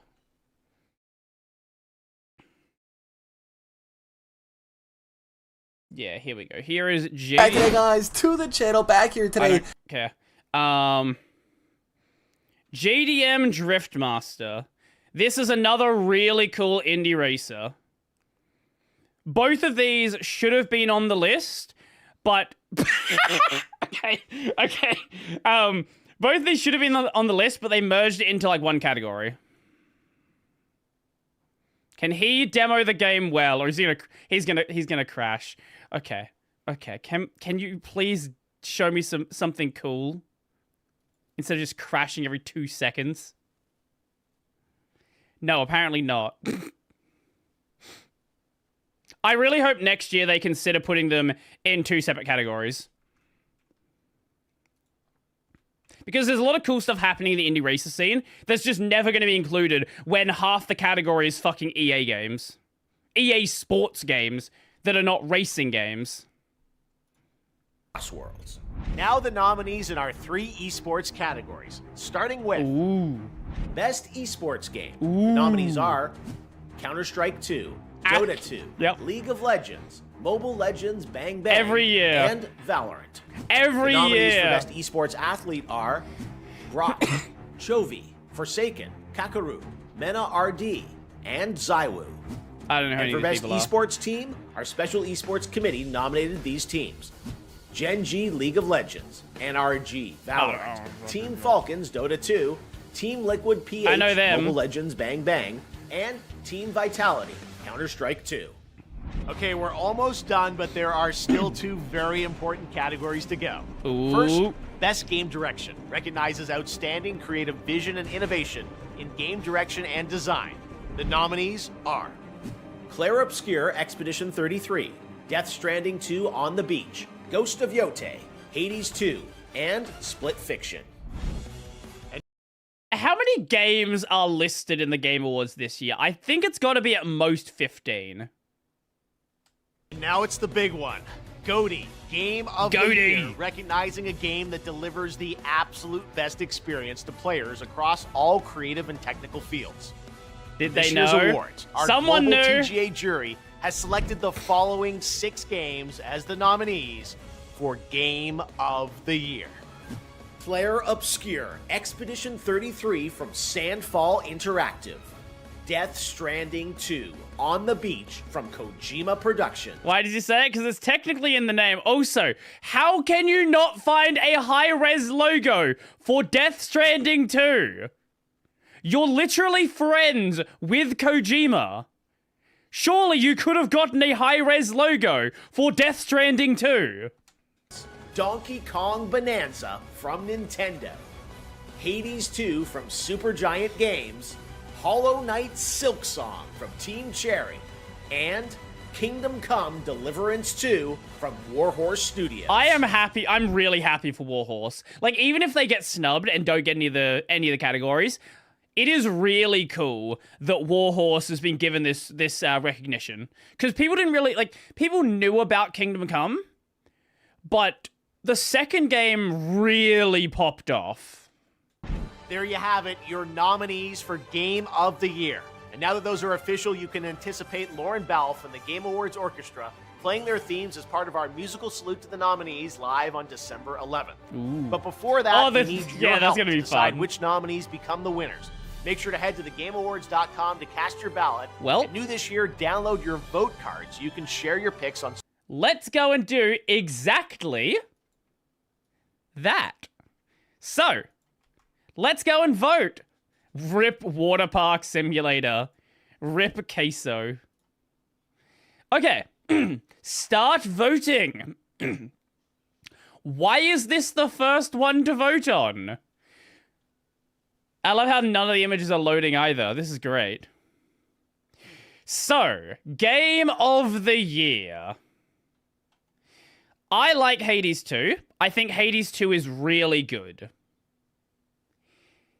It's Hades 1 though, right? And that's not a bad thing. That's not a bad thing, but it's Hades 1. I've not played KCD 2 yet, so I can't comment on this. I've not played Death Stranding. For me, it's between E33 and Silksong. And I've said this a number of times in my Silksong streams. I think there is a number of issues in Silksong that keep it from being my game of the year. For me, this is an easy E33. E33 is a game I am going to remember 10 years from now. This is one of the greatest games I have ever played. And I know people like, oh, you've not played other JRPGs. Yes, I played other JRPGs. I think other JRPGs are also amazing. But for this year, released this year, this is genuinely one of the greatest games I have ever played. And it is one of my favorite games of all time. And it's been so long, so long since a game made me feel like this. At least a new game. I have played FF7 and made me feel like that. I recently played Trails in the Sky, it made me feel like that. But a new game, it's E33. It's easy E33.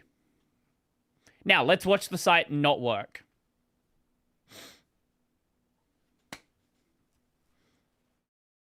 Yeah, that's about right.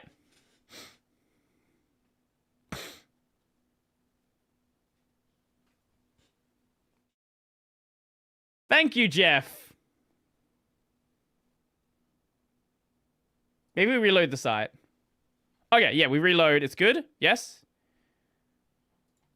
Jeff? Jeffrey? Jefferson? Jeff Dog? Are we gonna have the site work? Please? Please? Please?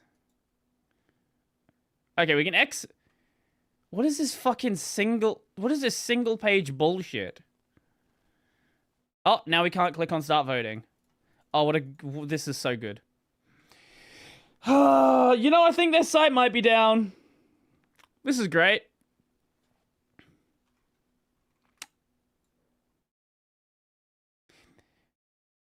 Why did that big image load? It's a single page site. So it was probably still loaded. Yeah, I thought it was gonna be fine. We can do reacts and then we can go back to it later. That is an option. Yeah, you know what, we'll do that. That's what we'll do. Okay. I'll just cut it up later. It's not a big deal. So. Oh yeah, we can do the Red Joker video. Yeah, we'll do that one.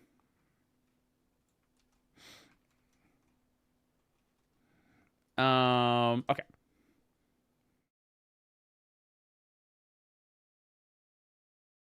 From 2 weeks ago, how... That's an opening. How incompetence bankrupted a $1 billion anime studio. I didn't know what happened to Gainax. I knew that, like, Trigger was made of ex-Gainax people, and all, like, Gurren Lagann was, like, it was a continuation of what they were doing in the past, but the studio. So for me, this is all new. Did you know that Evangelion essentially started with a bunch of uni friends in a fan club? Yeah, these guys' fan animations were so successful, they became a $1 billion studio and somehow, with enough incompetence over time, just went bankrupt last year. In the 1980s, Hideki Anno and his group of friends were just a bunch of animation nerds chilling in college. They simply liked animating random stuff and went under the name Daikon Films. This literally means radish films. In 1981, they made a 5-minute short featuring a young girl fighting famous kaiju and mechas. And 2 years later, they made a sequel, except said girl was in a bunny suit, surfing on a As it should be. Sword with copyrighted music in the background. Bass. What the fuck? Disregarding the absurdness, from a technical perspective, the film was insanely well animated for its time. I've never seen this so before. that it blew up in doujin circles and got everyone talking about it. They couldn't commercially release this film because everything they used was copyrighted, but this fame was all the encouragement they needed to found a studio, Gainax. Gainax at its core was a group of otaku. Why? Every single picture I see of him, he just looks homeless. I don't think I've ever seen him not look homeless. He's just got that energy about him. Who loved animation, so naturally they wanted high quality works and weren't exactly the brightest with money. Their first work, Granted, he also dresses like it. Like, what the fuck is this fit? The brightest with. He's got the brown jacket on, the fingerless gloves. Like, he's got the homeless fit. Money. Their first work, Royal Space Force, was a critically acclaimed film, but the insanely high budget, 800 million yen, made the final result a loss. They expanded into TV anime and ONA and would face the same problem time and again. Their product was amazing and people loved them, but they used so much money that they could barely make a profit. Eventually, Gainax realized they needed side ventures for money and made PC games and merch, which did pretty well, particularly a daughter raising simulation, that's so wholesome by the way, and a bunch of risque strip mahjong games. Wait, what? I was not aware of this. That kept their company alive. After a decade of fighting to stay alive, Gainax was very unstable. They had ventures in several industries, but nothing made big money or was very stable. Eventually, the company went under some internal shakeups, and several of the initial founders left to form a new studio, Gonzo. At this point, Gainax was falling apart. They had planned a sequel to one of their series, Wings of Hanamai's, but literally couldn't finish it due to a lack of funding, which left the studio directionless and Hideki Anno in a slump. Anno fell into depression. He had dreams for the studio, but just did not know what to do. It seemed hopeless, but somehow an opportunity struck out of nowhere. Anno was out drinking with King Records producer Toshimichi Otsuki when Otsuki gave the offer of a lifetime. King Records would fund a new anime project, something, anything, and guarantee a TV airtime slot for it. With this, Anno and Gainax went ambitious. So big, in fact, that they had to collaborate with another studio, Tatsunoko Production, and started working on an original 26-episode anime, Neon Genesis Evangelion. The rest is history. Yeah, which created $1 billion industry around it. So much merch is tied to this brand, this IP. Like, this is the, I would hazard to guess, probably the most well-known anime ever created. Like, it's kind of hard to think of. Obviously in the West, it might be different. You know, you'd think of Pokemon or something. But in Japan, I don't think there's an IP that has a bigger name than this. Neon Genesis Evangelion became a galactic-wide phenomenon. The mech battles, the trauma, the controversial ending, the memes. The franchise was said to have made 150 billion yen in only its first few years. There is a reason you can find Ava merch of literally... Sorry, is that a... What? I'm not aware... I was not aware of the Ava hose.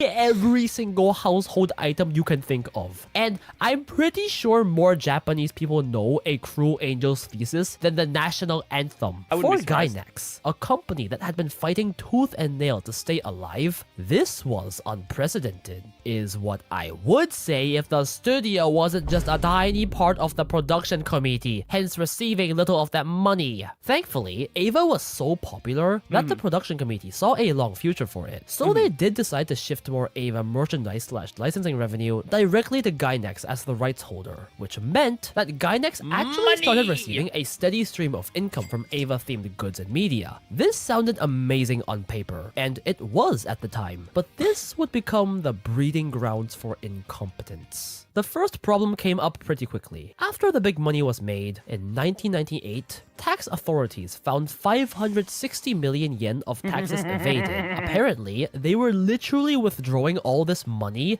and hiding it as cash. This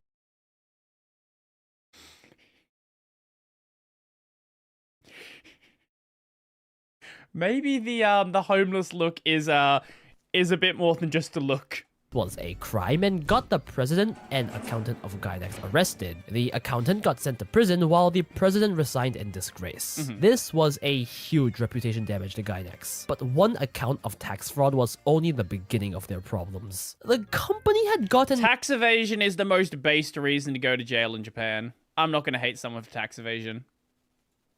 Complacent. People kept wasting money for no reason. Management kept doing extravagant stuff for some reason. The pay system... Oh, this sounds so similar to big studios. That sounds so similar to what companies like Ubisoft have done, where they just waste money on bullshit. And, you know, they at one point were making amazing products like Assassin's Creed 2. Or you look at EA making amazing games and they get too big and, well, then eventually they fire thousands of people. Was a mess. There were quite a few internal conflicts, and it just overall seemed like once they had gotten the Ava money flow, everyone's financial sense just disappeared. Not that they were good at it to begin with, but you know, Anno grew very frustrated. They lost the drive. With this, and even tried becoming a member of the board to try and reform the studio's practices, but to no avail. After trying for several years, in 2006, Anno eventually gave up and left the studio alongside a few of the core staff to found a new studio, Kara. The problem was that Anno was the director and writer of Ava, which means while the rights to the Ava series stayed with Gainax, Gainax would not be getting money from any future sequels. Okay, copyright law is complicated. We'll get more into that later. Kara would go on to produce the rebuild of Evangelion film series independently, while Gainax needed to find a new stream of money before the Ava money dwindled. In the early 2000s, Gainax actually produced some pretty good works, like these on screen, but nothing that Fooly Cooly is really good, but it's like, this is like a niche popular thing. That blew up like Ava, perhaps motivated by the departure of Anno and their Ava rights. Only 1 year later in 2007, Studio Gainax would produce another blockbuster anime, Gurren Lagann, a name known to this day. Gurren Lagann, again, grew to be one of those anime that influenced a generation of otaku. Gainax had struck gold a second time, and then a third in 2010 with Pantheon Stalking. Also, amazing. But this double victory was short-lived due to the constant leaving of talent. In 2007, one of the co-founders made some bad comments about fan criticisms regarding Gurren Lagann on the message board, which ignited backlash and led to his resignation. Then, for some reason, a bunch of super talented people just left together in 2010 after Pantheon Stalking. Then, in 2011, a director and producer left to create Studio Trigger, and many veteran animators followed suit to Trigger that same year. And then we got Kill la Kill not long after. There is no evidence for why, but I would presume the reason to be similar to why Anno left. Just so much internal conflicts with management and a terrible financial system. This mass emigration of talent left Gainax understaffed and their anime output dwindled. They made a few things like Medaka Box and a few short webcomics. Medaka Box is nothing like what they did before. But none of their works would ever blow up again, nor did they have the manpower to make anything that big. He's so afraid of the YouTube strikes. None of their works would ever blow up again, nor... He is terrified of the YouTube strikes. Oh my god.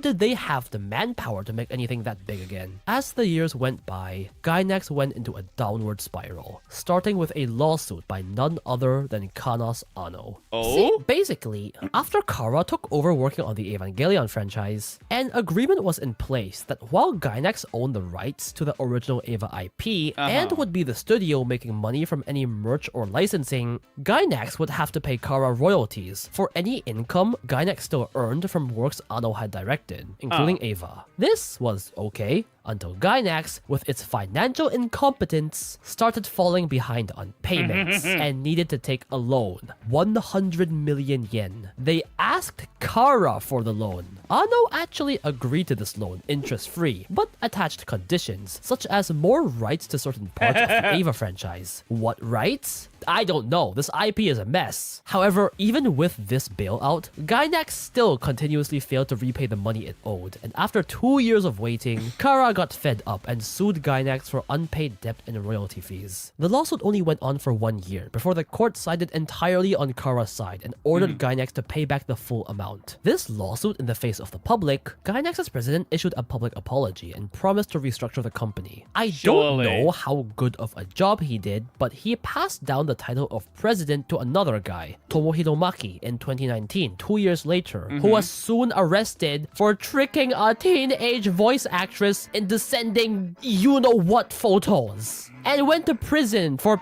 2.5 years only? God damn it! Either way, this was the last straw. No one wanted to get close to them anymore. Even studios like Kana and Trigger had to make public statements that they were in no way affiliated with Gainax. This was it. Their reputation was in the sewers. They had mountains of debt and no manpower to make projects. No way to make back that money. In 2020, there was a last-ditch attempt to save Gainax by appointing a new... I want to see what was, besides Medica Box, what the fuck else has Gainax done in like the past decade? Because I honestly have no idea. Actually, better question. Who the fuck owns the rights to Panty and Stocking? Because there was a new season of that not long ago. 2013, they did... This was actually fun. It wasn't amazing, but it was fun. Medica Box. Wait, they did... Right, I forgot they did Pleiades. This was trash. Yeah, who the fuck owns the rights to Panty and Stocking? Because that was Gainax. Okay, that's... Here's the original... Wait, no, not that one. Where'd it go? Where's my window? Okay, so here's the original season of Panty and Stocking. And then sequel... Trigger. I'm assuming there was probably some bailout of the IP as like a way to like fund. I'm assuming they bought the rights as like for a way for Gainax to make some money. That's, I'm assuming, what happened here. Board of directors, many of whom associated with Gainax's founders in that little friend group, just to save the studio's legacy. They tried fixing some assets, selling some rights, but yeah, no, Gainax... Okay, yeah, there you go. That's probably what happened. Was doomed. They had amounted a debt of 380 million yen and no way to pay it back. In May 2024, a debt agency filed a lawsuit against Gainax for unpaid debt and it was over. They couldn't repay it and filed for bankruptcy after 4 decades in business. In its bankruptcy announcement, Gainax cited financial mismanagement decisions and substantial debt accumulation as the cause of its demise, which I'm glad you noticed 30 years later! After Gainax's bankruptcy, Kana acquired the Gainax trademark and stepped in to oversee the dispersal of Gainax's remaining intellectual properties to appropriate new owners, marking the end of everything Gainax had built up. Yeah, so Kara bought them And I'm assuming, let me see. Let's actually find out. I'm gonna guess the director or writer probably ended up at Studio Trigger. That's gonna be my assumption. Penny and stocking. Okay, so I don't really fucking do human. Shut the fuck up. I'm a person. Chairs. Yeah. Okay, is that it? Thank you.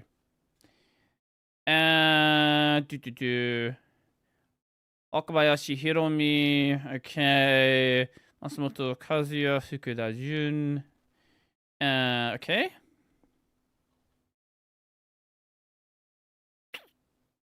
More stuff. No, I don't want to see the voice stuff. Yeah, I don't know what happened. I don't know why I ended up at Trigger. No way. The story of Gainax is like one of a lottery winner. They struck gold, thought they had it all, and kept spending away the rights until in there was 2023. nothing I left. see. Okay, no, that's an understatement. Evangelion is possibly the most influential anime of all time. I'm telling you, the opening song is Japan's national anthem. And unlike most anime studios today, Gainax actually held some degree of rights to Eva. They got money from the merch and licensing. The amount of incompetence you need to flub this hard after making Japan's national anime is genuinely impressive. Yeah. And don't even get me started on the literal crimes by management. Thankfully, the Eva series has successfully continued under Kana and Ano, even ending on a wonderful note. Despite its incompetence, the existence of Gainax gave birth to a plethora of classic anime and even incredible studios like Trigger, so it's hard to just bury everything they've done away. And I do genuinely feel bad for that original group of friends, group of animators who had to witness the studio they had built up together over the years crumble down like this. Let this tale be a lesson to never grow complacent, even if you think you've succeeded. Considering how well Kara is doing, I'm assuming that as they got bigger, they probably hired management to like worry about the financials, and they just lost the plot. I'm assuming that's probably what happened, because clearly the studios that have been formed from Trigger animators are doing well. That's the only thing I can guess for like how it started circling so quickly. And also don't commit tax fraud and do bad things with kids. Don't do that. I think that helps. Tax fraud's based though. Special thanks to Vicente Pagani and all my other patrons and members for support. As always, that was a really good video from Red Joker. I'm always a big fan. Always very, very big fan of Red Joker. Well, Gainax grew way too fast. They definitely grew way too fast. Yeah. This is still broken. Let me open it. Let me try to like reopen it. I think it's just completely dead. Oh, wait, we might.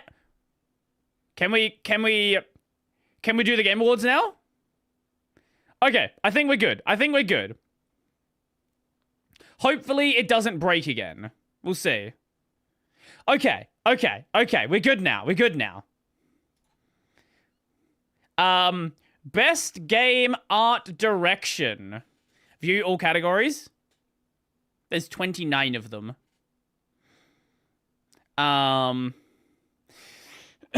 Okay, best game art direction. Whew, this is actually a tough one. This is a really tough one. I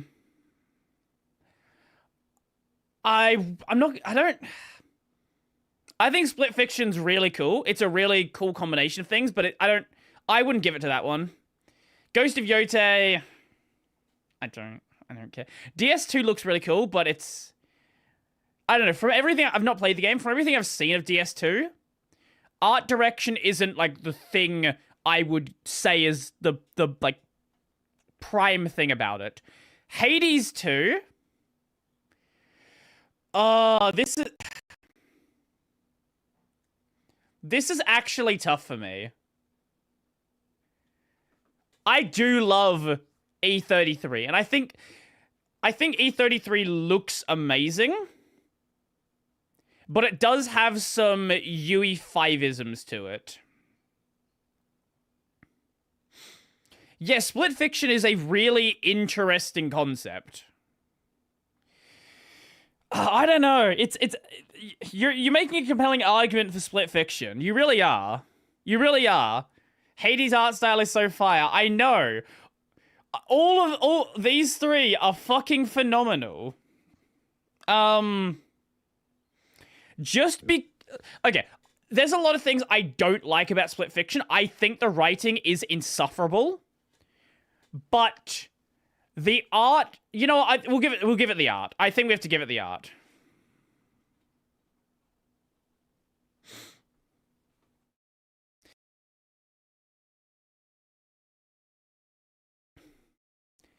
Best narrative. Now, I've not played the other games, so I can't comment on them. I really do need to play KCD2 and Death Stranding. So I'm going to vote for E33 just because this is the only one I've played and it's a phenomenal game.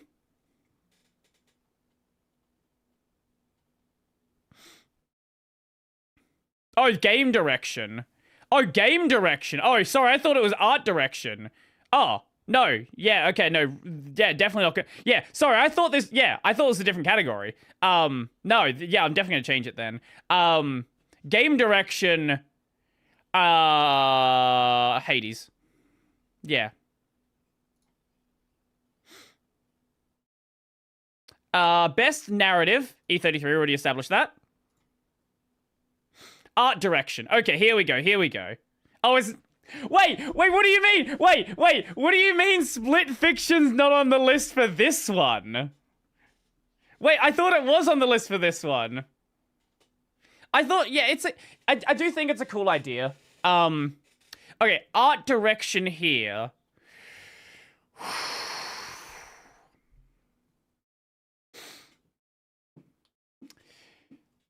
This is actually insanely tough. Okay, I love the Hades 2 art style, but it is so like both. This is Hades 1. This is Hollow Knight, but they are the art style taken to its culmination.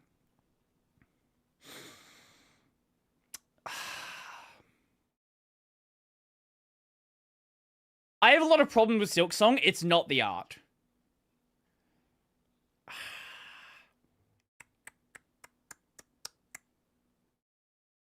Go back and put split fiction for art, for game direction.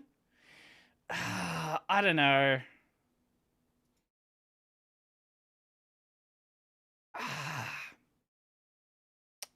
I don't know. Like this is, you know, I'll give split fiction one category. Why not? Yeah. Did the site break again?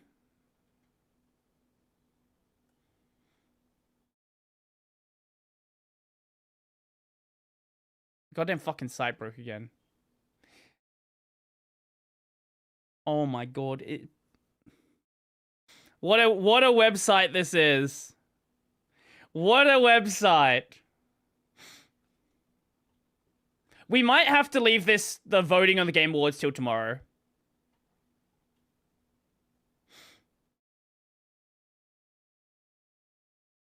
Yeah, that's what I'm thinking.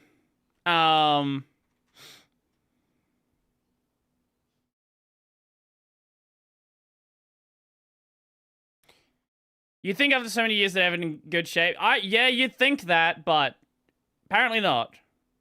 What is this? Playing a PC games on an Android phone, Red Magic 11. I guess this is about Fex. I don't really care that much.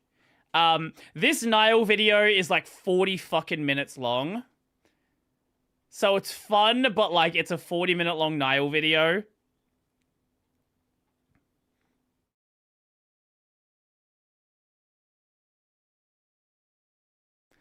The site's not like the site's just dead right now. I can't vote on it. I would love to, but I literally cannot vote.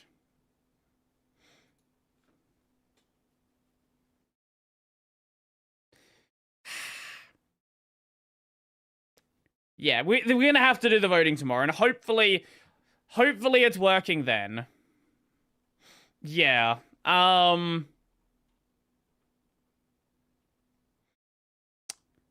What do we go with?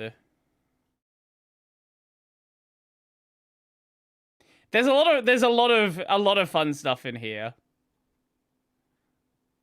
We could just do a fun one and watch the Grog video. Check out clockstopryanmore.com. It's an AI generated clock every minute. It's so what? What are you saying? What does that mean?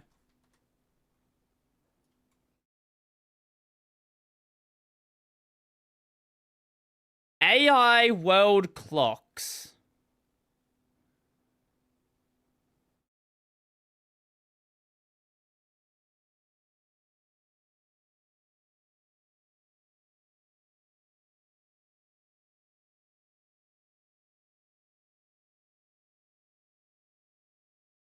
Is it supposed to be rendering like this?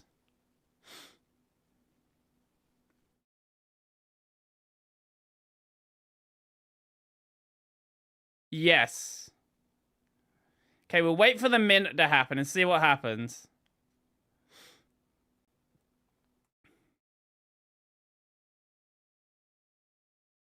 The suspense. This is the funniest thing I've ever seen. I think the idea is that none of them can render a clock. I guess so. None of you have seen a Grog TV video. We could check that one out. Unless there's something else. Europe is a terrible country. That's a good option. That's certainly a good option. I built an elevator with a $1 motor. Oh, this was actually a really cool idea. This guy recorded one word every day for 5 years, and it's like, it actually strings together a conversation. I actually want to check this one out. This is actually really cool. A really cool idea.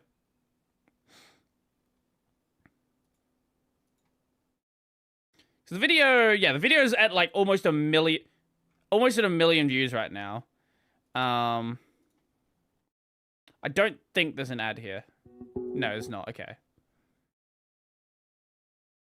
Watch the Game Awards site be working now. That would be funny. It's not working now. Okay.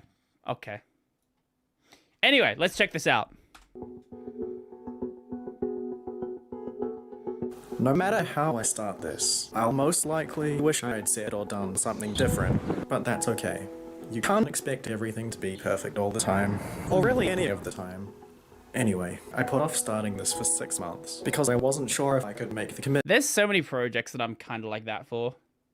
Where it's like, I really should start this, and it's just, I don't. Is this guy Brody? I knew you guys would say this. I fucking knew you would say this. Commitment. Well, I'm 2 months into this now, and so far so good. Guess I would rather have started earlier, but I won't dwell on it. He fucking has my haircut now as well. I hate this. I didn't watch this far ahead. I fucking hate this. It's gonna turn into me. Basically, if you want to start something, do it now. Unless there's some reason you really shouldn't. Maybe training for that marathon can wait until your leg stops being broken. Probably a good plan. So at this point, I've got 4 years and 8 months of words ahead of me. It's enough time that I could come up with something brilliant, or something mind-numbingly stupid. If the stars align, I might even pull off the double. The possibilities are endless. You know, I haven't got a clue how this is gonna turn out. The video... So he didn't actually plan the video overall. It wasn't like, I want to do this over 5 years. It's, I'm gonna just say a word and string it together. He probably re-watches everything he said previously and just sees where he's going. My life, this pizza... It sounds like he's improvising. The important things. That's the beauty of it, I suppose. The pizza had way too much onion, by the way. Well, that's one lesson learned. One of the many I'll undoubtedly be taught by the time you see this. But I have to make sure I actually learn from my mistakes. and not repeat them. Easier said than done. Of course, some habits are harder to shake or ingrain than others. And making the same mistakes over and over until some habits are harder to shake or ingrain than others. Are those anime figures back there? Is this an anime girl back here? I think it might be. I have a feeling it might be. And making the same mistakes over and over until you learn beats learning nothing at all. Now, you might be wondering, is this whole thing just going to be a bunch of disjointed messages and observations? Maybe. Honestly, it's hard to say.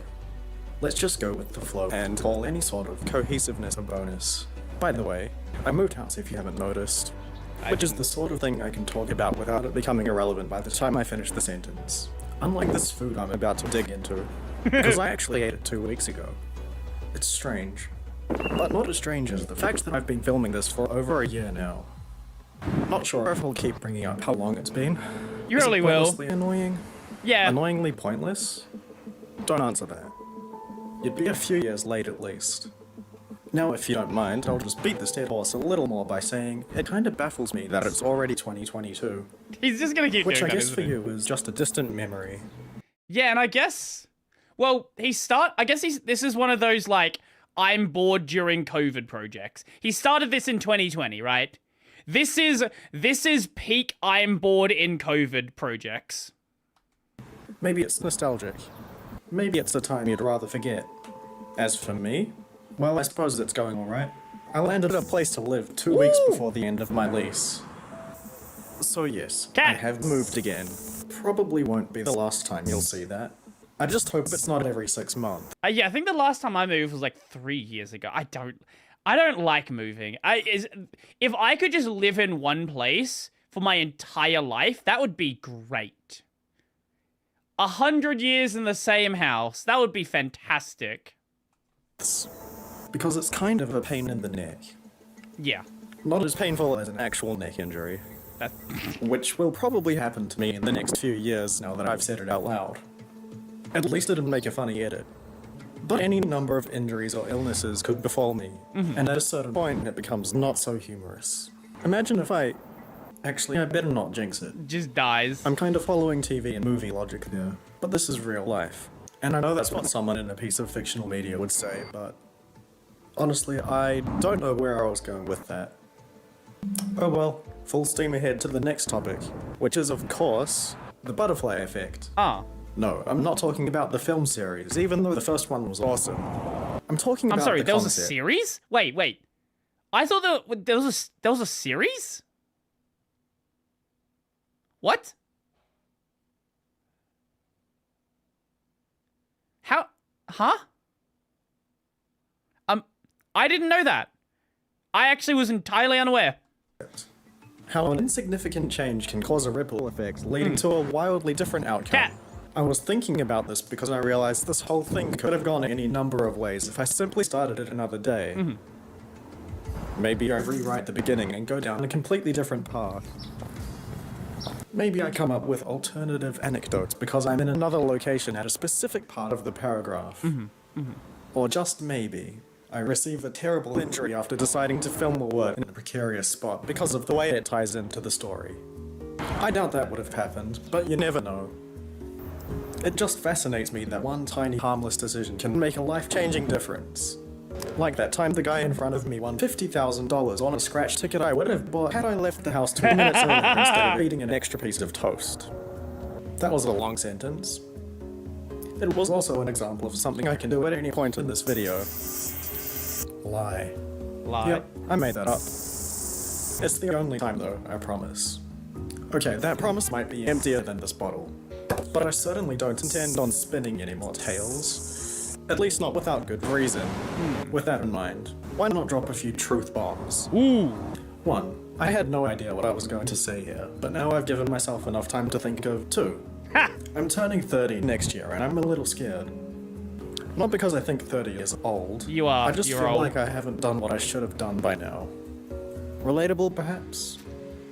Oh, and 3. Yeah, I get that. I'm 27. I still got a few years off from that point, but, you know, I can understand, you know, going through your 20s and feeling like you've not really achieved anything. I feel like a few years after 32, I don't know, like at like where I'm at right now, I feel like I'm in a good position right now. I think comparison is the thief of joy. And this is not a unique thing I'm saying here. But worrying about where other people are in life is going to make you depressed. Because you are never going to be the most successful person you know of. You might be the most successful person in your group, but there's always going to be someone more successful than you. Remember, Gabe Newell just bought a new yacht. A new $500 million yacht. And even Gabe Newell, that's a cheap yacht. A $500 million yacht, that's not an expensive yacht for yacht people. They get way more than that. Prime talking about PewDiePie? Yeah, the exact same thing. Don't worry what other people are doing. Worry about your own direction in life. Are you doing better than you were yesterday? Are you doing better than you were a week ago, a month ago, a year ago? The only person that you can reasonably compare yourself to is yourself. This is the third longest video project I'm currently working on. Third longest? What the fuck else do you have in store? A few of you might remember that time I solved a 7x7 one turn per day. I'll admit right now, I'm not doing that with a bigger cube. Imagine if I was secretly solving a 9x9 for the last 4 years. But here's what it really is. I scrambled a Rubik's Cube in early 2015, memorized it, put it in a box, and will hopefully solve it blindfolded in 2025. As you may have noticed, that's in the past. So those of you who watched it can gleefully chuckle at whatever the result of that was, while I nervously anticipated for the next 16 months. On the bright side, I'm pretty sure I'll have stuff to be more nervous about before then. Hopefully nothing catastrophic, but what can you do? What can you do? In the face of catastrophe? A lot of things, I suppose. Most of them won't be productive, but I'm sure you could figure it out. I was thinking about departing some actual wisdom here, but I can't say I'm qualified. I know that feeling. More than the average person. So what I'll do instead is pick a random topic and talk about that for however long I see fit. How about patience?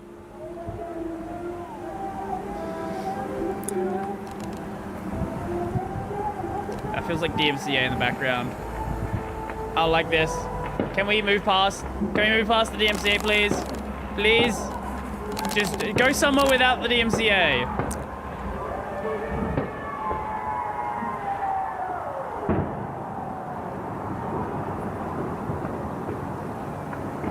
Okay, we don't hear the DMCA now. We're good. We're good.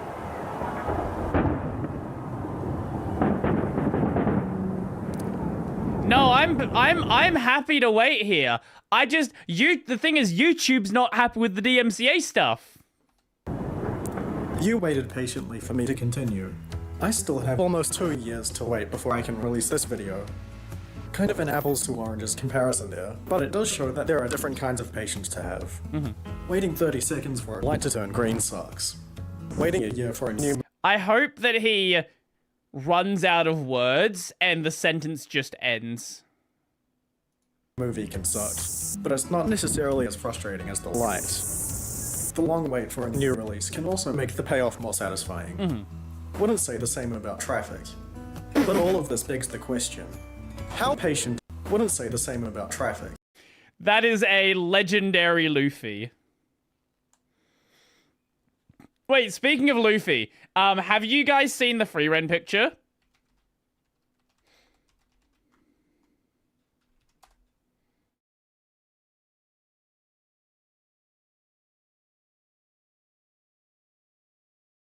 Oh, we DC'd. Free-Ren killed us!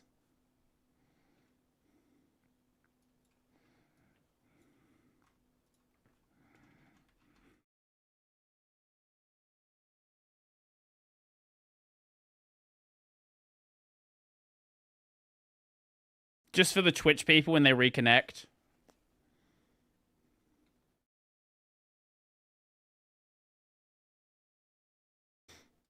Yes, it is the new Sasuke bad drawing, yes.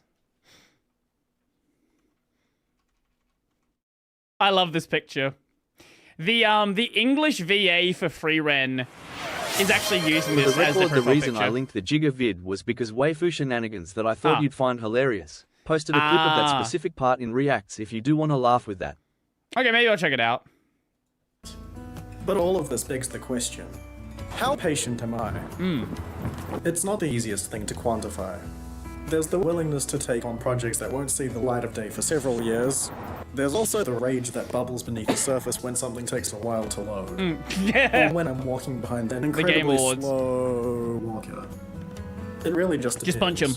On the situation, my mood, how much of a reason or reward there is. Well, you know what they say. Patience is a virtue.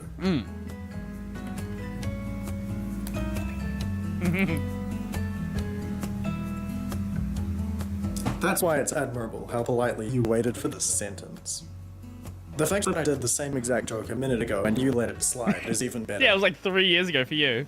Man, all I've done this year is talk about patience. And it's already August. Well, that's not all I've done, but in the context of this video, it pretty much is. It feels fitting at least, waiting for me to stop going on about waiting. But I'm through with that. Now, let's just chill for a second and appreciate these cats. Oh! Cats! Aww. You may have noticed a change in my surroundings. I haven't moved and acquired 3 cats. I'm just house sitting. And now I'm back. It's no surprise that those 4 weeks flew by so quickly for you, but it felt shockingly fast for me too. I know the passage of time isn't the most fresh and juicy topic at this point. I'll just say that it concerns me sometimes. You know how it is. Feeling like things are moving too rapidly and life is passing you by. Or maybe you don't. Maybe you make the most of every day. Well. Although I'd find that hard to believe. Have you really spent every day of your life the best way possible? Man, where the fuck are we going with this? Oh my god. Oh my god, we're going fucking existential with this one. No, you haven't. Which is fine because that would be completely unreasonable. Some days are gonna be terrible and you Oh, might shave just the wanna beard again! sulk. But look, I've actually moved this time. There's not much to see. You can tell I moved though, right? It's my first apartment without flatmates, so it's small, but it's cool to have my own place. It came with this old-looking TV that actually has solid picture quality. Also, this clock that's only right twice a day. So the clock's not ticking. But the clock is ticking. That was awkward. But what I'm trying to say is, time hasn't stopped and there's no escape. Which is relevant because this thing is over in 6 months and I've realized I actually need to start wrapping things up. No, you're gonna run out of words. I hope you run out of How words. this thing turned out. It would have been nice to have more outside shots. Or different locations. I do spend a lot of time in my house. You're not the only one, mate. You're fucking not the only one. I need to get out more than I do. Not as much as this video might imply, but close. I just don't want to bring my camera everywhere or use my terrible phone audio. And I hate filming in front of people. Understandable. What else? I could have been more well presented at times. Spoken with more conviction. Written with more purpose. But none of that really matters. I set out to do something, and I did it. Well, I will have in about 8 weeks. One would hope. Yes, he dies. Now, it really is time to put my final thoughts together. I mean, it's not that serious. I'm gonna post this on YouTube and then post something else the next week. But here's what I will say. No matter how I end this, I'll most likely be okay with my choice. Oh my god, wait, did he wrap it up? Oh my god, he wrapped it up nicely.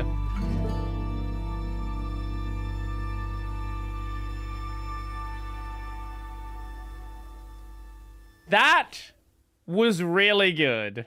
Like, yeah, it was kind of a bit rambly, jumping all over the place, but that was a really cool art project. I am glad that this got attention. He's got almost 1 million views here. I hope more people see this. A good representation of life? Yeah, yeah.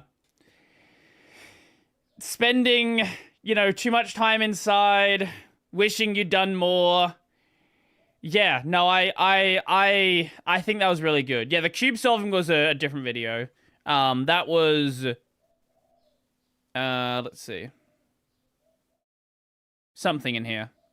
This one? No, that's an animation video. Something in here. This guy's really cool. I like this guy. Travel the world, Brody. That's fucking expensive. Then you won't care about being inside all the time. Actually, that's a fair point. Yeah, if you just spend too much time outside, then you'll love being inside. The thing is, I don't mind being inside. 2014 YouTube vibes in that one? Yeah. It's kind of like the, what was that really, the really big, like the first really big Mr. Beast video? Was it Counting? Was that what it was?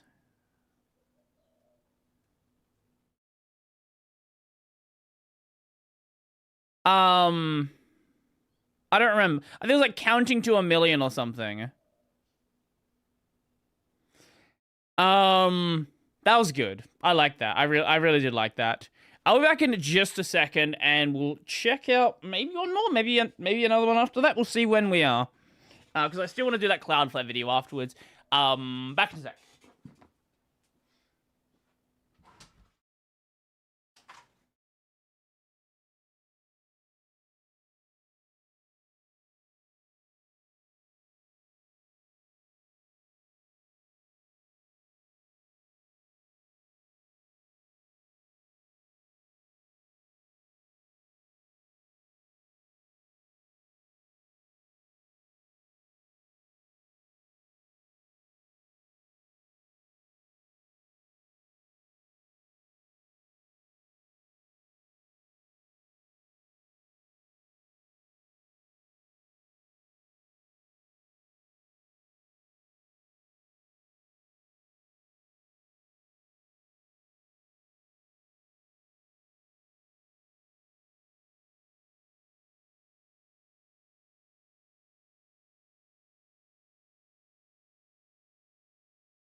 In some universe, this guy is Mr. Beast, and Mr. Beast is this guy.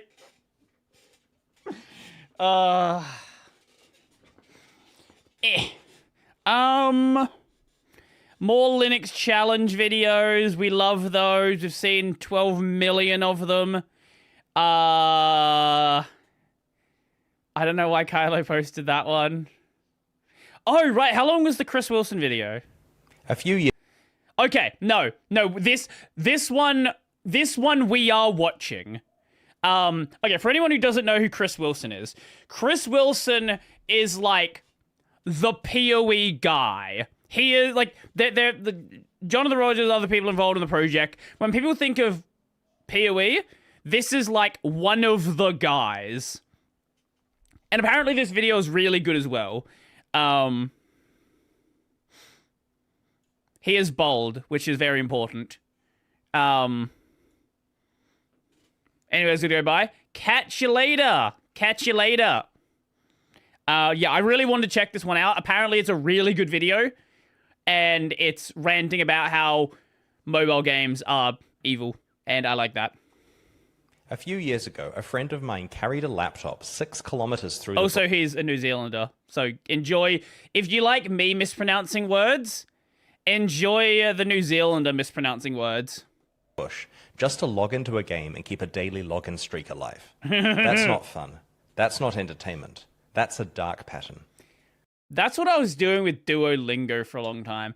I kind of got, like, I was using Duolingo, and then I just got lazy with it and stopped doing it, but I kept my streak going.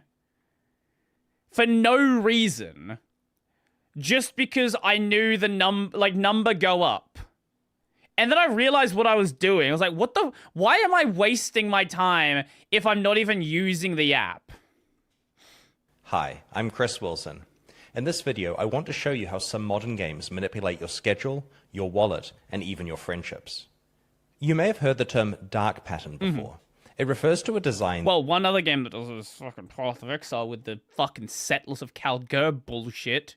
Actually, I wonder, is there a comment? Path... Let's see. There's surely gotta be one. There it is. Thanks, Chris. I remember to check my Calgur ships because of your video. Yeah, this is why he left. Yeah. Can't help but think that Chris tried to subtly point at what PoE has become with the introduction of Calgur and gold in general. Yeah. I love PoE, and I fucking hate the introduction of Settlers of Calgur. It is one of the worst changes they've ever made. That deliberately manipulates user behavior, usually to get those users to spend money or engage more than they intended. A classic example is a hotel site flashing scarcity cues like, only one room left, 4 people are booking right now. 800% value. You also see services that are easy to sign up for but hard to cancel. Confirm shaming buttons that say, I'd rather pay full price. Optional extras like shipping insurance being Netflix is great for that one. Shaming buttons that say, I'd rather pay full price. Optional extras like shipping insurance being automatically added to your shopping cart, or pop-ups that say, don't leave yet, you have unpurchased items.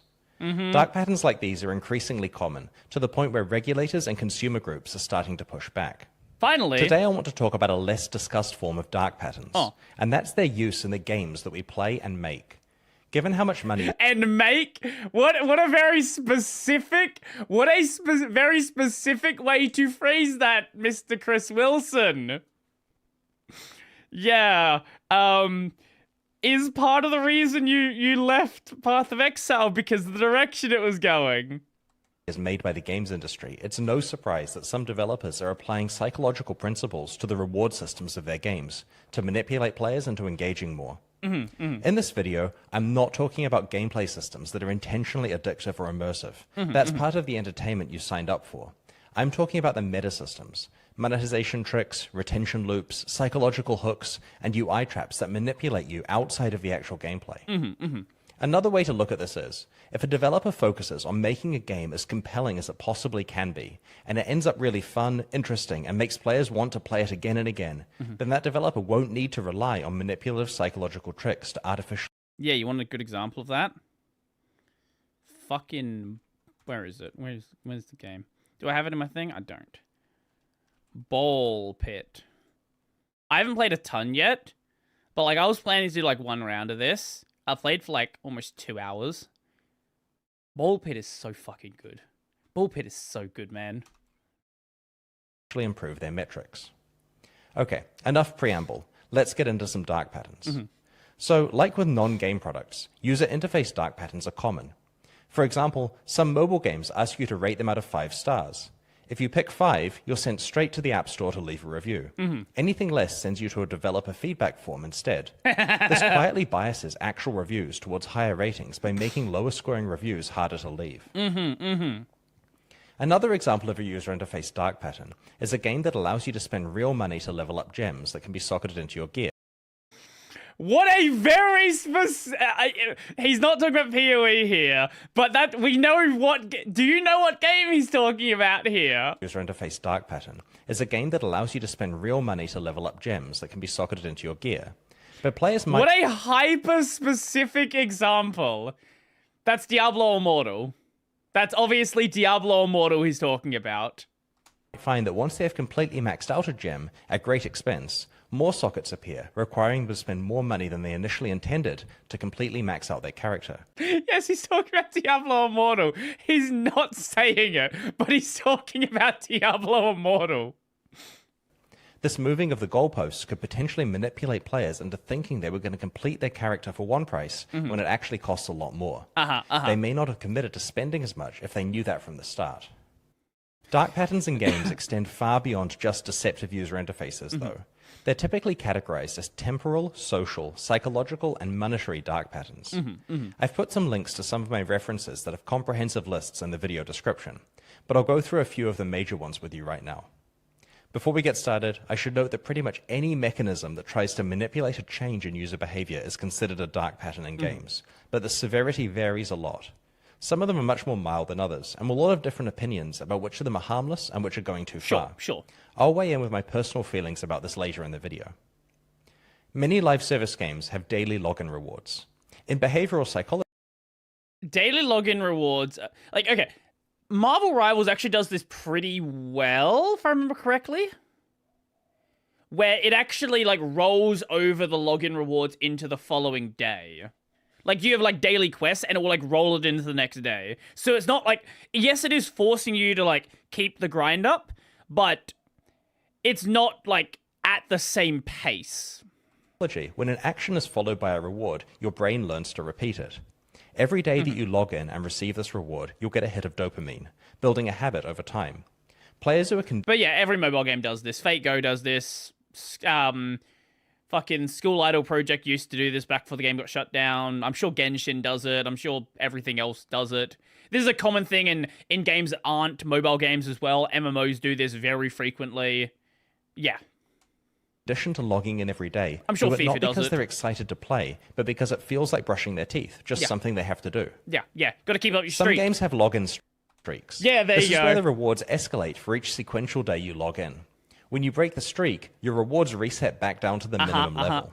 Now, humans have a strong sense of loss aversion, where losses feel roughly twice as bad as gains feel good, and hence players will go significantly out of their way to avoid breaking these streaks. Again, As I this is mentioned- what I was doing with fucking Duolingo, where I wanted that streak to continue for no fucking reason. It's oh well, what if I do start using Duolingo more actively? Then I lose my if I don't go and log in, I need to I lose my streak. And I would I would find time every day to just log in, even though I wasn't fucking using the app.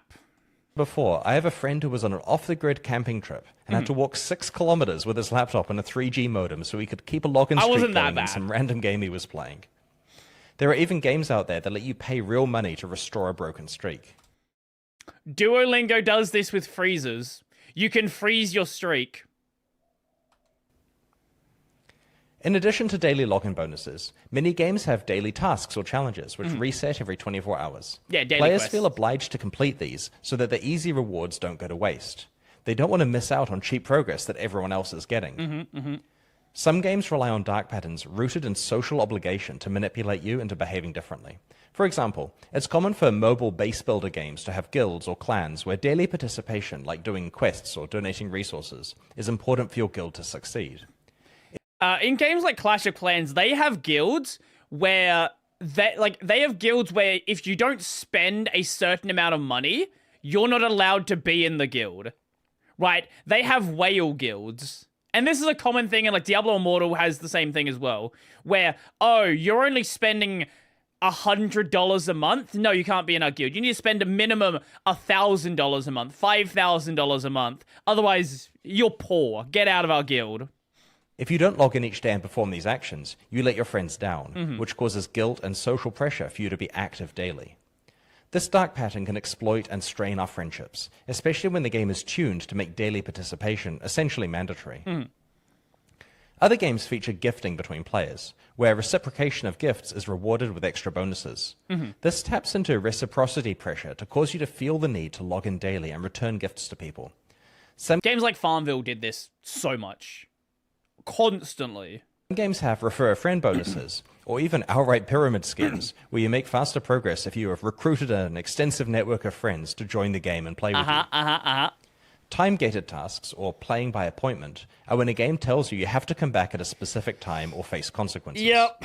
Popularized by farming games where your crops would wither and die if not harvested at the right time, the game forces control of your schedule. Actually, to be fair, no, I would say it was actually popularized much earlier than that. And he probably knows this, but he wanted to talk about it in the context of video games. Tamagotchi. Tamagotchi was exactly this, where you would need to feed the stupid fucking Tamagotchi bullshit every X amount of whatever it is, hours, minutes, whatever the number was, or it would just die. This has been a thing since the 90s. It's just, it wasn't common in video games until, you know, Facebook social games, like Farmville, things like that. Sometimes making you wake up in the middle of the night to click buttons or lose your investment. Contemporary mobile games often have timers and energy mechanics, where your ability to progress the game is blocked until you come back when these resources have regenerated. Unless you pay for them. This is less harsh than your crops being completely lost, you'll feel pressure to come back at exactly the right time to maximize your rate of progress. School Idol Project did this, and I hated it so much. When you're not the one deciding when you play the game, but instead having the game decide for you, it's worth questioning your entire relationship with that game. Some live service games create artificial scarcity for their store items. As entirely digital... Wait, I check YouTube and immediately see Suben jumped on the free run. Every artist has been doing the face meme. Oh! Oh, that was handled pretty well. I like that.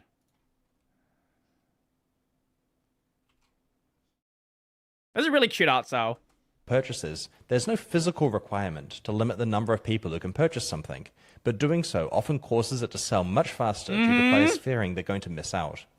This pattern is similar to the one employed in gacha games, where they often have certain characters available for purchase only occasionally, causing a frenzy of activity when they are. Not only does this cause more sales, but it conditions players to check in with the game daily to see if the character they want is available for sale. There are a variety of dark patterns related to premium currency in games.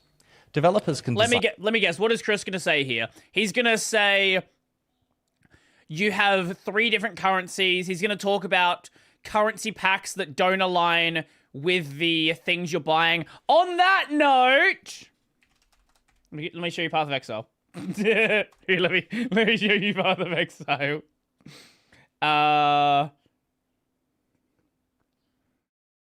Shop.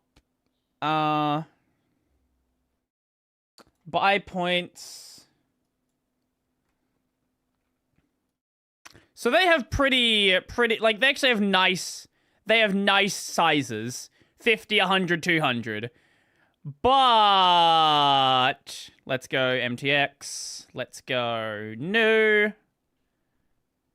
These ones are clean. These are clean bundles. Then you have ones like this. 510, 380, 440, 420. Like, even Path of Exile. I love Path of Exile, but even 40, you know, 75, even Path of Exile does this to some extent as well. Find their premium currency packs to be slightly too small to buy the most desirable items, requiring players to purchase more premium currency at once than they plan to. Check games eventually. Developers can pick arbitrary exchange rates for their premium currency, so that players can't really understand the true cost of the item they're buying. Cheap items can be placed next to expensive items in the store to make them look like better value. Some games employ special in-game or monetization events that are time-limited or seasonal. The content and rewards are only available for a limited time window. Players do not want to miss out on a unique reward that may never be available again, so this limited availability... PoE supporter packs? causes fear of missing out, which leads to intense and anxious play during the event window. There's also a phenomenon called the endowed progress effect, which shows that if players are given a head start on a reward track, then they are far more likely to finish the rest of that track so that they don't waste the progress they have so far, even though they didn't even make that progress themselves. It's a bit like the sunk cost fallacy. This is why some Battle Pass schemes start with the first items already completed, or have some really easy ones that are inadvertently completed while playing.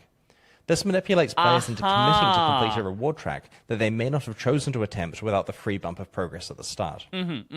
So we've gone through a bunch of So it's like, it feels like a waste of time if you start from nothing, but if you start from something, it kind of pushes you forward. That idea is not always inherently bad. Right, like if you think of programming, for example, it's really difficult to start a programming project from a blank file. But if you start a project from like a template file or an old project you had that you want to refactor into something else. Like that idea is not always inherently bad. It's just it can be manipulated to be used for negative things. Patterns, and some of them seem pretty user hostile. You may be wondering, why would developers pollute their live service games with all this crap? Well, there are several answers to that question. And the first is that it works. These techniques are all highly effective. They produce the desired outcomes. They manipulate well-understood psychological principles that our human brains are vulnerable to. The second reason is that players generally tolerate many of these design patterns pretty well. Have a look at the games you play and see what techniques they're using from this video. Ask yourself if these are a big enough deal that you'll quit playing the game entirely over them. Chances are you're still playing the game despite the presence of these manipulative elements. It really feels like he's subtly hinting at PoE. I see what commenters are saying here. Another important reason is mindshare. There are a lot of live service games out there, and players have a limited amount of free time. If a game doesn't have all of the addictive hooks and manipulative retention mechanisms we discussed, then its players may find themselves compulsively logging into other games to complete daily tasks and forget to play this one. There are also foreign publishers.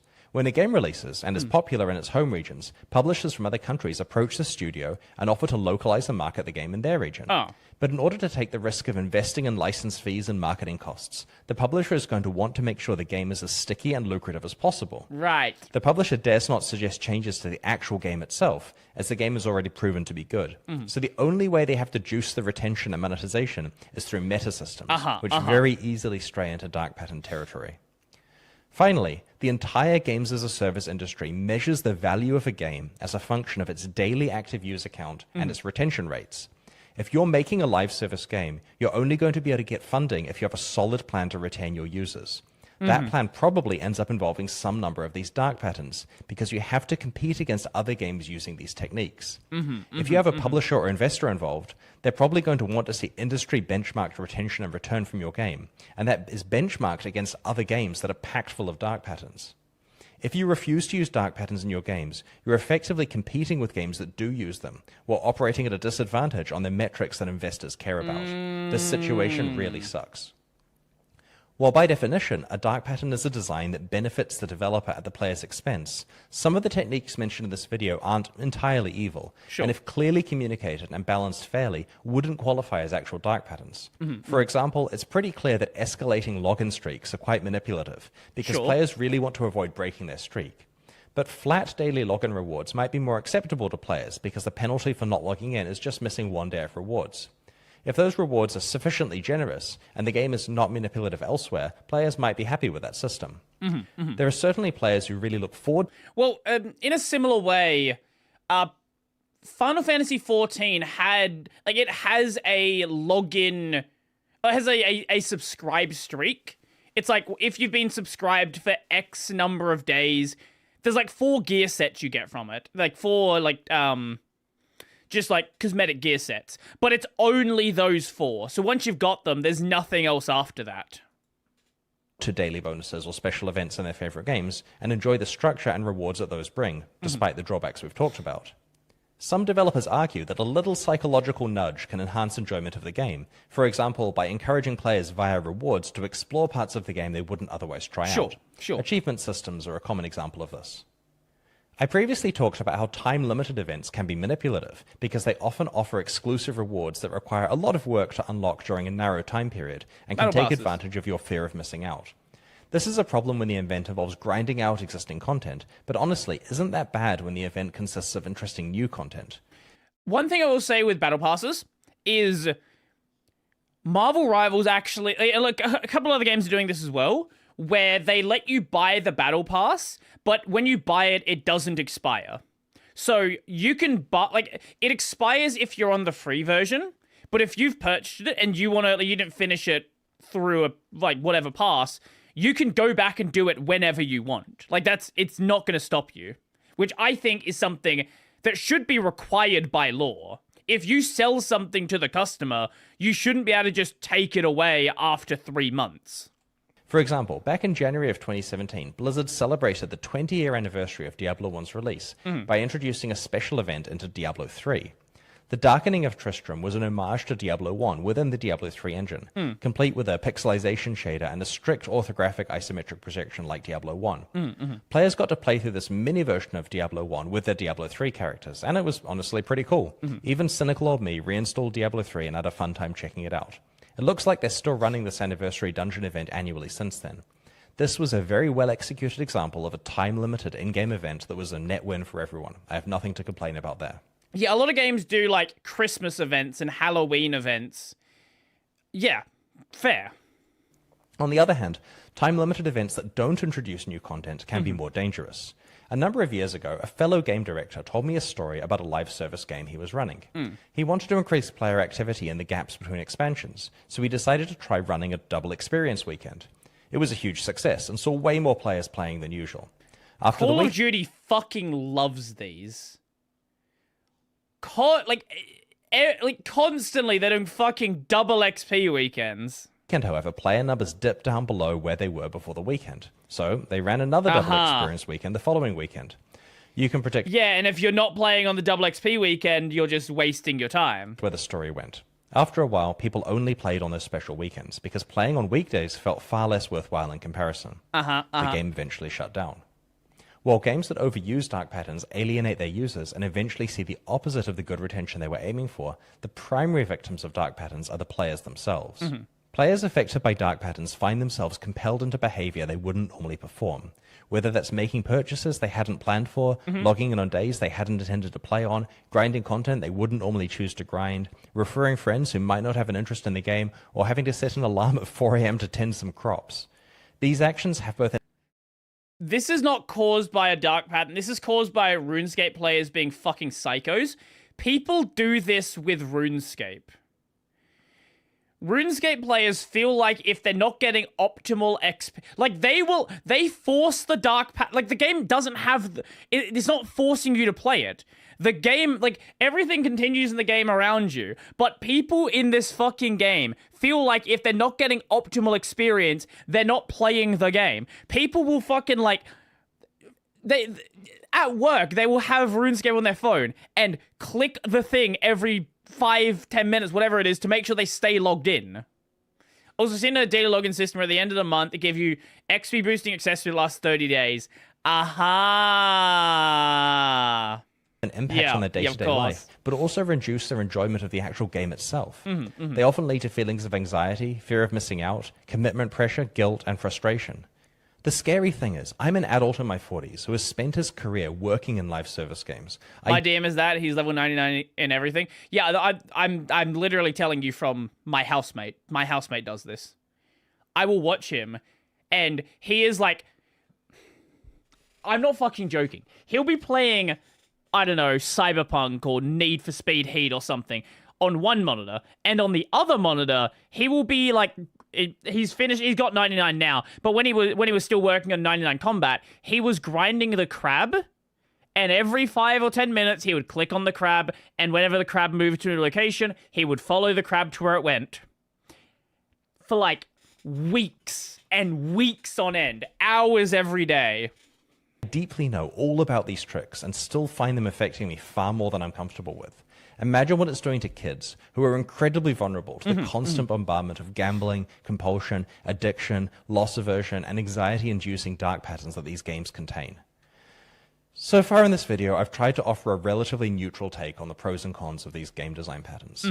While they're called dark patterns and have a high potential for abuse, I've explained that some of them are moderately harmless if used in a way that provides a lot of value for players. Sure. But if you're watching my channel, you probably want my actual opinion on all of this. I put a lot of thought into this area because I used to run a live service game, and I frequently had to make decisions related to what design patterns were used for meta systems, retention mechanics, and monetization. So here's my current take on this topic. First of all, I think that pretty much everything is fair game in terms of the actual design of the game itself. Sure. If a game is targeted at adults rather than children, I don't have a problem with people leaning on behavioral psychology research when designing the actual gameplay of the game and its reward systems within the game. Make your games fun. Make them compelling. You know, showing how much experience you're generating per hour, for example. Make people want to play them and want to return to them for their own merits. Your job as a game designer is to make a really fun game, and understanding how the human brain works is important for that. Sure. Players becoming invested in your game and deeply caring about their progression is a good thing. It's why people play games. But I draw the line at deploying dark patterns because they are related to retention systems, meta progression, and monetization. When I'm playing a game, I don't want to have a fear of missing out that makes me feel like I have to play frantically during time-limited events. I don't want to have to log into the game every single day to avoid breaking some stupid streak. I don't want to have to do some minimum amount of activity every day, otherwise I miss out on bonuses.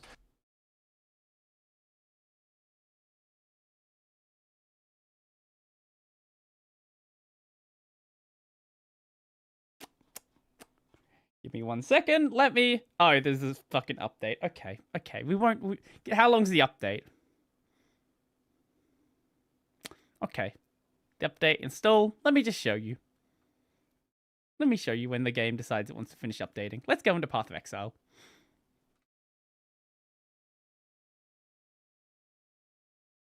The game that he used to run.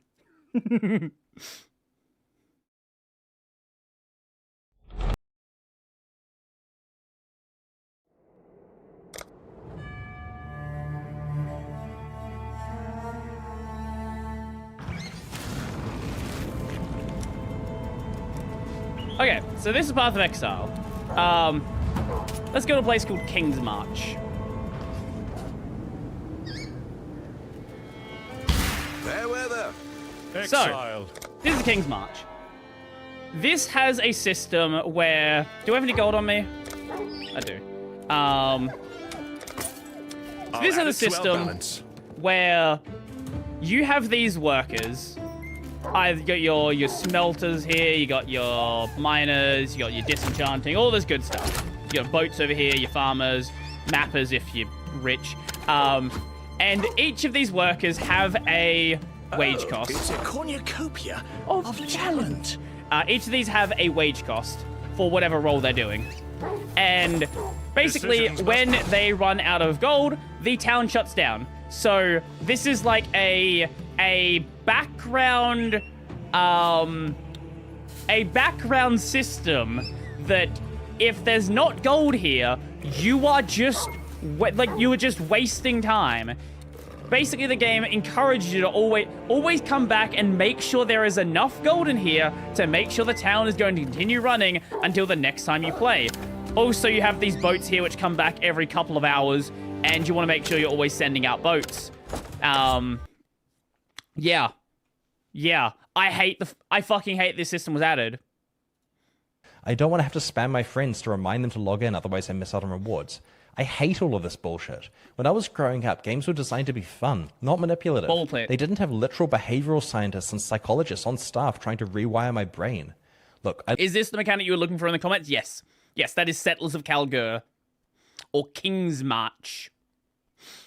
I love the economic and competitive aspects of live service online games, but I just don't find myself enjoying most modern ones. Whenever I see daily tasks, seasonal events, and all that's the fun thing about the town. This is a town which is not able to function without you. You didn't build the town, right?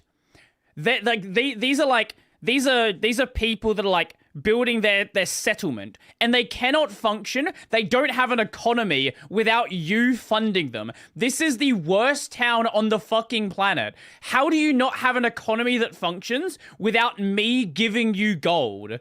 Do you not have trade? Do you not sell anything? Why the fuck can you not function without me funding your entire venture? Exclusivity FOMO, I just lose all hope that I'll actually enjoy playing the game because I know that it'll be playing me. If you're a developer and really want to add retention mechanisms without straying too deeply into dark patterns, what can you do? Well, first of all, you should try to make your game as fun as possible on its own merits, before relying on external meta mechanics to try to add engagement. Once you've done this, it's a matter of transparency, fairness, and respect for your players. Transparently communicate how things work and what players have to do in plain language. Avoid hidden gotchas that players are unaware of. For example, if you're using loot boxes, clearly communicate their drop rates. Try to ensure that optional challenges reward effort rather than attendance. Random tangents, Balloon Tower Defense 6 is a daily login reward, but there is no streak to break. If you miss a day, it just continues. Oh, so there's just like a login reward. Every day you log in, you get the next reward. Yeah, that's fine. That's fine. Make sure that time-limited events last long enough for real-life schedules. Carefully consider whether reward should be exclusive or whether you should have the event return with the same rewards later, giving players a chance to get them if they miss out this time. It's worth thinking about the concept of time-agnostic gaming. Try not to care about when a player plays your game. Some people can't game every day, but have lots of time available on the weekends. It's unfair if the progress they make is slower than someone who manages to log in every day to claim some type of login reward. So that's been a tour through the dangerous world of dark patterns. As game developers, we have an obligation to think very carefully before we employ strategies like these. Push back and make sure that the reason you're adding something is because it's actually adding more fun, rather than because it'll artificially create more retention or arbitrary fun mechanics. As gamers, we also have a mandatory fun mechanics is what I meant to say. An obligation to push back. If you want more game in your games and less bullshit, make sure that you communicate this to developers. Your money and attention are precious. Yeah, spend them wisely. If you enjoyed this video, please like and subscribe. Thank you very much, and see you next time. Thank you, Baldy. That was a great video. I love Chris Wilson. He does. He's been doing fantastic work for years. Let's see what else people are saying regarding Calgar. This is why he left. King's March would be fine if it was just one league. I agree. Like one league of King's March was fine. I hate that it's gone core. After this video, I unironically would not put that thought behind me. Settlers is brainless passive income. If you don't do it, you lose out on a ton of divines. Divines are like the top currency. Or perhaps even mirror shards. You lose out on runes and tattoos, only again for settlers. Settlers made currency feel like it has less weight and added pressure into the game in the form of gold uptime. Yep.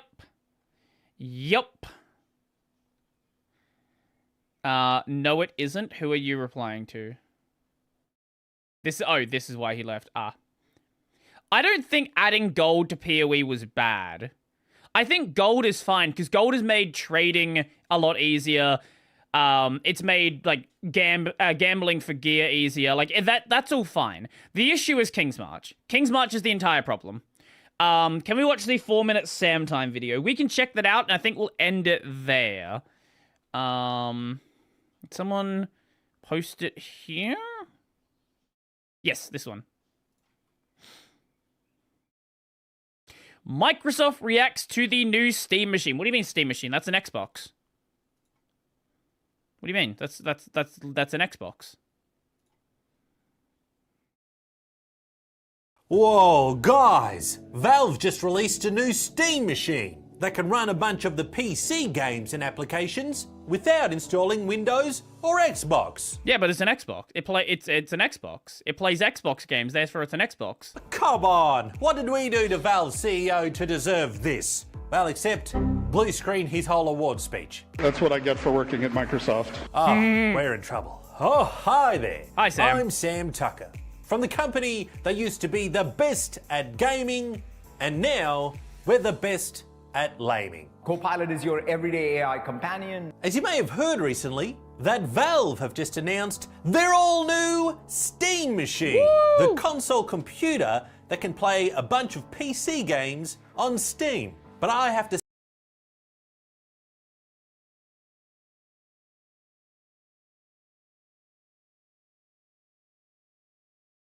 Xbox. This is an Xbox. I love their marketing. Like they're basically just saying we don't actually care about the console market anymore. I would be very surprised if they even make another console, or if they do, it's not literally just a PC. Say that Microsoft is not at all worried, because when it comes to PC games, people would rather play their games on Windows. Yeah. And of course, when it comes to consoles, if people want to play our iconic Xbox franchises, well then they can just go and play on PlayStation. God, who's making our decisions? This is exactly what I'm saying. Microsoft is realizing there's no reason to be making a console. They are sort of shifting it. Microsoft is shifting into the direction of Sega and Atari, but for a very different reason. Sega did it because no one was buying their fucking consoles, and they were poor. Microsoft is doing it because no one is buying their consoles, but they have a shitload of money, so you might as well put it everywhere. Starting with the visuals, the new Steam machine looks a bit like a squished down Xbox Series X console. It's available in black, although... Do you think it's a bad idea if the concept of consoles just becomes a pre-built PC with custom UIs? I don't think it's a bad thing.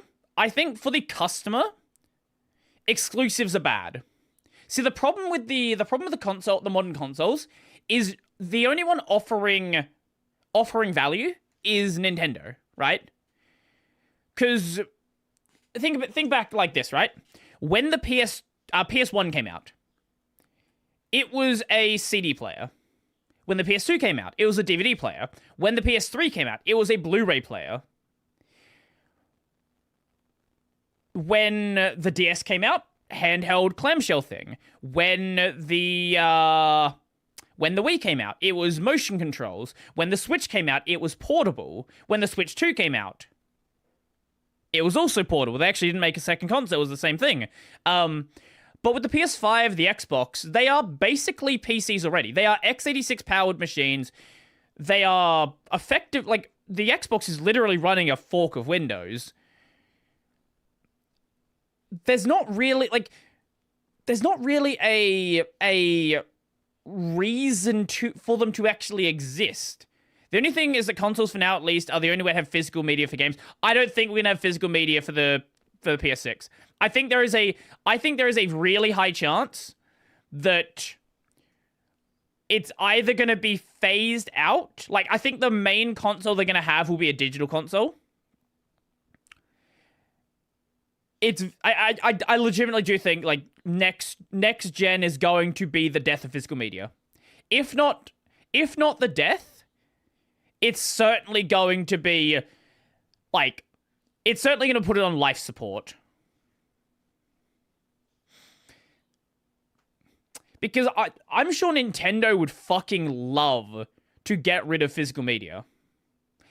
Basically, the only reason Nintendo still has physical media is they are using it as DRM. That's basically the existence of the new Switch carts. They're basically like a physical DRM. I think if physical media is going to stick around, that's probably the only reason it's going to stick around for. Also, like, GameStop, EB Games, all these the stores that were selling games, they're basically dead. Right? Funko's going out of business soon. What the fuck is GameStop gonna sell? They're not gonna sell video games. What the fuck? What, you're gonna sell more t-shirts? There's nothing stopping digital games from... Yeah, there's nothing stopping them, of course. We have that on PC. You may have seen it in red, with wood paneling on the front, or heck, even an e-ink screen on... Oh, speaking of the Steam machine... Did you see JSORX? They already have some fun things announced.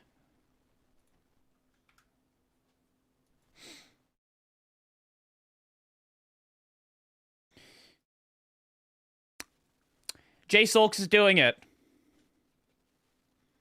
They're selling the LED and e-ink displays. I think they have one other one as well. But yeah, they're literally selling them. So on there, giving you system details. And that's because it's going to have custom front plates, just like we used to do. Whereas now, if you want a slightly sparklier Xbox, it costs an extra $150. Geez, that's as much as an Apple sock. The Steam machine also has... That's also a really stupid product. A light bar at the bottom that can show things like sleep status and download progress, which is another thing they stole from us. Except our Xbox didn't light up to show you features, it lit up to show you it's broken. And it told you that a lot. I found out there was actually a way that people were fixing the Xboxes that red ringed. Apparently, if you... So what happened is, like, a solder joint melted. And apparently, if you, like, wrapped the console in a blanket and then overheated it again, sometimes that would actually melt the solder and have it go back in the right location. Yeah, you'd bake it. Yeah. You know what I'm talking about.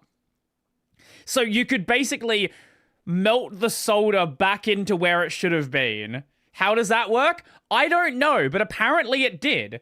Let me see if I can find an example. Baking an Xbox 360 red ring. Like, this was like an actual thing. This is not not a meme.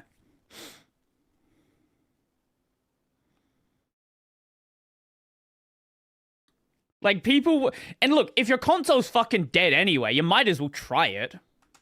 If you open up the Steam machine, you'll notice it takes standard RAM modules that you can upgrade yourself. So, Jim, technically not standard RAM, but yeah, sure. It's the other Linus. And you can upgrade the SSD easy. You can. As it's right there on the bottom. Whereas with and it actually fit. It's running you can upgrade the SSD easy. As it's right there. It's running a small chip. You can actually fit a full-size NVMe drive in here, which is really cool. On the bottom. Whereas with our Xbox, you either got to pull the entire thing apart, 2230. Pull another $150 out your wallet to get the expansion card. Hey, if it's good enough for PlayStation 1, it's good enough for us. Looking at the controller, it seems as big as our Mighty Duke, but with more features. With 2 integrated touchpads, back buttons, and the joysticks have advanced TMR, or... Advanced, also known as what should have been the standard about a decade ago, but no, none of the fucking companies wanted to spend the extra couple of cents to put them in their fucking controllers. It wasn't until companies like 8-Bit Dough came along and started doing it that finally... If the PS6 comes out and it doesn't have TMR sticks, I don't know what the fuck they're doing. Tunneling magnet testosterone, yeah, which gives it better accuracy and durability than usual. Plus, it has a rechargeable internal lithium-ion battery included, instead of our controllers that take AA's, or $25. That's one of the things I like about my Xbox controller. It's actually, my Xbox controller is actually really light because I've never put batteries in it. I've literally never put a battery in this thing. So it's a super light controller. It's actually very pleasant to hold. Whichever you choose. Whew, good lord. We don't sell the Xbox Series X. We sell the Xbox Series sold separately. But by far the scariest thing of all is that since its software SteamOS runs on Linux, the Cube can be used as a normal computer too. So people won't even need a Windows machine. And if Valve starts supporting SteamOS on other computers, then there goes our way of life. Copilot, what can we do? Don't worry about it. I got you. Here's a design I made for a brand new Xbox. Oh, wow. We fired everyone for this? The all-new Gabe Cube from Valve. You can play any game on it, except the one you want. Subscribe today. Wow, we got Steam. On that note, regarding Half-Life, people have been doing some data mining, and they have spotted something known as Half-Life X. What that is unclear. Honestly, my guess is I don't think it's going to be a Half-Life 3. If I was to guess anything for what Half-Life X could be, I would guess like a Source 2 Half-Life remake. I think that's a far more likely thing. Or maybe a Half-Life 2 remake or something. I know people have spotted that Portal 2 looked a little bit weird in the demo. So maybe they're working on a Portal 2 remake. Like, that's also possible. Because we've had, like, Portal RTX, things like that. So if they did a Portal 2 remake, I don't think people would complain, right? Watch it be Dota 3. Anyway, that's going to be it for today. I'm going to head out. So, yeah. This was fun, as always. Tomorrow we have more Skong. And, yeah, hopefully, we don't, get stuck on a fight for too long. Yeah. So I'm gonna send you guys. I saw that Mikan is live, so I'll send you guys over to Mikan.